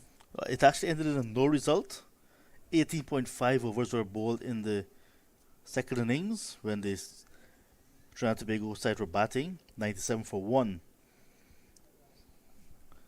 The no result there, unfortunately. That's 2 no result games in a row, because I think Jamaica and Barbados, I believe it were, Yeah. ended up as a no result. Yep, so it means now that the Volcanoes and the Harpy Eagles have the opportunity to go ahead of Trinidad and Tobago, Red Force, and to extend the lead over the other side. Only 2 will be allowed to go to the semi-finals from this group, as Moti starts a new spell in the air immediately. How is that? Big appeal! Umpire Jonathan Blades indicating it came off the tie pad. Yeah. Immediately Moti bringing some excitement here to the lineup. To his credit, he didn't really appeal that much. Moti just rubbed his hands on the pitch and getting some dust on his hands. Sunil Ambrose and Kavem Hodge employing the caps now with 2 spinners in operation. Here's Moti again. Beaten all ends up there. Sunil Ambrose touching down his Moti on that off stump and then turning away. And Ambrose was fending at that one. A fencer would have been proud of him, but his batting coach would certainly not have been proud of with him. Good bowling from Gudakesh Moti in his very first over, causing some troubles. This one turned down behind square on the leg side. The short fine leg will come around and pick it up, and they'll get 2 runs. Good fielding there by that number 12. That's Pestano putting in the dive and the slide. But it was not enough to prevent the second. They wanted to have a change of batters on strike. But Ambrose maintains strike. That one is straight on, and there's an appeal for leg before. May have been drifting down leg. The umpire just signals, well, maybe that's 2 more for the over. That's a good appeal from Gurukesh Moti. Well bowled, this straight pitching stump to stump. Yeah, he's come on in leaps and bounds, Gurukesh Moti. This one played off, and Hodge was looking for the single there. Certainly nothing going. But he definitely seems to be a little bit to be asking more questions than Veerasamy Permaul, and that's what you expect from Veerasamy Permaul, and you haven't seen that through his tournament. This one is swept very well by Ambrose, and that's 4 runs down to fine leg, down to deep square leg for 4. Yeah, good shot to end over number 11. Moti, after asking some questions early in the over, released the pressure a little bit by going too much on the part of the batsman, and he swept it in the gap for 4. You can see that one was already directed on the line of leg stump, and Ambrose with a very clever little swivel there. So Ambrose is really doing the brunt of the scoring here. 26 off 31. Kavem Hodge, a bit scratchy out there, 9 off 28, but he's still there, and that's the important thing. They got together with a score on 6 for 2 in over number 2. So it's a rebuilding process at the moment. The main scoreboard is saying 45 for the loss of 2. We have 42. I would say honours even at this early stage here, John Ramsing. Windwards progressing quite nicely after the loss of the 2 early wickets. A pleasant drive there by Kavem Hodge to get a single down to long off. So yes, certainly Guyana were in the ascendancy in the early overs here, but I think the Volcanoes with these 2 batters at the crease have just consolidated quite nicely. With a small total to get, the Volcanoes can really think that they're ahead at the moment. But once they maintain these wickets, don't try to do anything too erratic to be able to get home easily. Another wicket or 2 can set the cat among the pigeons, however. Ambrose gets 1 and turns this forward of square into the leg side, and will get a single here. So they're doing the right things, you have to say, the Windward Islands Volcanoes batters. They're just picking off the bad deliveries, getting a single, getting runs where they can. They don't have to try anything too extravagant. That run rate is only 3.7. Their current run rate is already 4.1. So they're doing well in that regard. This one is pushed down to short, long on, mid on, and they will get a quick single there. The throw from Hetty a little bit wild coming into Anthony Bramble. Yeah, just a bit late in attacking that ball, Shimon Hetmeyer, and allowed the single to be taken quite easily. So it's making it just a bit too easy now for the batters. He dropped back to a conventional long on now, although not full How's on that? the boundary. That could be very close. Umpire Taylor immediately says not out. And they're asking yet again, what did that miss? That was a very good shout for leg before from Veerasamy Permaul. That was a bit quicker. Bit online. Maybe doing too much according to the umpire. Permaul still asking a question of the umpire. Maybe Ambrose has got that front foot outside the line of the off stump. But certainly very adjacent on that call. Very excited with the Guyanese Harpy Eagles. Screeching for all they were worth. Last delivery of the 12th coming up. It's a nice drive square by Ambrose, and a trotter single after a misfield at point there. And that will end the 12th. Windwards Volcanoes 46 for 2 after losing 2 early wickets. And over there in which Permaul asked a very important question of the umpire. How was that? Trying to get Ambrose's wicket. Umpire judged that it was not out. Are you still seeing a discussion with umpire Chris Taylor? Now Bramble asking him, what did that miss ups?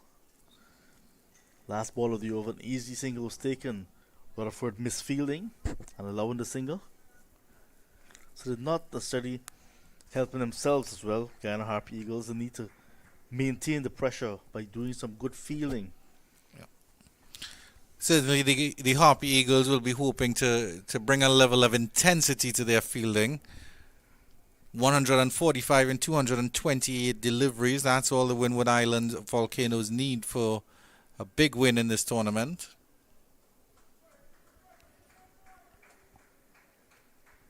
It certainly has been a very mixed tournament in the sense that no clear leaders have emerged, no clear teams have emerged.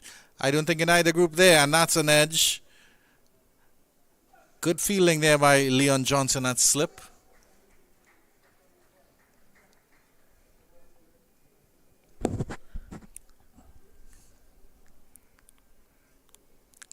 As the Volcanoes certainly started strongly here, and then they lost a bit of momentum, and then the Harpy Eagles didn't start as strongly, and now they're gaining a bit of momentum.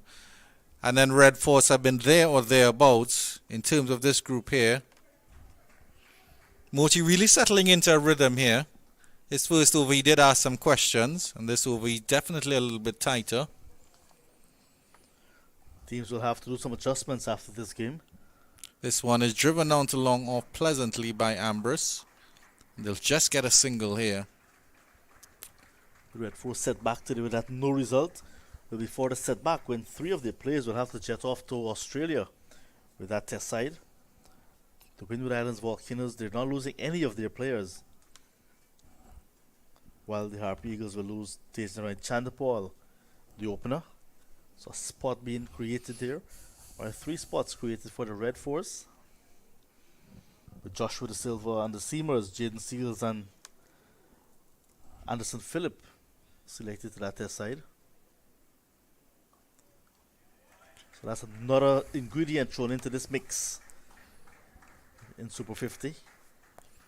Well, then, of course, I think that is a good chance as 13 overs have gone and the Windwards Volcanoes progressed to 47 for 2. It's 51 for 2 at the end of 13, so their 50 comes up. But certainly it gives the fringe players a chance to show up and shine here for sure.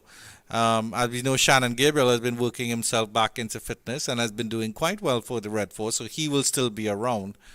So it'll be interesting to see who is drafted from the Red Force squad to fill up those gaps, and if they take their chances as well. We certainly expect maybe Brian Charles to come back into the attack, that spinner, maybe offer a bit of variation to the Trinidad and Tobago Red Force squad. Will Chandapal Hemraj be coming back into the Guyana squad? As Permal continues. Nice drive there. Half stopped by Permal. Hodge will get the single. Releasing the pressure by leaking an easy run there. Garrett Ned, the assistant coach,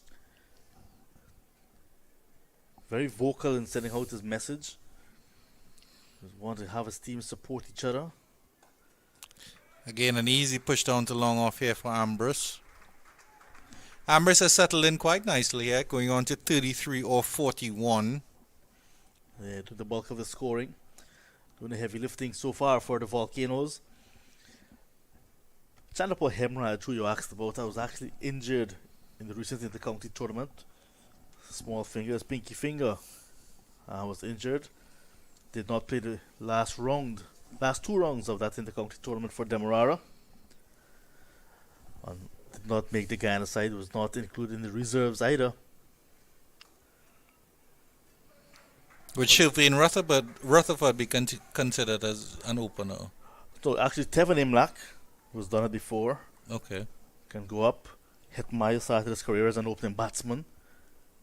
Can have a look in. Kemal Savory, who's yet to be used in this year's tournament, is on the bench. Mm-hmm. He can be used as well as an excellent opening option. Okay.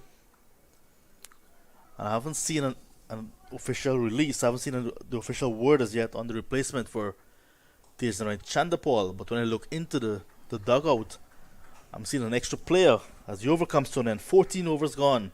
53 for the loss of 2. After being pegged back early by the Harpy Eagles bowlers, the Windwards Volcanoes have progressed to 53 for 2. At the same stage, the Guyana Harpy Eagles were sitting pretty on their perch with Tejan Chandapal and Anthony Bramble going along swimmingly at 76 without loss. So certainly runs behind and wickets behind as well.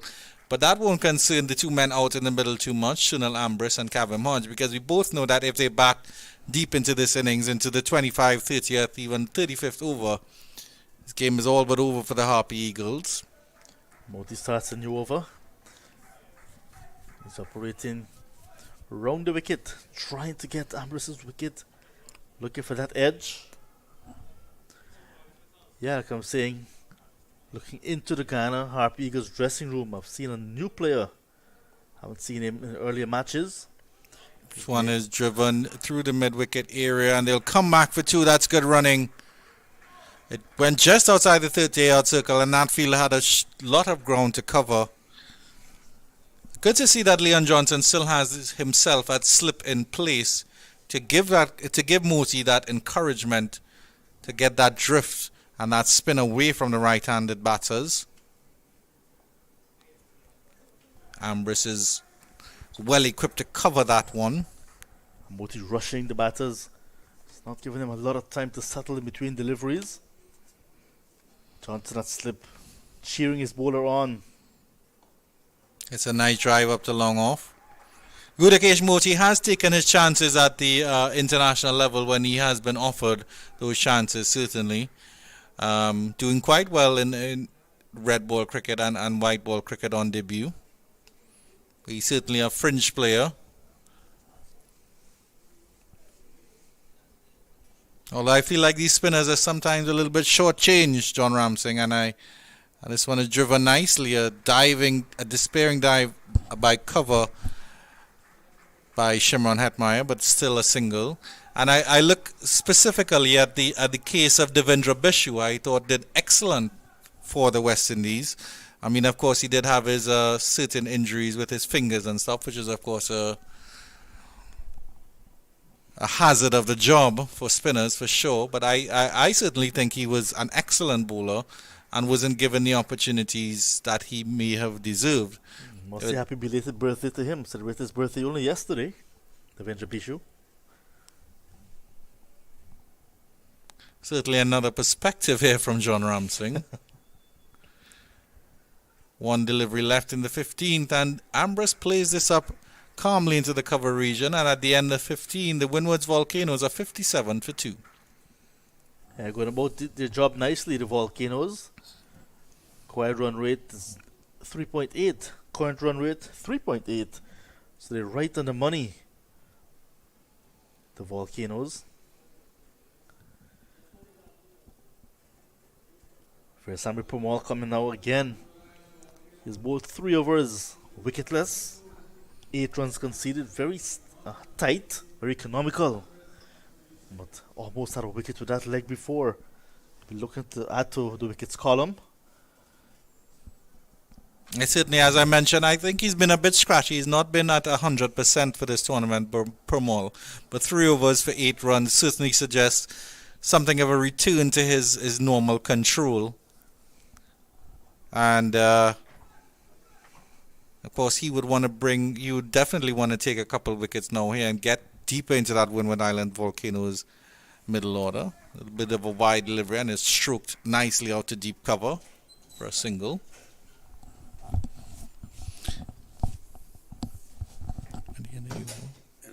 Yeah.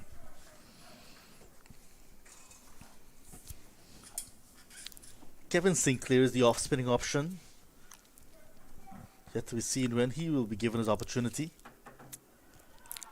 Big sweep here by Ambrose. And another appeal for leg before. This time you can see that one sliding down the leg side. Ambrose got to be very careful here. He's been very watchful. What a Beaten beauty outside the of line of the off stump. Beautiful flight and turn there from Permall.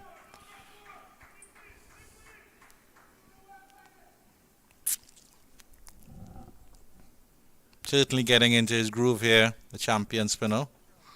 This one down the leg side, however. Just paddled away. Bramble will trot off behind square. Leg by signal by umpire Taylor. Leg by. There's a new head coach as well for the Guyana Harpy Eagles. Title has eluded successful red ball captain, coach, Eson Crandon. So now Ryan Hercules, who was the deputy to Eson Crandon in the recent 4-day tournament, also deputy to Ryan Griffith in the T20s in the Caribbean Premier League, has now been promoted to head coach for the Harpy Eagles. So Ryan Hercules will be looking for, first of all, to get his team to the semi-finals, and then looking to get him into the final. Last delivery of the 16th coming up, and a nice drive down there, half stop by Permall, but it will get down to long off for a single for Kavim Hodge, and at the end of 16, the Windward Islands have progressed to 60 for 2. Some comments from John Ramsing before Vinod Mamchan replaces yours truly. There we go again in terms of Permall giving an easy single. The ball passed under his hand as he was diving. 2 years ago, that would have been easily stopped by the bowler. But not only that Permall is getting up in age, but also it's in the night. Falling asleep a little bit maybe. 16 overs gone. The drinks break will be coming up shortly. It was after that drinks break that was taken in the Guyana Harpy Eagles innings that things changed. Whatever the Volcanoes had to drink certainly worked for them. Moti starts a new over. Mamchan, you have your coffee. Yeah, that's important there, John. So 60 for 2. Hodge is on 16, Amber's 36. And Moti has to produce something special here. We all know what he's capable of doing. Very good bowler, Gudakesh Moti. Guyana badly needs a breakthrough now. It's a 54-run partnership being forged already. Hodge and Ambrose. As they say, you add 2 wickets to the current score and you see the position that you could be in. That'll be 60 for 4. And the Guyana will be right back in it. So these two need to fight, Permall and Moti. But take nothing away from Hodge and Ambrose. Fought well. 54 of 15 overs together. Oh, that's a lovely shot. Good punch. It's look compact, Hodge. Looking very solid again. Got 43. 104. So he's been around among the runs for the Volcanoes this season. So whoever loses tonight here, they will then go under the winner of tonight's match, as well as Trinidad and Tobago Red Force. Yep. Over completed, 17 gone, 61 for 2. TNT Red Force will feel hard done today by what transpired at the Oval. Remember, 2 teams, as John said earlier on commentary, 2 teams will leave this group and head to Antigua for the playoffs. Trinidad and Tobago Red Force, the defending champions, and they've won the most number of titles in the 50 overs cricket in the Caribbean, and they're followed by Guyana. Yeah. So the water break isn't here officially yet. I'm getting the impression that John is depending on the water break. So we're seeing the battles collecting their helmets because Sherfin Rutherford is going to be introduced into the attack. He has been adding some seam options, variety to this attack. We saw Pestano and Shepherd being used along with the 3 spinners. So after the opening burst between Bestano and Shepherd, really picked up a wicket each. Nothing since. So he's gone back to his seam, this time in the form of Rutherford. Rutherford actually is a bit nippy. Not getting a lot of overs. 5 overs in the match against the Red Force, 3 against the Volcanoes. I think it was 4 against the CCC. So just adding to the seam options, but not getting a long spell. He had to pick up a wicket as well. Well, who knows? Tonight may well be his night. Okay, he goes into the pitch. Has to At be hard the- lengths. Yeah, has to be the man with the golden arm.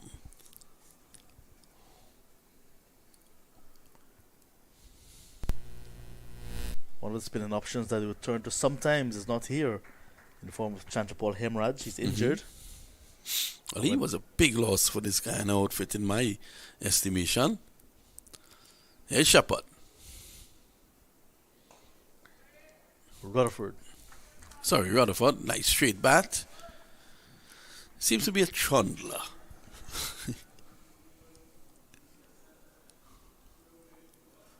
I was telling Andrew earlier about the replacement for Chandrapal as he go on to Australia with the test side. I haven't seen anything official coming from the Guyana Cricket Board. Haven't heard anything officially from the team management here on the ground as well. But I'm seeing a new player in and around the setup. Who's that? Akshay Prasad. Oh, Akshay, with experience at this level, played with the CCC when they won in 2018. Played 3 matches for the Harpy Eagles before this season. 2 half centuries under his belt, both for CCC. Left arm spinner as well, but perhaps one, maybe Imlak will move up the order. Savory, who's on the bench, may open.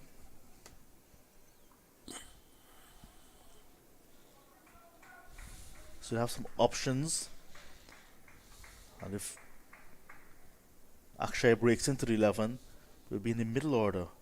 And we see that middle order now a little bit struggling with Hetmeyer, Johnson, not in the best of forms.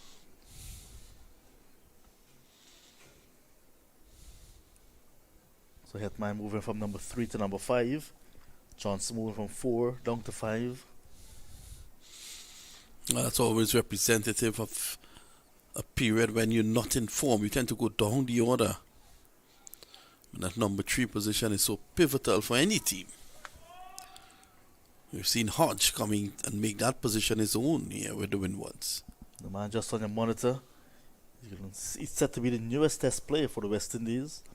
Tejan Chandrapal, and there's a buzz about it back home in Guyana. Lots of persons right here that I've interacted with, speaking highly of Tejan Chandrapal and his prospects as a test player. Yeah, I think all Caribbean, I think everyone in the Caribbean would be very supportive of him because at the end of the day, it'll be a fantastic story if he can do get anywhere as close as to what his dad did, Shiv Chandrapal. And, you know, he has the temperament. We've seen that. And one hopes he can transfer that onto the big times. Australia is no easy place. And his dad has moved up into coaching as well. He just won his first major title, the CPL, with the Jamaica Tallows. Also did win the under-19 With the USA girls, yeah. Regional tournament with the USA girls. So Shiv has a very impressive record. Good first over by Rutherford, just the 2 runs. And it's 63 for 2. Umpire Taylor summoned the drinks break, and the ground staff and the drinks are heading on. We'll head off for a break as well, Mam Chan. Have some coffee and come back with the action with the Volcanoes still requiring a further 128 runs to win. They have lots of time, 192 balls to get there. We'll be back in a short break.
That one is Driving beautifully for. Did that go all the way? Let's wait on the umpire. One bounce into the boundary for 4. So that's 4 more. Takes the score down to 67 for 2. that was too easy for Ambrose. Well pitched up from Gurukesh Moti right after the drinks break.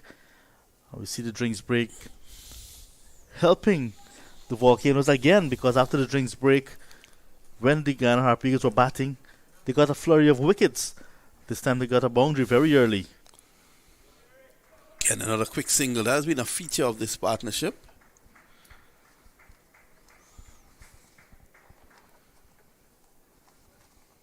So it's 68 for 2. Arch 18 and Ambrose is on 42. And the partnership has gone to 62 runs. So they're extending that. It shows that they're controlling this game nicely. Volcanoes won their opening game against this very Harpy Eagle side. If they win this one, make a clean sweep over the Harpy Eagles. Yeah, they have done well against Guyana. So 122 required, 189 balls.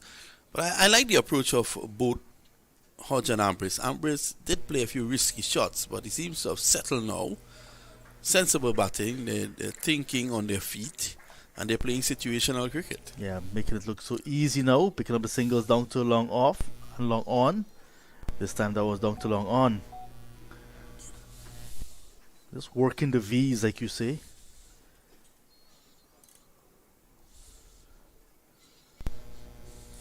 Tight defense.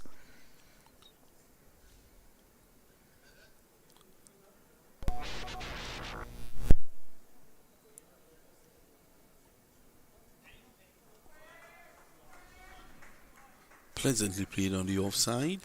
And these two seem to be batting with very broad bats at the moment, John. The first over after drinks completed, 19 overs gone, 71 for 2.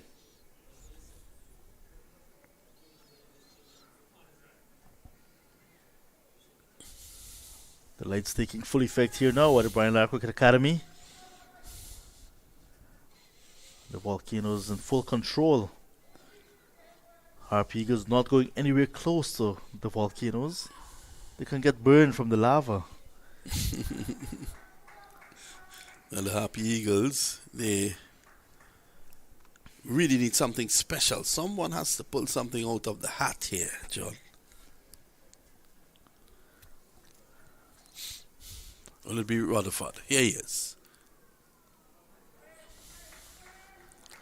Well, not with deliveries like that.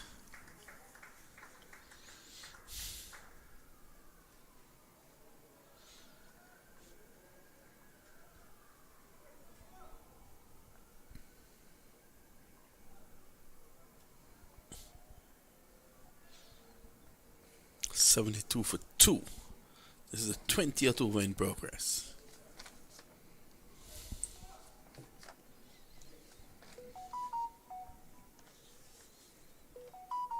Bold! You wanted something special, and that's what Rutherford is going to give you.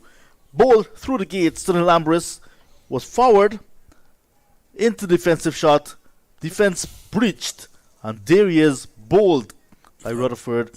72 now for 3 in over number 20. Well, that's a big wicket. Retaking his guard just before the delivery was Bold.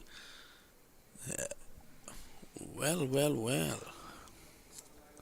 On his way. So, could this be the opening that the Guyanese needed? Hodge is still there. And Andrew Fletcher is coming to bat now. 72 for 3, 66 run partnership for the third wicket. Very important partnership. Ambrose bowled by Rutherford, 43. Just 55 deliveries he used. A lot of singles in his innings. Weathered the storm nicely. Having to dig his team out of trouble at 6 for 2.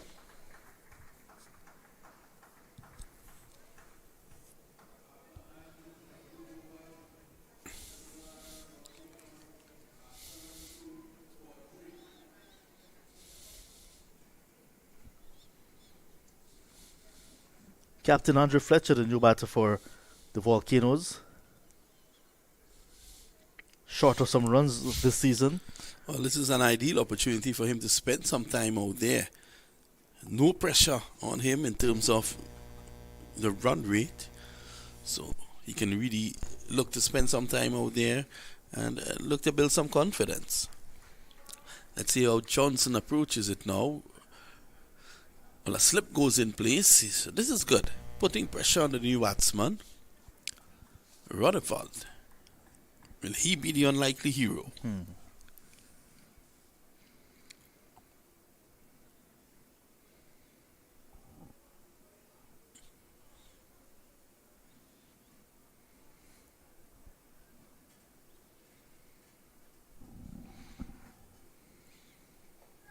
this one jacks back. But on the front foot there was Fletcher.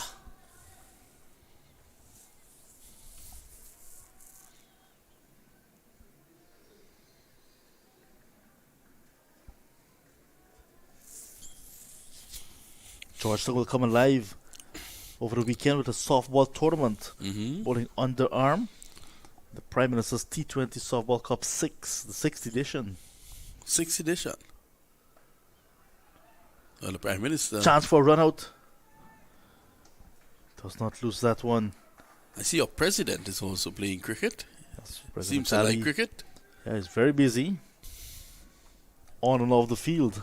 Yeah,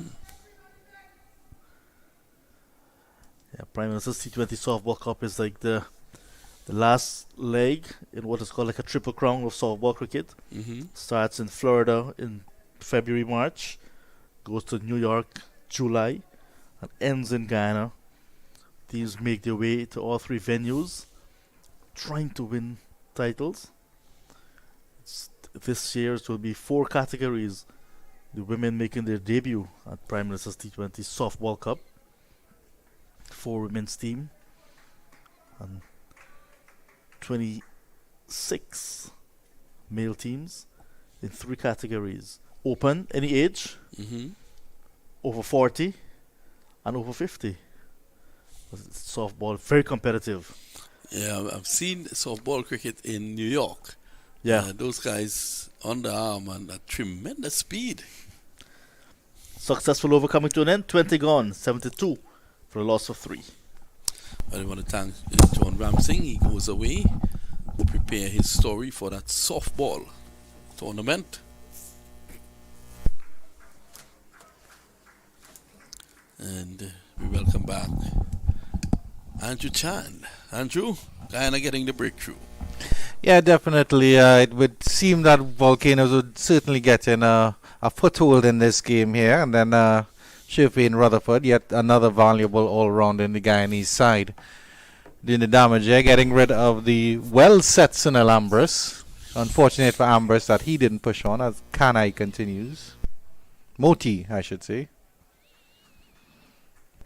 I was corrected by John Ramsing that the Kanai has been dropped and he's just Moti. Yeah, he's just Moti now. Oh, that's a good delivery. Giving it some loop. Looking to invite a big shot.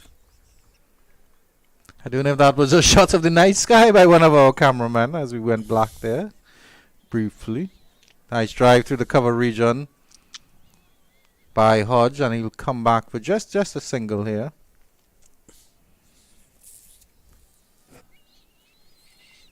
Hetmeyer throwing himself around there in the cover region.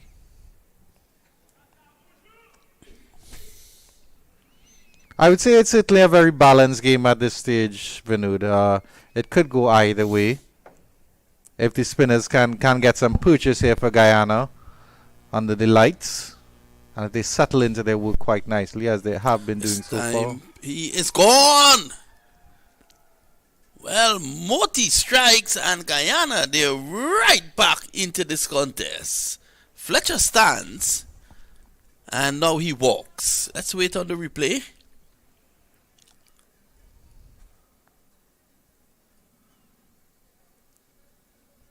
Well, chopped it on. Yep. So Fletcher disappointed there. Moti strikes. It's now 73 for 4. And that certainly is a big wicket here because we know what Andrew Fletcher is capable of.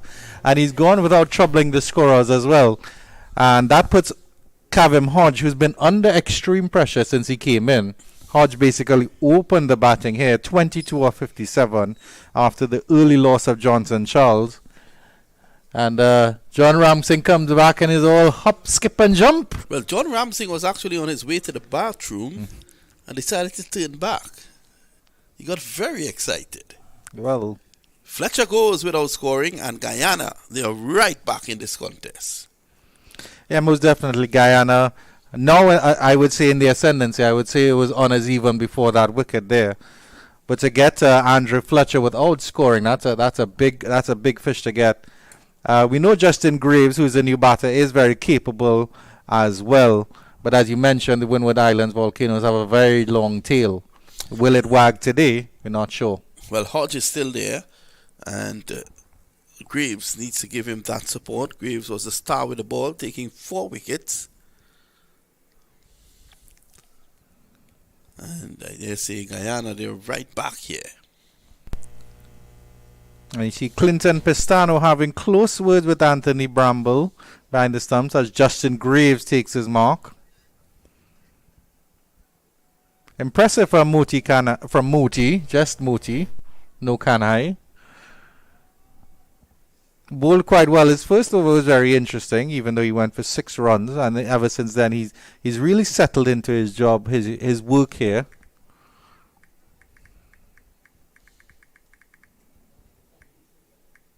A lanky fellow with long fingers, which would help impart that extra spin on those deliveries. 2 slips in place here for Justin Greaves and Moti.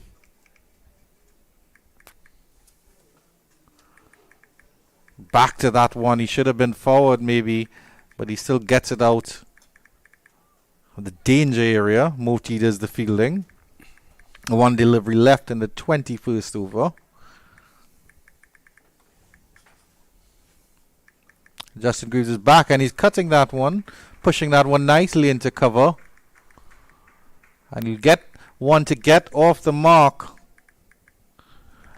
And at the end of 21 overs, the Windward Islands Volcanoes are 74 for 4. And all of a sudden, that total of 191 looks a little bit more stiff. Their current run rate has dropped to 3.52. And the required run rate has gone above 4, I think, for the first time in their innings. So certainly, the Guyanese middle overs bowlers really doing the good job here.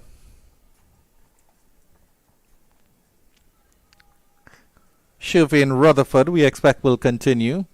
He just bowled the 2 overs for 3 runs and that big wicket of Sunil Ambrose, the set batter.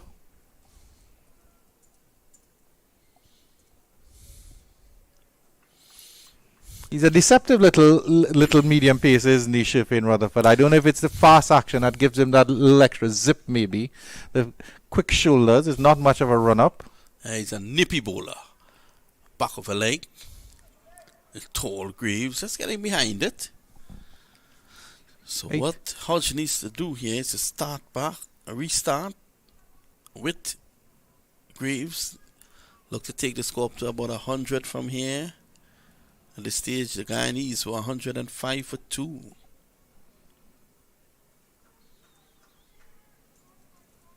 He certainly is faster than military medium, Shifin Rutherford. Full delivery. This time pitched tailing up, and there's a loud appeal. That was going down the leg side. Maya can't believe it.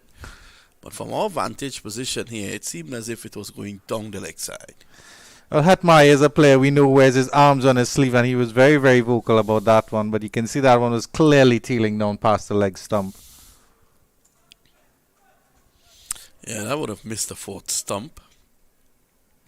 Hetmeyer still has his arms on his head as he comes up to have a word with Justin Greaves about that one. Certainly for the umpire to hear. Bit of a smile, nevertheless, between the two competitors.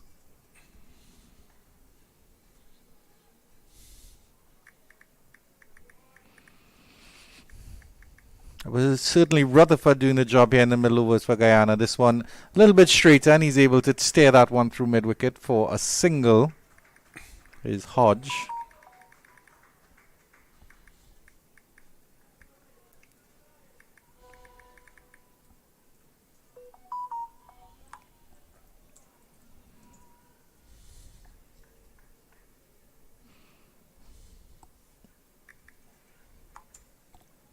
I certainly think this will be a good competition here between Rutherford and Greaves. Let's see what happens. Lovely cover drive. Back foot cover drive. That will run close to the boundary. Three fielders converging on it. And the ball will win the race. Lovely back foot cover drive from Justin Greaves. And he gets 4 runs all along the carpet. Wonderful shot indeed. Stepping back to that one. Staying back. Little bit of width. Opening the face. Staring that through the cover region. Oh, pure timing there from Justin Greaves.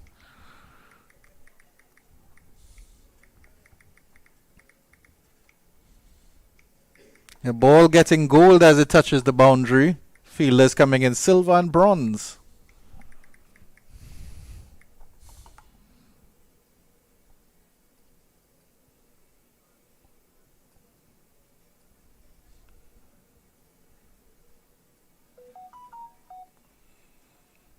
Greaves, of course, a slightly taller batter than Kavim Hodge. So Shafeen Rutherford will have to adjust his line a little bit. And his length as well.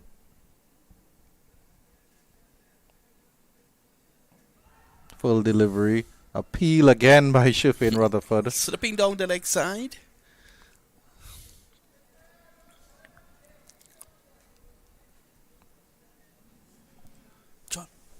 I think he's requesting those screws for his boot there.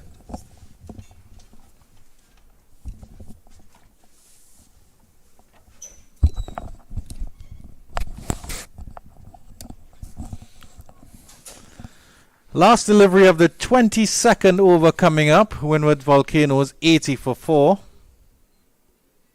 That's a full delivery, and that's well driven there. Hetmeyer comes around at mid-on, gets the throw in, but it's an easy single at the end. 81 for 4 after 22, the Windwards Volcanoes, as Mr. John Ramsing slides back comfortably into the commentary position to join me. And I shall ask him, are the Harpy Eagles a well-known sight in Guyana? Good evening once again. Harpy Eagles, very popular. Guyana, part of the Amazon. Harpy Eagles nest in the south of Guyana, in the deep jungle, and also in the north, which is very close to Trinidad and Tobago, mind you, in a place called Barimo Winey, region number 1. So they have nesting season, and when they do grow to full size, the wingspan probably as big as 10 feet. Wow. The claws are big. You can pick up like babies, because they feed on monkeys and sloths and so on. Just fly, pick up, and that's it. Certainly those talons of the birds of prey, very, very impressive indeed. You can look at Not surprised that the Guyanese national cricket team is named after such a ferocious animal. It's an impressive creature.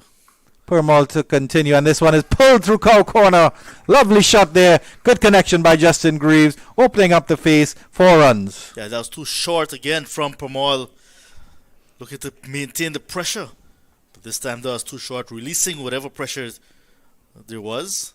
No pressure at all on Greaves on that occasion. Permal actually replacing Moti from the southern end of the ground. His first 4 overs that went for 14, he bowled from the northern end of the ground. A little bit of adjustment to him as well. And as we mentioned, Greaves is a bit of a taller batter as well. So his reach is a little bit more impressive.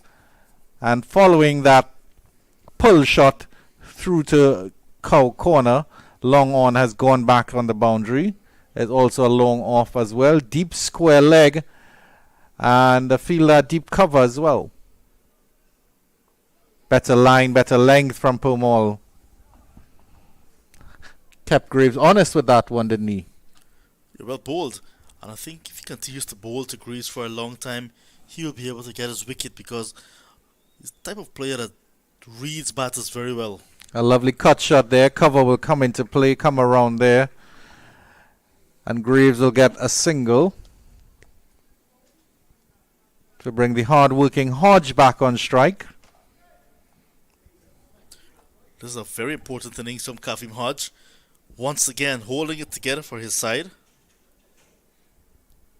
Over the years, been very dependable for the Volcanoes. This one he drives nicely down to long on.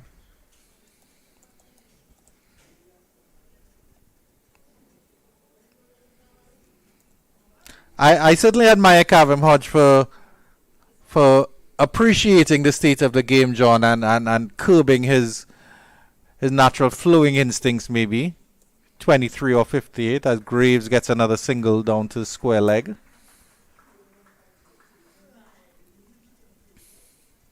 He's certainly adapting to the pace of the game and what is required of him as a Windward Islands batter. Former captain of the side, so lots of responsibilities. Looking to get into the seniors West Indies side. It's an edge. Played softly down to slip. Good fielding there by Leon Johnson there at slip. And that will end the 23rd over. After 23 overs, the Windward Islands Volcanoes 88 for 4. Requiring 191 for victory.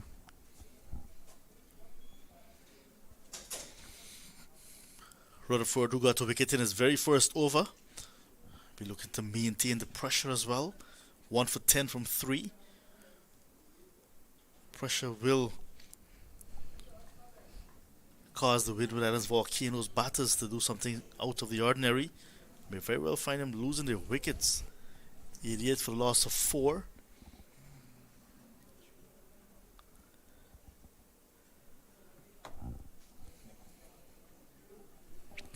Shivane Rutherford will resume action from the northern end. 3 overs, 1 for 10. Good returns from him. Very good. First wicket of the season. Bowls in all of the matches so far that the Harpy Eagles has played, but yet to pick up a wicket before today.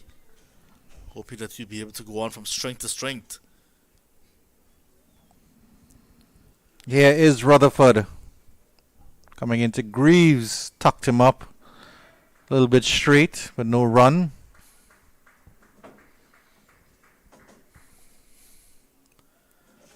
Johnson using his bowlers very nicely so far.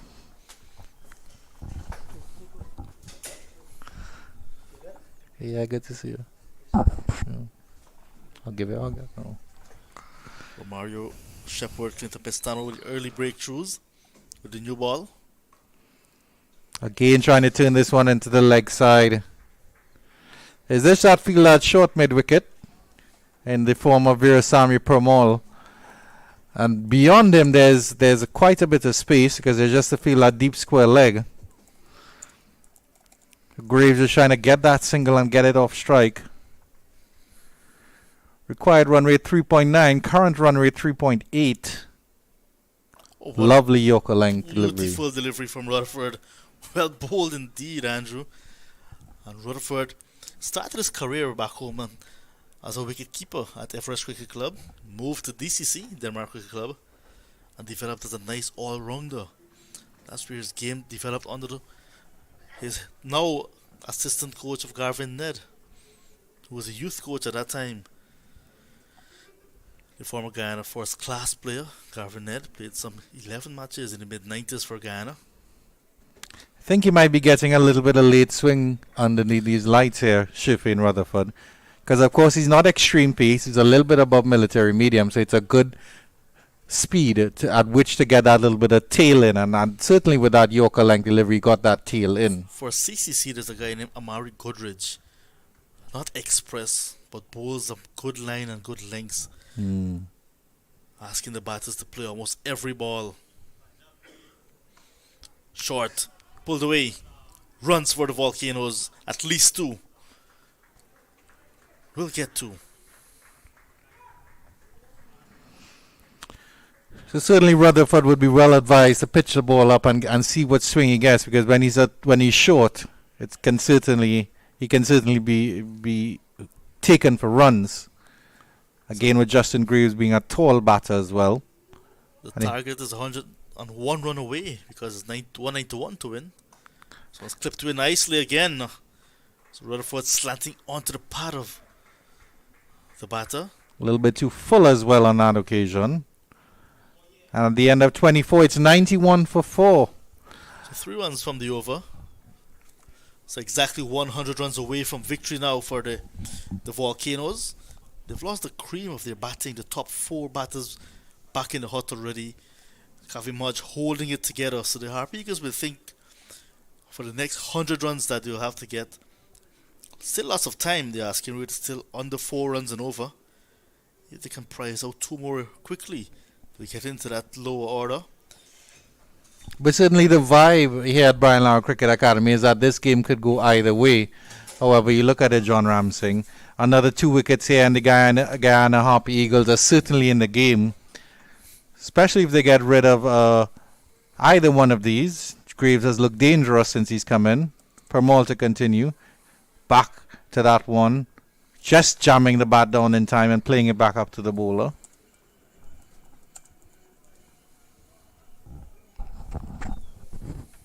Ian, coming on.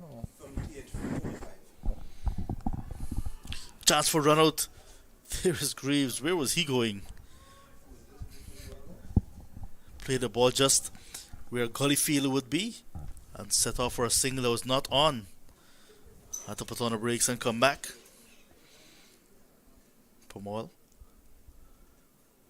Again, back to this one. Graves standing up tall, however. He does have that advantage in that he's tall and he can get over the delivery. But he would still be advised to stretch maybe that front foot. Just get it out a little bit here. And this one he does get out a little bit as it was drifting down the leg side there by Permal.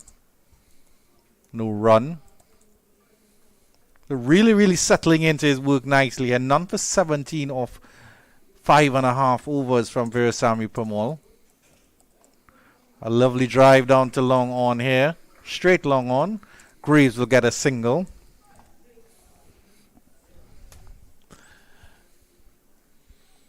Currently, this partnership is worth just 20. Amazingly enough, John Ramsing. It feels like these two have been there for quite some time. It's an important partnership since Captain Andre Fletcher was dismissed. 20 valuable runs, you may want to say. Certainly. And at the end of 25, the Windward Islands Volcanoes are 92 for 4. First of all, some comments from Mr. John Ramsing before yours truly is replaced by Ian Wason. So Rutherford will be given an opportunity to continue.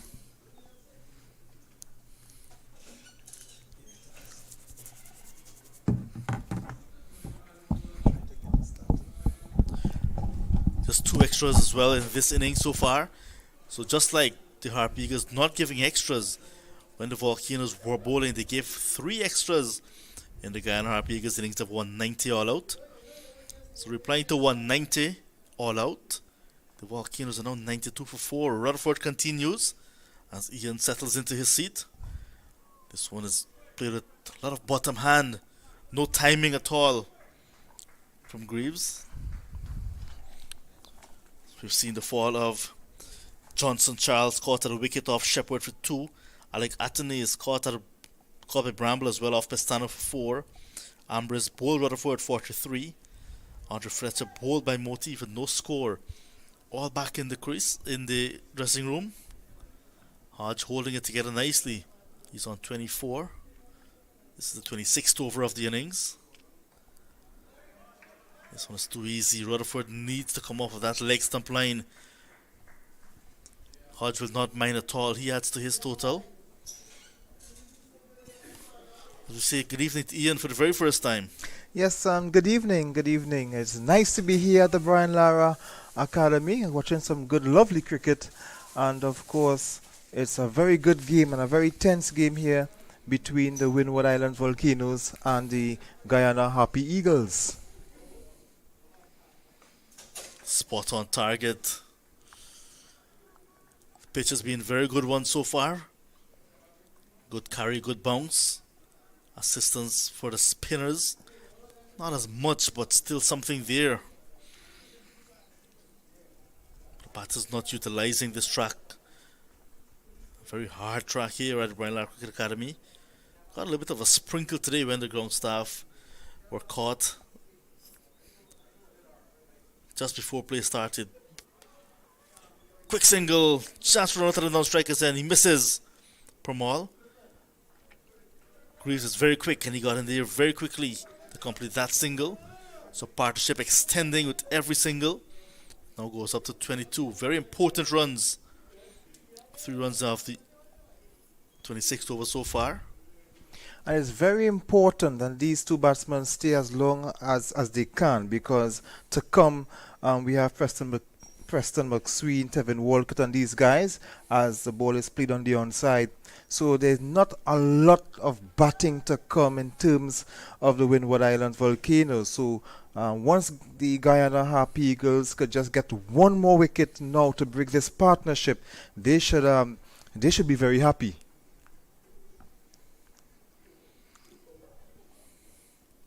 Coming towards the end of his 5th over now, Rutherford. Bold, nice inward movement after pitching. That's the end of 5 for Rutherford. 1 for 16 for the all-rounder. 95 for 4, 26 gone. It's good to see Rutherford doing a lot of bowling lately. He has made his name with the bat as a batsman, but it's good that we remember that he's an all-rounder and he can perform with both bat and ball. And especially in this tournament, he's doing a lot more bowling, and it's always good to see.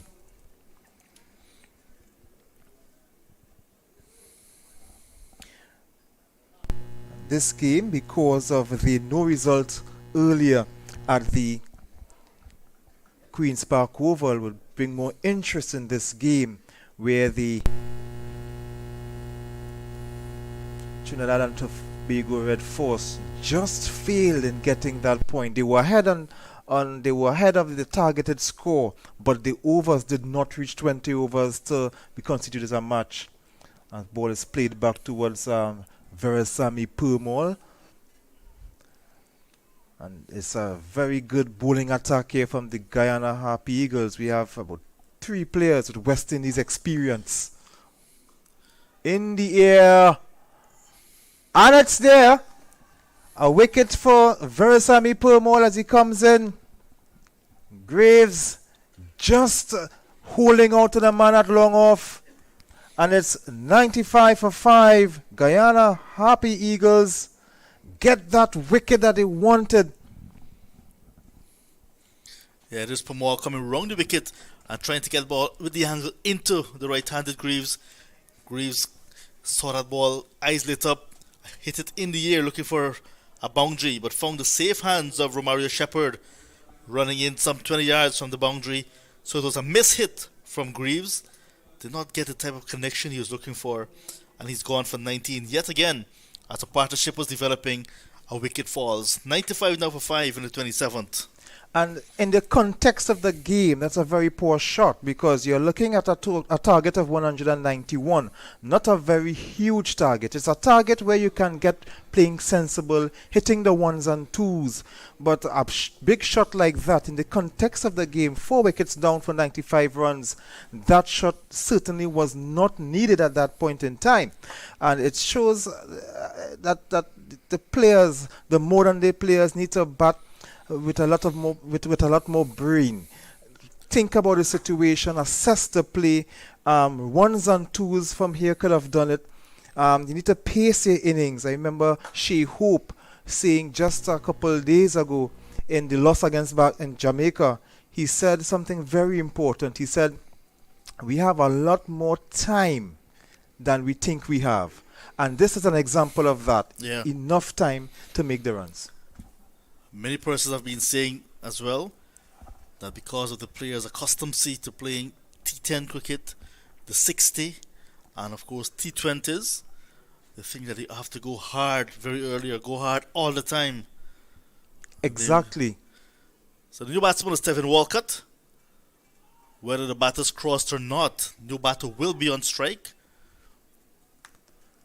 So crossing does not mean anything these days. The new rule that came into effect on the 1st of October. And as you mentioned that about the T20 and the T20 cricket, I'll just talk about that after this delivery from Purmall. Getting some purchase off the pitch. So because of the batting, we have a tendency to fall in love with the big hitters and the sluggers. Yeah. And we tend to look at, with less appreciation, the players who can knock the ones and twos and find the spaces.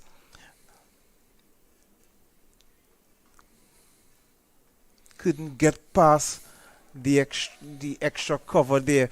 And when we look at the loss at the World Cup between the West Indies and when we lost to Scotland, Scotland scored 160 runs with only 1-6. So they went at 8 runs per over with just 1-6.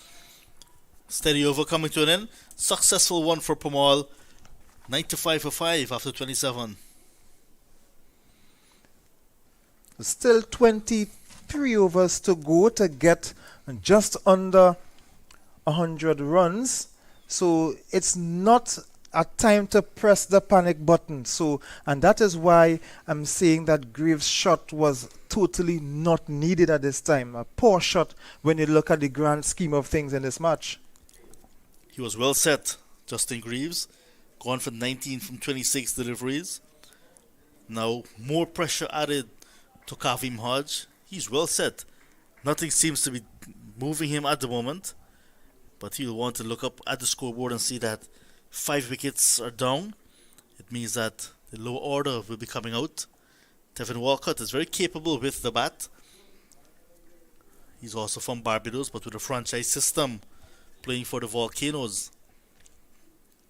Played a number of matches in his early career for Barbados. You must be impressed with the way that Leon Johnson is handling this team. Rutherford starts a new over with a wide. Christopher Taylor, the umpire from Jamaica, confirms.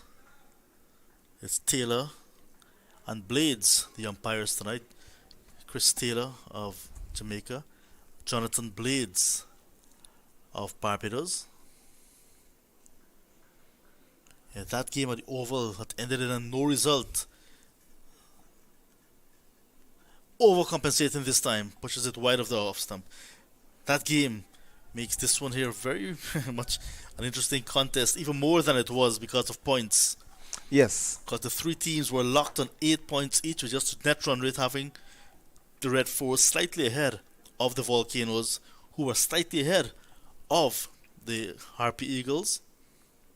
It's all to play for in this coming week as the ball is just played on the onside for 1. So the Volcanoes just moving along slowly but surely. Yeah, that leg by. CCC must be taken into consideration as well. The last game they played here at the Brian Lara Stadium, they seem to have gotten accustomed to each other, having been around a little bit longer. got more runs, they batted longer. Today we saw them get into 200 again, second consecutive time against quality attacks. So it means that CCC cannot be taken lightly in the second half of this preliminary stage. Certainly They can not. produce a surprise or two and throw something else into the mix in this Zone A. Because we saw the West Indies Academy did it in the other group where they surprised and beaten Jamaica. Yeah. Defended once 182. Nicely. It's good to see the younger players coming through the West Indies Academy. You could have Whoever seen. wins this contest here now will go above Red Force and open up a gap between the team that will lose tonight and, of course, CCC. Yes. So it's have done well and open up the group. Two teams will be needed to go to Antigua for those semi-finals next week, Wednesday and Thursday. Saturday will be the final. The last three matches being played at the Sir Vivian Richards Cricket Ground. Pretty much similar to the setting here at the Brian Lara. Yes, and at the start of the tournament, when you're looking at the groups, you would have said that it's a given that it would be the Red Force and the Harpy Eagles, but things How's have that? changed. Big A appeal. loud appeal. And you see Hetmeyer's begging, he's on the ground for that, but the umpire is unmoved. Trapped on his crease there, Let's look at the replay. Devin 'Cause I'm Walcott. hearing a voice saying, "Call the third umpire."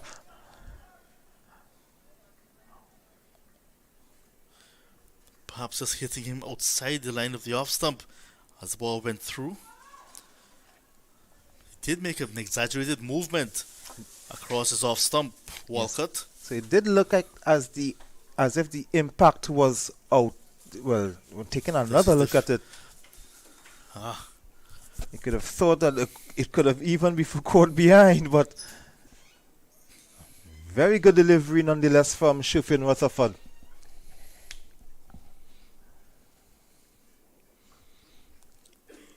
good feeling. Nicely knocked down by Gurukesh Moti. Defending a small total, you want to have your fielders supporting. Gurukesh Moti is a player who has grown exponentially in his cricket. You've seen him making his debut for the West Indies, doing well in all facets of the game, bat, ball, and in the fielding. Full delivery. Looking for a run at the non-strikers end. If he hit, would have been in trouble. Hetmeyer once again cannot hit the woodwork. We saw Hetmeyer having a hard time hitting the stumps. Leon Johnson himself, who usually in close, not being able to hit the stumps directly. Anxious moments now for the Volcanoes as they approach the 100 mark. They would want Target is 191.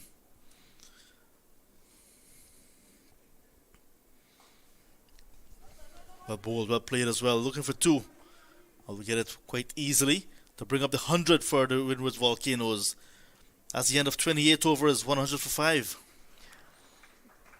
just 91 runs again for the Windward Islands Volcanoes in just about 22 overs. So it's not an issue in terms of the run rate. So Hodge and Walcott would want to stay as long as possible, maybe for the next 10 overs, and just go about their business slowly but surely. They will want to stick together up to the at least and be there after 40 overs. So they would want to try and not get too careless and complacent and not lose any more wickets. It will be good if they can stay there, because any other wicket would fall now would open up the lower order.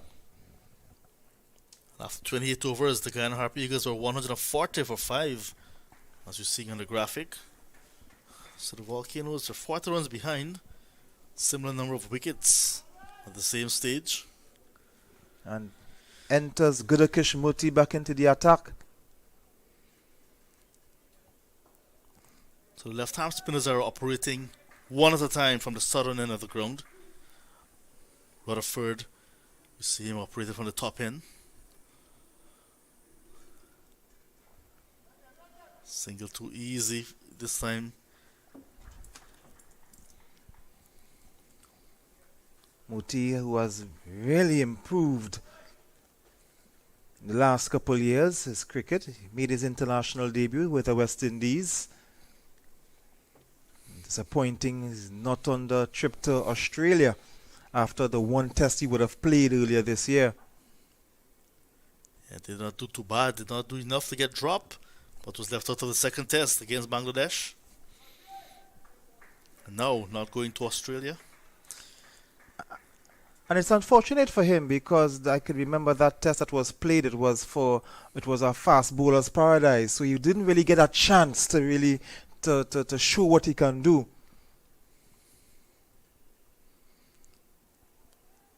But it's always good to know that he's always in the minds of the selectors. Because we have a lot of cricket to play still. We have to go to South Africa to play a couple test matches there. Ball played just safely. That's Pestano. Ian, do you remember the days when cricket used to be a season? When you know, mid part of the year, early part of the year, cricket is going to be played in the Caribbean. Middle of the year is going to be in England. Yes. Latter part of the year, New Zealand and Australia. Those were the days. Now cricket is being played every day, all around the world. 29 overs gone, 102 for 5. And now it was very rare and hardly ever seen when West Indies would be hosting a series in July. Now it's commonplace for that to be happening. And a big reason for that is because the IPL is in April and that will be in our window. So we have lost that month and a half. So we now have to play our cricket in June and July, extending our cricket season in the Caribbean. IPL, but 2 more franchise coming on board now will become even longer. That's more time being taken out of the cricketing calendar. Yes, it is. Bowling change from the northern end. Romario Shepherd is being called back. 5 overs before this, 1 for 13 with the new ball. He has been having a very good tournament with both bat and ball, Romario Shepherd. Another one of the players who did not get to the Australia World Cup for the West Indies, and it could have been disappointing for him because he has been doing well, just not at the death. So here he is. Bang on target, first ball. You mentioned teams going too hard, trying to score too fast in limited overs cricket. Guyana Harpy Eagles today, after a wonderful start, 93 without loss to 190 all out, did not bat their full quota of 50 overs, and that is considered a cardinal sin in limited overs cricket. Very. Because even as we saw the graphic, they were about 40 runs ahead. Because of the time, Windwards are still in a very good position.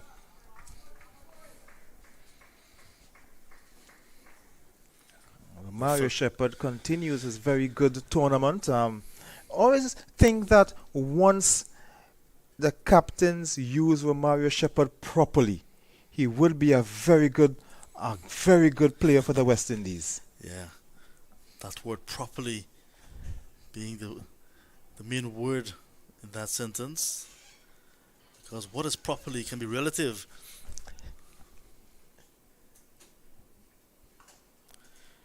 In the recent CPL, he was struggling as a death in the very first part of the tournament, and they decided to use him early and in middle phase, not at the death, and he was a much different bowler. Yes. So I guess that's what you're speaking of, properly. And of course, he's very handy with the bat as well. In fact, he is more dependable than some of the frontline batsmen. Got a quick fire 74 a few nights ago right here to really take the game away from the Red Force. He's bowling on this 4th and 5th stump line just outside the off stump, what is called the corridor of uncertainty. But Hodge very watchful.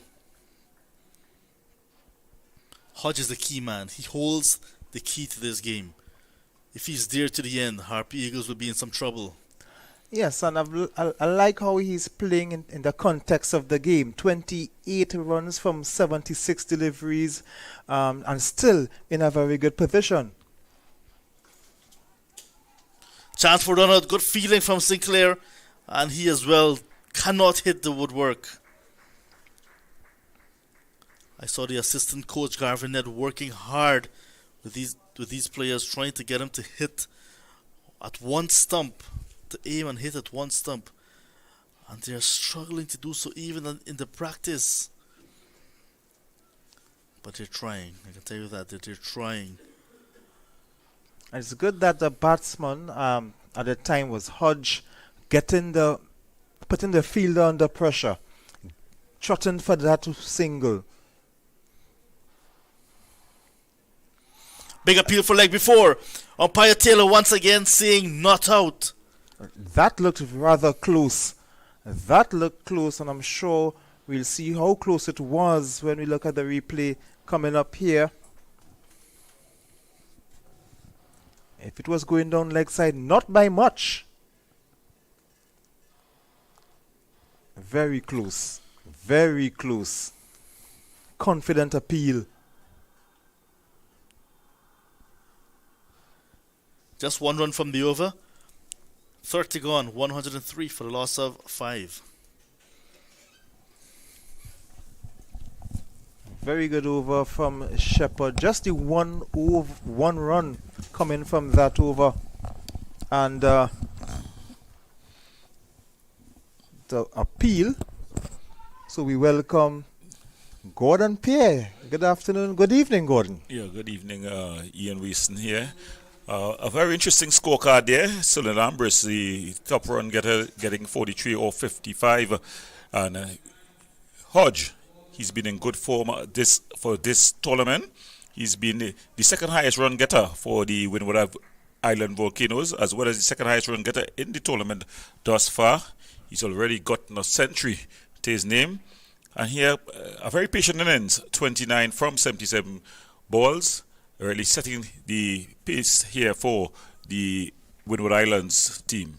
But it's very important, Gordon, and I've mentioned it earlier, that this partnership is very crucial. Any wicket could open the tail and the lower order. Well, you see Moti there. He's just giving that one a bit of air. And Hodge just pushing down the ground. This game was very important, as well as the other game in the group was a no result, with both teams going away with a point. That opens the group up even more. Yes. The defending champions, the Trinidad and Tobago Red Force, they'll be under some pressure. The Windward Islands could sneak in at a semi-final spot in Antigua. Right. And it's a caught and bowl, a simple catch there. Hodge really gifting his wicket away. Or was it Walcott? Yeah. So it's Walcott there, just gifting his wicket away. We have a look at the replay. Yes, it was Walcott.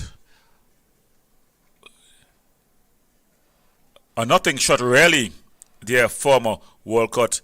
The simple return catch taken by Mute, and on his way is Walcott. So the Windward Island Volcano 104 for 6. And that could be the wicket to change the match, because Walcott almost looked like he was actually Muti Kanai's coach, giving him some batting practice there. Yeah, he just it was a very tame dismissal. You know, his team would have wanted him to stick around for a bit longer, but coming out about Larry Edwards, he walks to the wicket with the match really at a balance, slight edge to the Happy Eagles. Yes, because you have opened up the number 8 batsman now, so you're down to the lower order, although Larry Edwards would want to consider himself a handy batsman. Well, last time we saw the Windward Islands Volcano, they seem to have a pretty long batting lineup. So they'll be hoping that they can definitely stay in this one. They're chasing 191 to win. So just about 87 runs left. So they'll be looking to get 87 runs from a 117 ball. So balls, the run rate, not a problem. It's all about wickets and runs here. So Hodge would want to take some of the responsibility. He has been there. He has been there for 79 deliveries.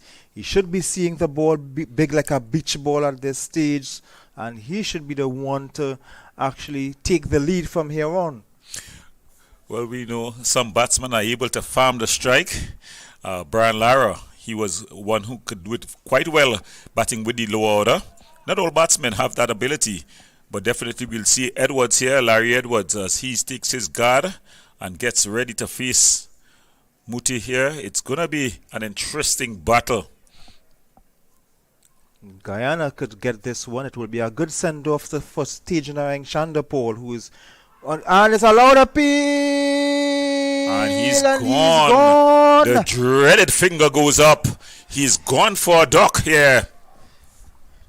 So now the Windward Islands in some deep trouble. A golden duck for Larry Edwards. That one keeping a bit low. Just playing on the back foot. He was in between playing forward and playing backward. In the end, he was caught on the popping crease. The umpire with no choice but to send him on his way. So Larry Edwards go. The Windward Island Volcanoes, they slip to 104 for 7. And of course, Guyana Harpy Eagles on the driver's seat now. And Tejan Chandapol will be getting a proper send-off as he goes to, he's getting ready to head to Australia for the 2-test series down under. So he should be leaving with the Trinidad contingent tomorrow. And so they will meet up with the other players who will be heading off to down under to meet the West Indies players who are already there with the coach. Well, you're already beginning to start the celebration party for Guyana here. I'm not quite so sure just yet. Ryan John, he walks to the wicket. He'll have something to say about that. And of course, Hodge, he's there set, the set batsman, and looking to bat through to really push things on. Remember, this is a very important game for both teams. And the hat-trick ball here, Mutikanai, he's going to deliver this one. He's already taken 2 in this over.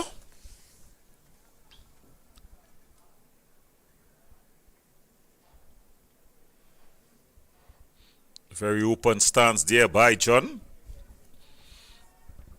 You'll be Have calling. to avoid the hat trick. Just short wide outside your stump. Able to leave it alone there, Ryan John. And you see the purchase he's getting off the pitch. The pitch is doing a lot to help the bowlers, the spinners. Well, he got some bounce there. The one that got Edwards kept a trifle low. Very good over so far. 5 deliveries, 2 wickets, 1 run and 2 dot balls. He just pulled away at the very last moment there. It'll be interesting to see that one over.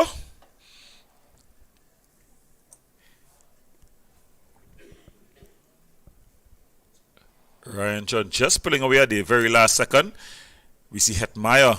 So there's 2 slips. Some pressure being applied. A very good move from Leon Johnson. Just driving it up the offside, the one side of the pitch there. And getting off the mark, Ryan John. At the end of a very good over where Muti Kanai picked up 2 wickets for 2 runs in that over. Very impressive figures there by the spinner, taking 3 for 27 off 8. He's really set the tone for this defense here by the Guyana Harpy Eagles. Of course, they will be the Guyana Harpy Eagles at the end of this game. Yes, we see in your screen there, just Hetmeyer, he's polishing the ball. He's been quite chirpy, supporting his bowlers and players. We see Shepherd. He's the man who's going to continue the attack here for the Harpy Eagles. Romario Shepherd. Good figures thus far. 6 overs, 14 runs, 1 wicket.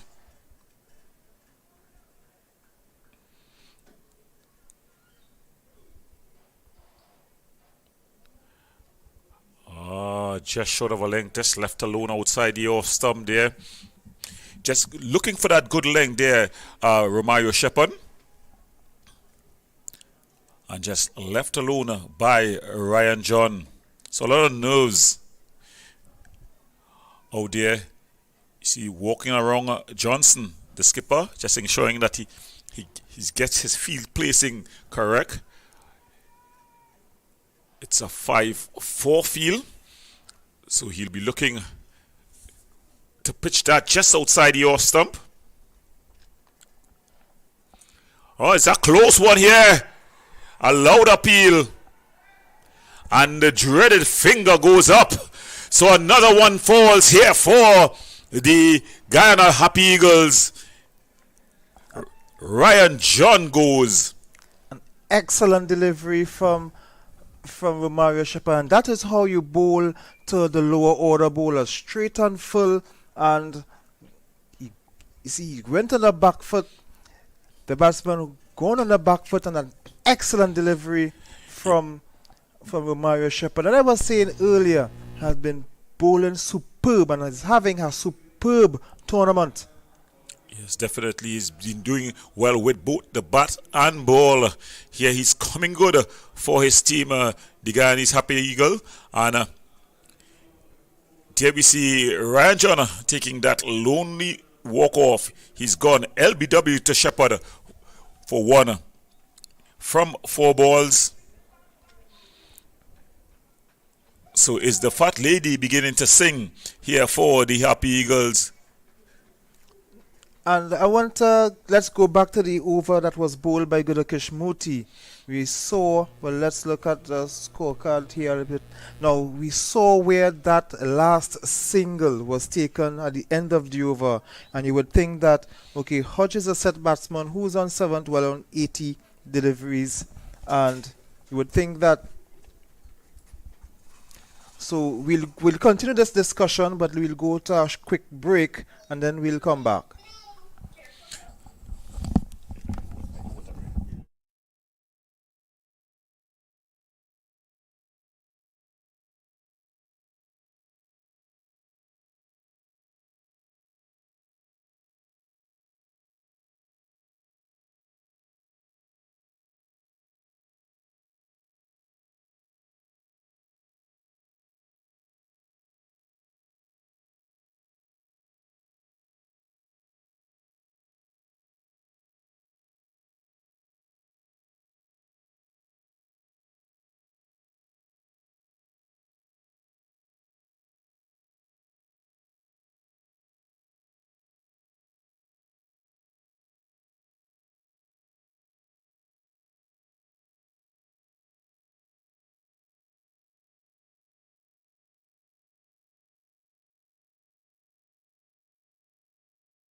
Yeah, welcome back to the action here at the Brian Lara Cricket Academy.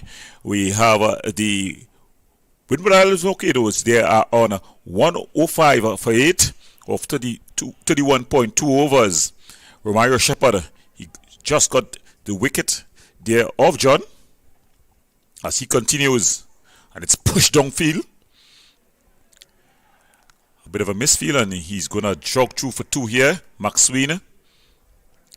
That was Hetmeyer just diving over the ball. So as I was mentioning just before the break, Gordon, that the over before that was bowled by Gulakesh Moti.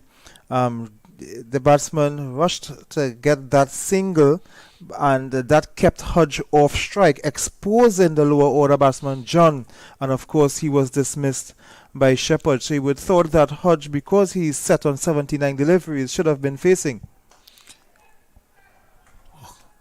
Gets 4 here, McSween. So I'm sure McSween must be trying to prove me wrong, because he is considering himself handy with a bat. Yeah, well, he's coming out here and he's showing that he can play his shots. Not afraid. A ball pitched up to Romario Shepherd, and just out of the reaches of that's Johnson, who's there at mid-off, and it's down to the boundary for 4. So just 80 runs needed now of 110 balls.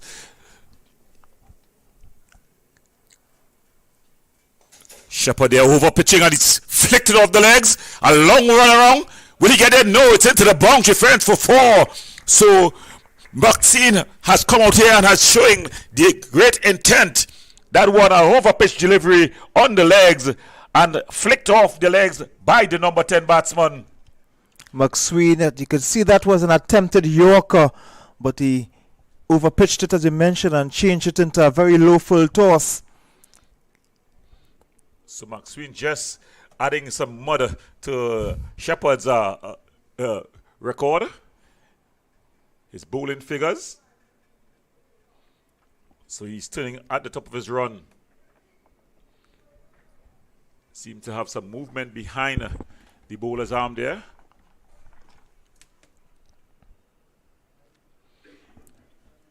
As you see, Shepherd bounding in. Ball outside the off stump. Just fishing at it there, McSween, not getting a nick. It goes through to the keeper. So at the end of 32 overs, we have the Windward Island Volcano. They are 115 for 8, chasing 191 to win this one in the CG 50 over the CG United 50 overs competition. And you've seen what McSween had done to Shepherd. Shepherd got the wicket that was pitched up. Then he bowled over pitch, got hit for 2 fours, and he changed his style now. He bowled one short outside the off stump. So it shows how the batsman can get into the bowler's minds as well. Well, it's Hodge. He's going to be up against Muti.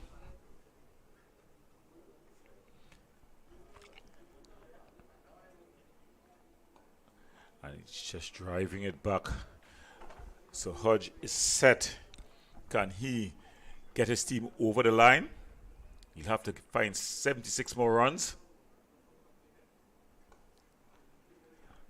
And just pulling it back. So you're seeing Hodge, he's quite willing to just play each ball on its merit.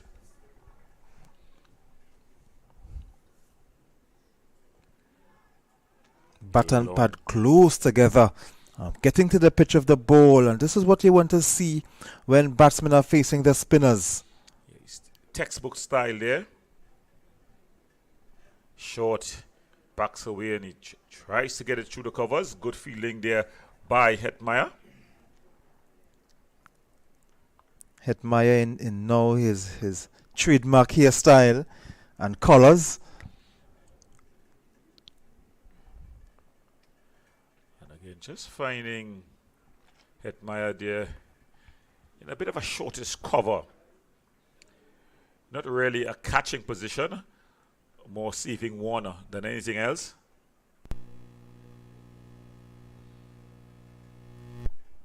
So as we come to the end, And there he cuts it away. A beautiful shot. It's going to run into the boundary fence there. Hodge backing away, giving himself room. The ball was short and wide. It asked to be hit. And it was expertly dispatched to the boundary fence for 4. Very good shot. Looking at the replay, given some room. And he just placed it between the two fielders behind square there. Gets himself 4 runs. So he moves on to 34 from 85 deliveries, still 72 runs needed in 102 balls. But the concerning factor is there are 8 wickets down. Well, McSween have shown that he's pretty comfortable against the faster bowlers. So as we see, Romario Shepherd about to continue from the northern end. He's going to come up against Sween. Sween has rushed to 10 or 4 balls. And just played on. They run for a quick single. Deciding against Shine. So it's Hodge who's going to be on strike. Some very good batting from McSween. Gets off the mark with the very first delivery. So he leaves the more set Hodge to face the remaining 5 deliveries. Well, Hodge, he came in at 1 down. So he came in as number 3. And he's been looking to bat through the innings. The one pitched up. Just pushes out. You would think that Guyana, the captain Leon Johnson, is just being patient. He knows just 2 wickets again needed. 2 wickets again needed. So don't get to press the panic button just yet. No, I think the balls are not a non-factor. He's just pitched up and well played there, getting on the front foot, playing it down. Hodge really looking to be around. He will want to be the glue that keeps this Windward Islands Volcanoes innings together. Hodge's batting, what he needs in the wider context of the game. Shepherd. And he just gets forward. Looking good here, Romario Shepherd. Now, Hodge needs to be careful. You don't want to bat too slow. Now, you have 71 runs from 98 deliveries. You don't want a situation where you have the balls and the runs are close together and you would need to accelerate because you only have 2 wickets in hand. So he needs to find that balance. I think right now he's pretty comfortable. It's not about runs and balls at all. The run rate, a non-issue at this point. I think as long as he bats the 98 balls, he's going to get that 71 runs. The problem is having partners and him staying in the wicket. He's shown that he's set. Just one more ball from this Romario Shepherd over as we approach the end of the 34th over. Romario Shepherd will want to finish this one and keep Hodge at the non-strikers end. He'll want to expose Sween to Muti.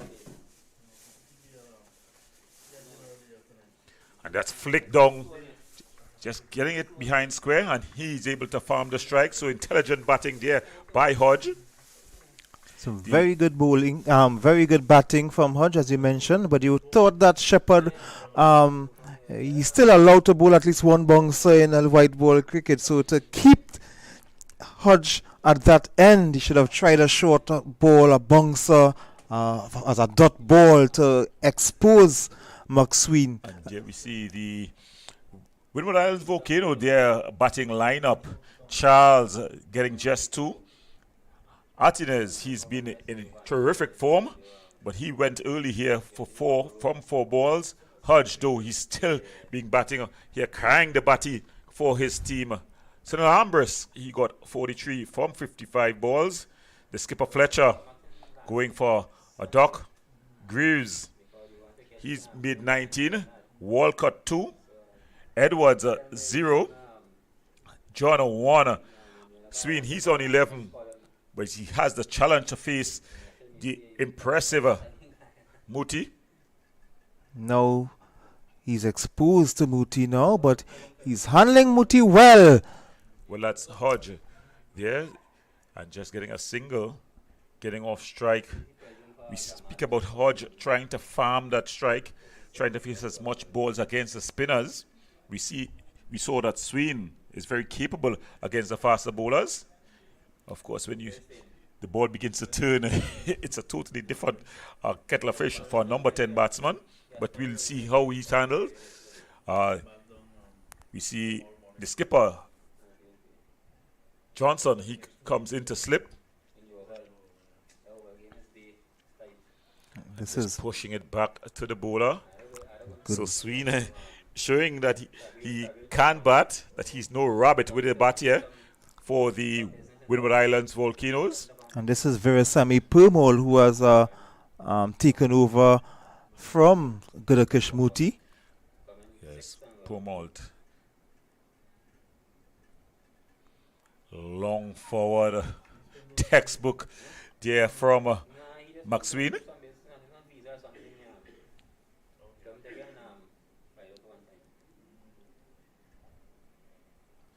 So Purmalt in.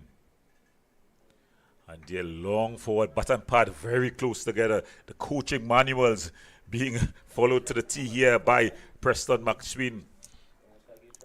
The Windward Islands Volcanoes, they are on 122 for 8. There's a beautiful driver showing good technique there, and he just jogs through for one. Hetmeyer comes in from the deep. So Maxwell is showing to be a very capable lower order batsman, coming in at number 10, but he's showing that proper technique as he's facing Veresami Purmol, another one of the Guyana Harpy Eagles bowlers with a lot of West Indies experience.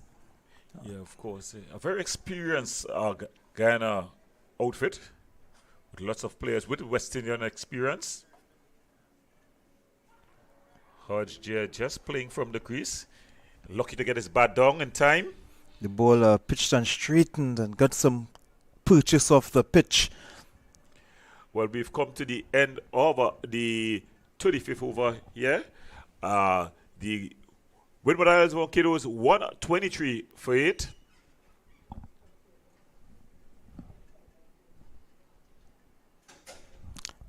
It's 123 for 8. Let's look at the bowling. Shepherd has 2 overs. Pestano still has 6 overs up his sleeves. Veresami Purmol 2 overs. Gudakesh Muti 1 over. And Shafeen Rutherford just bowled a 6 overs, 1 for 20. So it's a lot of bowling.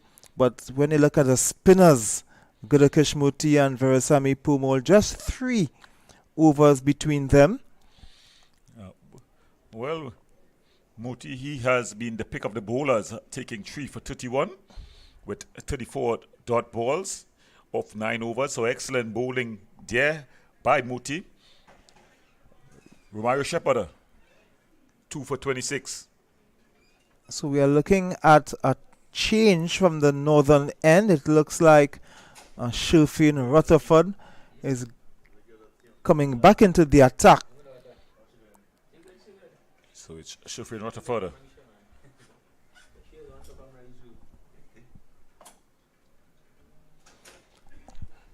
Just going down the leg side there, Shafeen Rutherford. Signal wide by the umpire. 124 for 8. McSween still there. Better than a runner ball, Gordon. Yeah, he's coming in. He's looked pretty solid. You know, a handy number 10 batsman. He showed that he's no rabbit.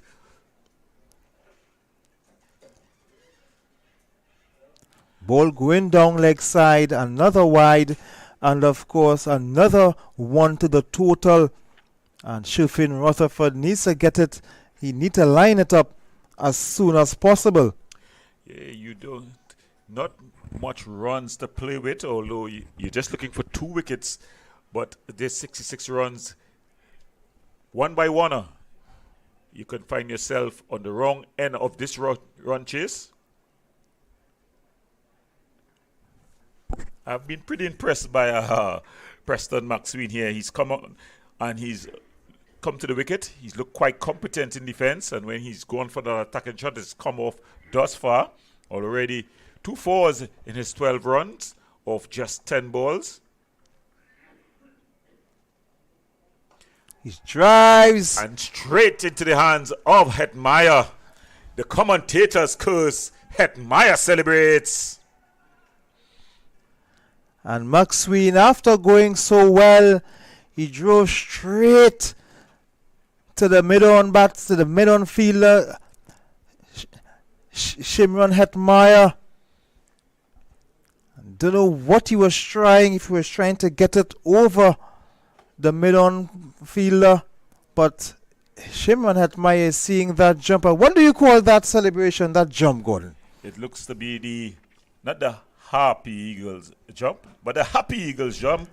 Looking to be very happy there, Shimron Hetmeyer, as he celebrates the dismissal of Preston Maxwell. He goes for 12. Caught Hetmeyer, bowler, Rutherford, and striding out to the center, Denver.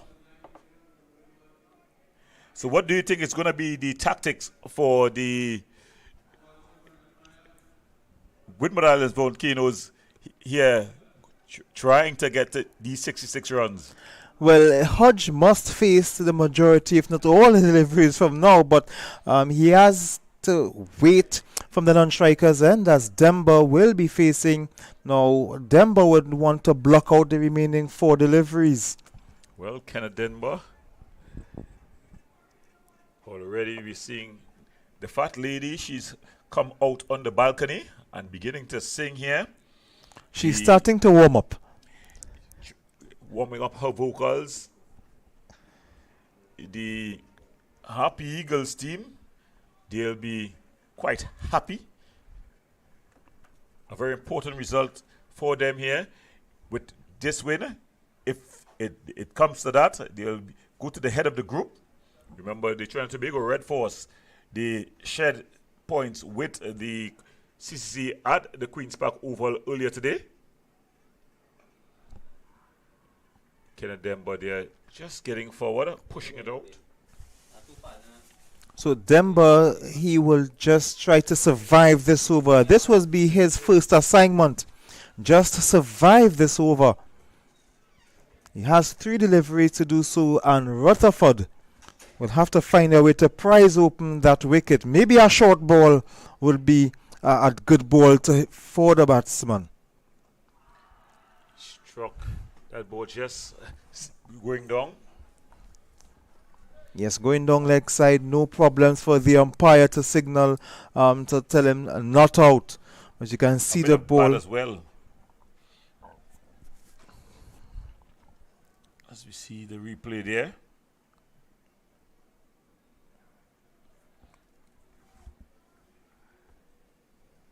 So it's Rutherford. And just pulling it out. Captain Johnson. The Happy Eagles, very chirpy. They found their voices as they try to complete this victory. Shifting Rutherford with a smile on his face.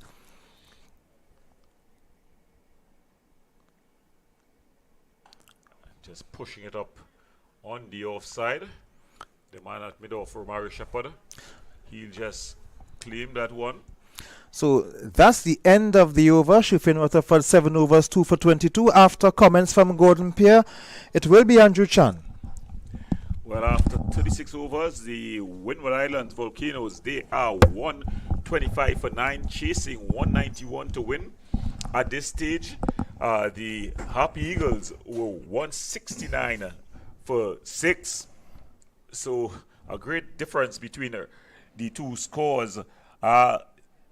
Andrew, 66 runs needed of 84 balls. Hodge at the wicket, he's faced 92 balls for his 36 runs. He's facing the very experienced Pomal. Yeah, good night, Mr. Pear. Mr. Goodness, as he is known, as Permal continues into his 9th over. Hodge playing the lone hand there, and he'll drive this one up to long on for a single, that should be. Well, And you're known as Mr. Goodness, but I'll have to call you the Guyanese Babu, because as soon as you started your commentary stint, the reel just went off the Windward Island Volcanoes innings. There was 2 wickets in that Gudakesh Moti Yeah. over. And John Ramsing is smiling when Gordon Pears on commentary.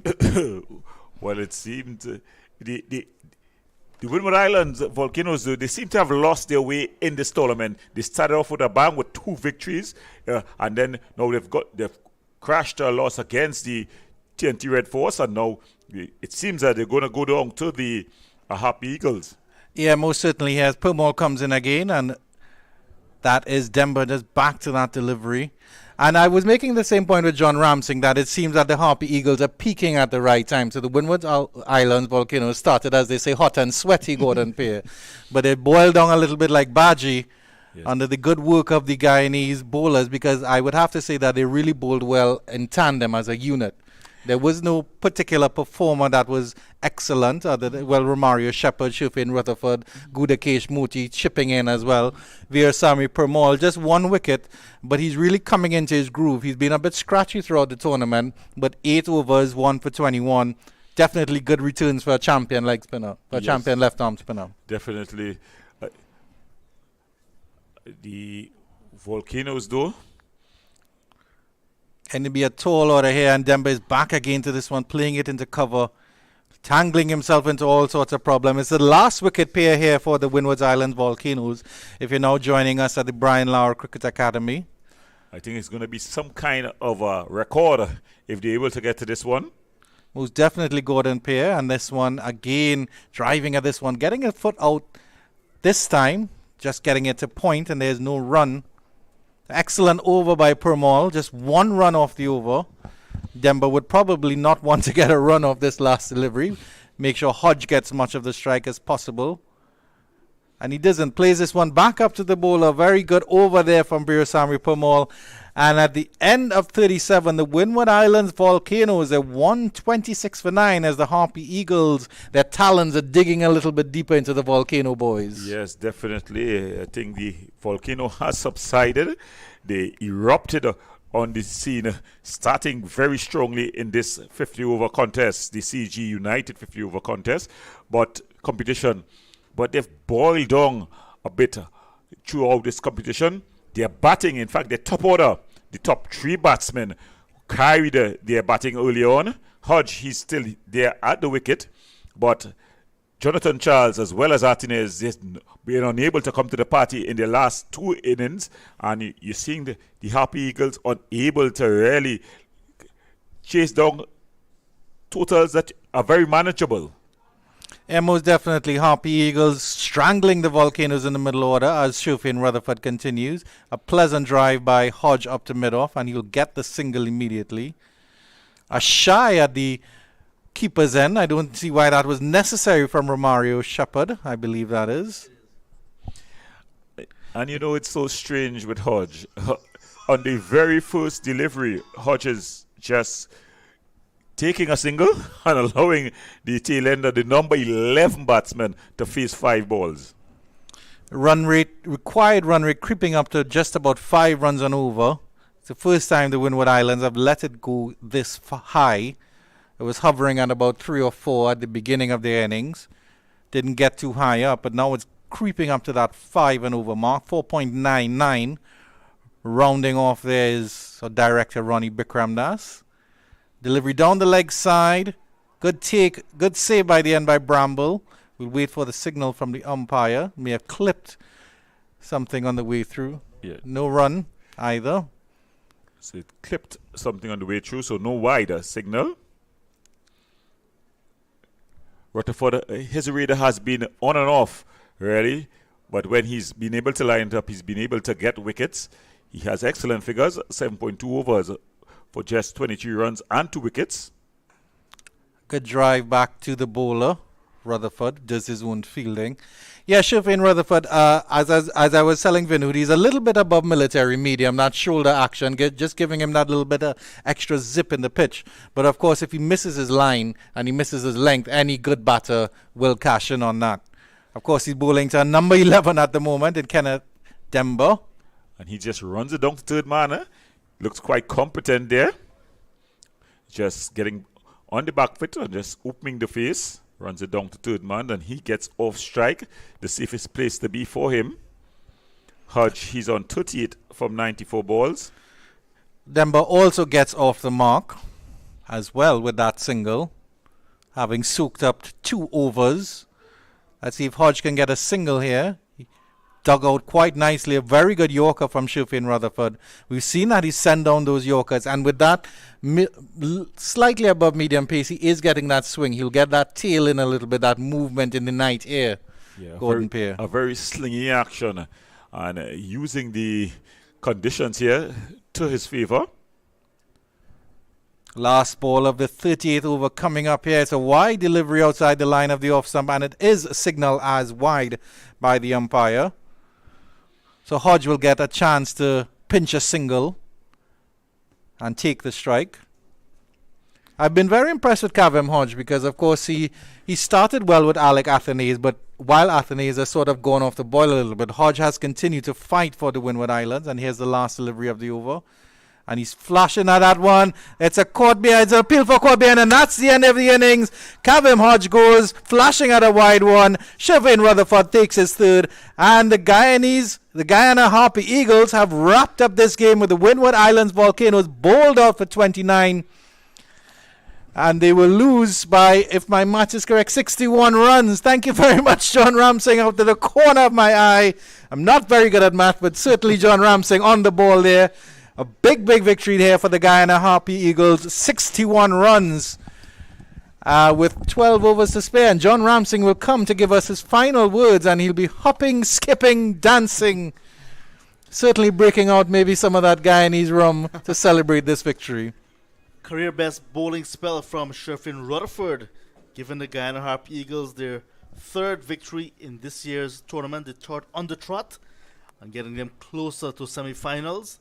And also giving Tejan Chandapal a fitting send-off. He's going to be leaving the squad now, going to join his test teammates as they get to Australia. But what a wait for the Guyana Harpy Eagles to come back and to claim victory after they were restricted to 190. I did not think that they would defend that initially, and I made the point very early that the only way they can do so is by picking up wickets very early. And if they did that, they're going to get back into the contest. Athanaze, Johnson, Charles, Hodge, Fletcher were the big 4. And they managed to pick up 3 of those very early. And then in the end, Hodge holding it together. Last man dismissed. And in the end, it was a very good victory. 61 runs. Big victory in the end. Well played to the Guyana Harpy Eagles. Certainly, they are hitting momentum at the right time in the CG United Super 50 tournament put on by the West Indies Cricket Board. Guyana again starting very slowly in the tournament, and then with that win under the lights here against Trinidad and Tobago Red Force at the Brian Lara Cricket Academy a couple of days ago, it seemed to just catapult the Guyana Harpy Eagles into that momentum. And as it was 190 insurmountable as it seems in this tournament, and but you have to give credit to the Guyanese bowlers in that middle order. First of all, it started with Romario Shepherd and Clinton Pestano up front doing the good work with the pace, and then Virasamy Pramod, Gudakesh Moti Kanai, Shifin Rutherford coming in the middle overs, and we didn't even see Kevin Sinclair, surprisingly enough. He wasn't even required. Yeah, he was on and off the field for a little bit as well, and look at that batting card. Only Hodge holding it together with 48. Nice partnership with Sunil Ambris, but nothing else really from the rest of the batters. Just Justin Greaves tried with 19. Patrick McSwain, who we know is developing as a batter at number 10, gave it his best. 129 was not going to be enough for the Volcanoes, and in the end, falling to a 61-run defeat. 7 extras in that total. So the Guyana Harpy Eagles bowlers as well, very much mindful in defending a small total, cannot give away extras, and they receive a bowling card. Yeah, with the bowling card, Romario Shepherd starting quite well at the beginning. 8 overs, 2 for 26, coming back to take a late wicket. Clinton Pestano doing quite well, maybe slightly expensive. 4 overs, 1 for 23. Vivasarmi Permal, 9 overs, 1 for 21. That's what you expect from your champion spinner. Gudakesh Moti Kanai, 9 overs, 3 for 31. And Shirfin Rutherford, the wild card, 8 overs, 3 for 25. Excellent bowling performances here. And you can see that they were never able to build any partnerships here after the loss of the first 2 wickets. It was Sunil Ambrus and Kavem Hodge who put on a quite good partnership there, I think about 66 runs. And if they had stayed, certainly the tone had changed. But at the end of it all, Guyana Harpy Eagles wrap up victory by 61 runs here. Some final words from Mr. John Ramsing. Career best figures for Sherfin Rutherford. Also his first wicket for this tournament. Did not get a wicket previously, and in his previous matches at the list A level, 23 matches before, just 5 wickets under his belt. Tonight picking up 3. Certainly what the doctor ordered. Came at the right time, supporting Romario Shepherd and Clinton Pestano. Like you mentioned, there was no Kevin Sinclair, so they really had to step up tonight without Sinclair, and they've done so very well. So big victory in the end for the Harpy Eagles. The Volcanoes slipping to their second consecutive defeat. It means they have to go back and do some work. It's a quick turnover. The Guyana Harpy Eagles will play against the Red Force 2 days' time at the Queen's Park Oval. CCC will come against the Volcanoes. That would be a good contest as well. CCC Peking. But certainly the Harpy Eagles are flying high, and on behalf of the 360 TV team, on behalf of West Indies Cricket, we thank you very much for joining us here for this edition of the Strange and Beautiful Game. On behalf of our technical team, Ronnie Bikram Das, cameraman Kevin Maharaj and Matthew Rajaram, and of course the commentary team of Mr. John Ramsing, Mr. Vinud Mamchan, Mr. Ian Wason, Mr. Gordon Pear, and myself, yours truly, Andrew Chan. This is 360 TV signing off from the Brian Lara Cricket Academy.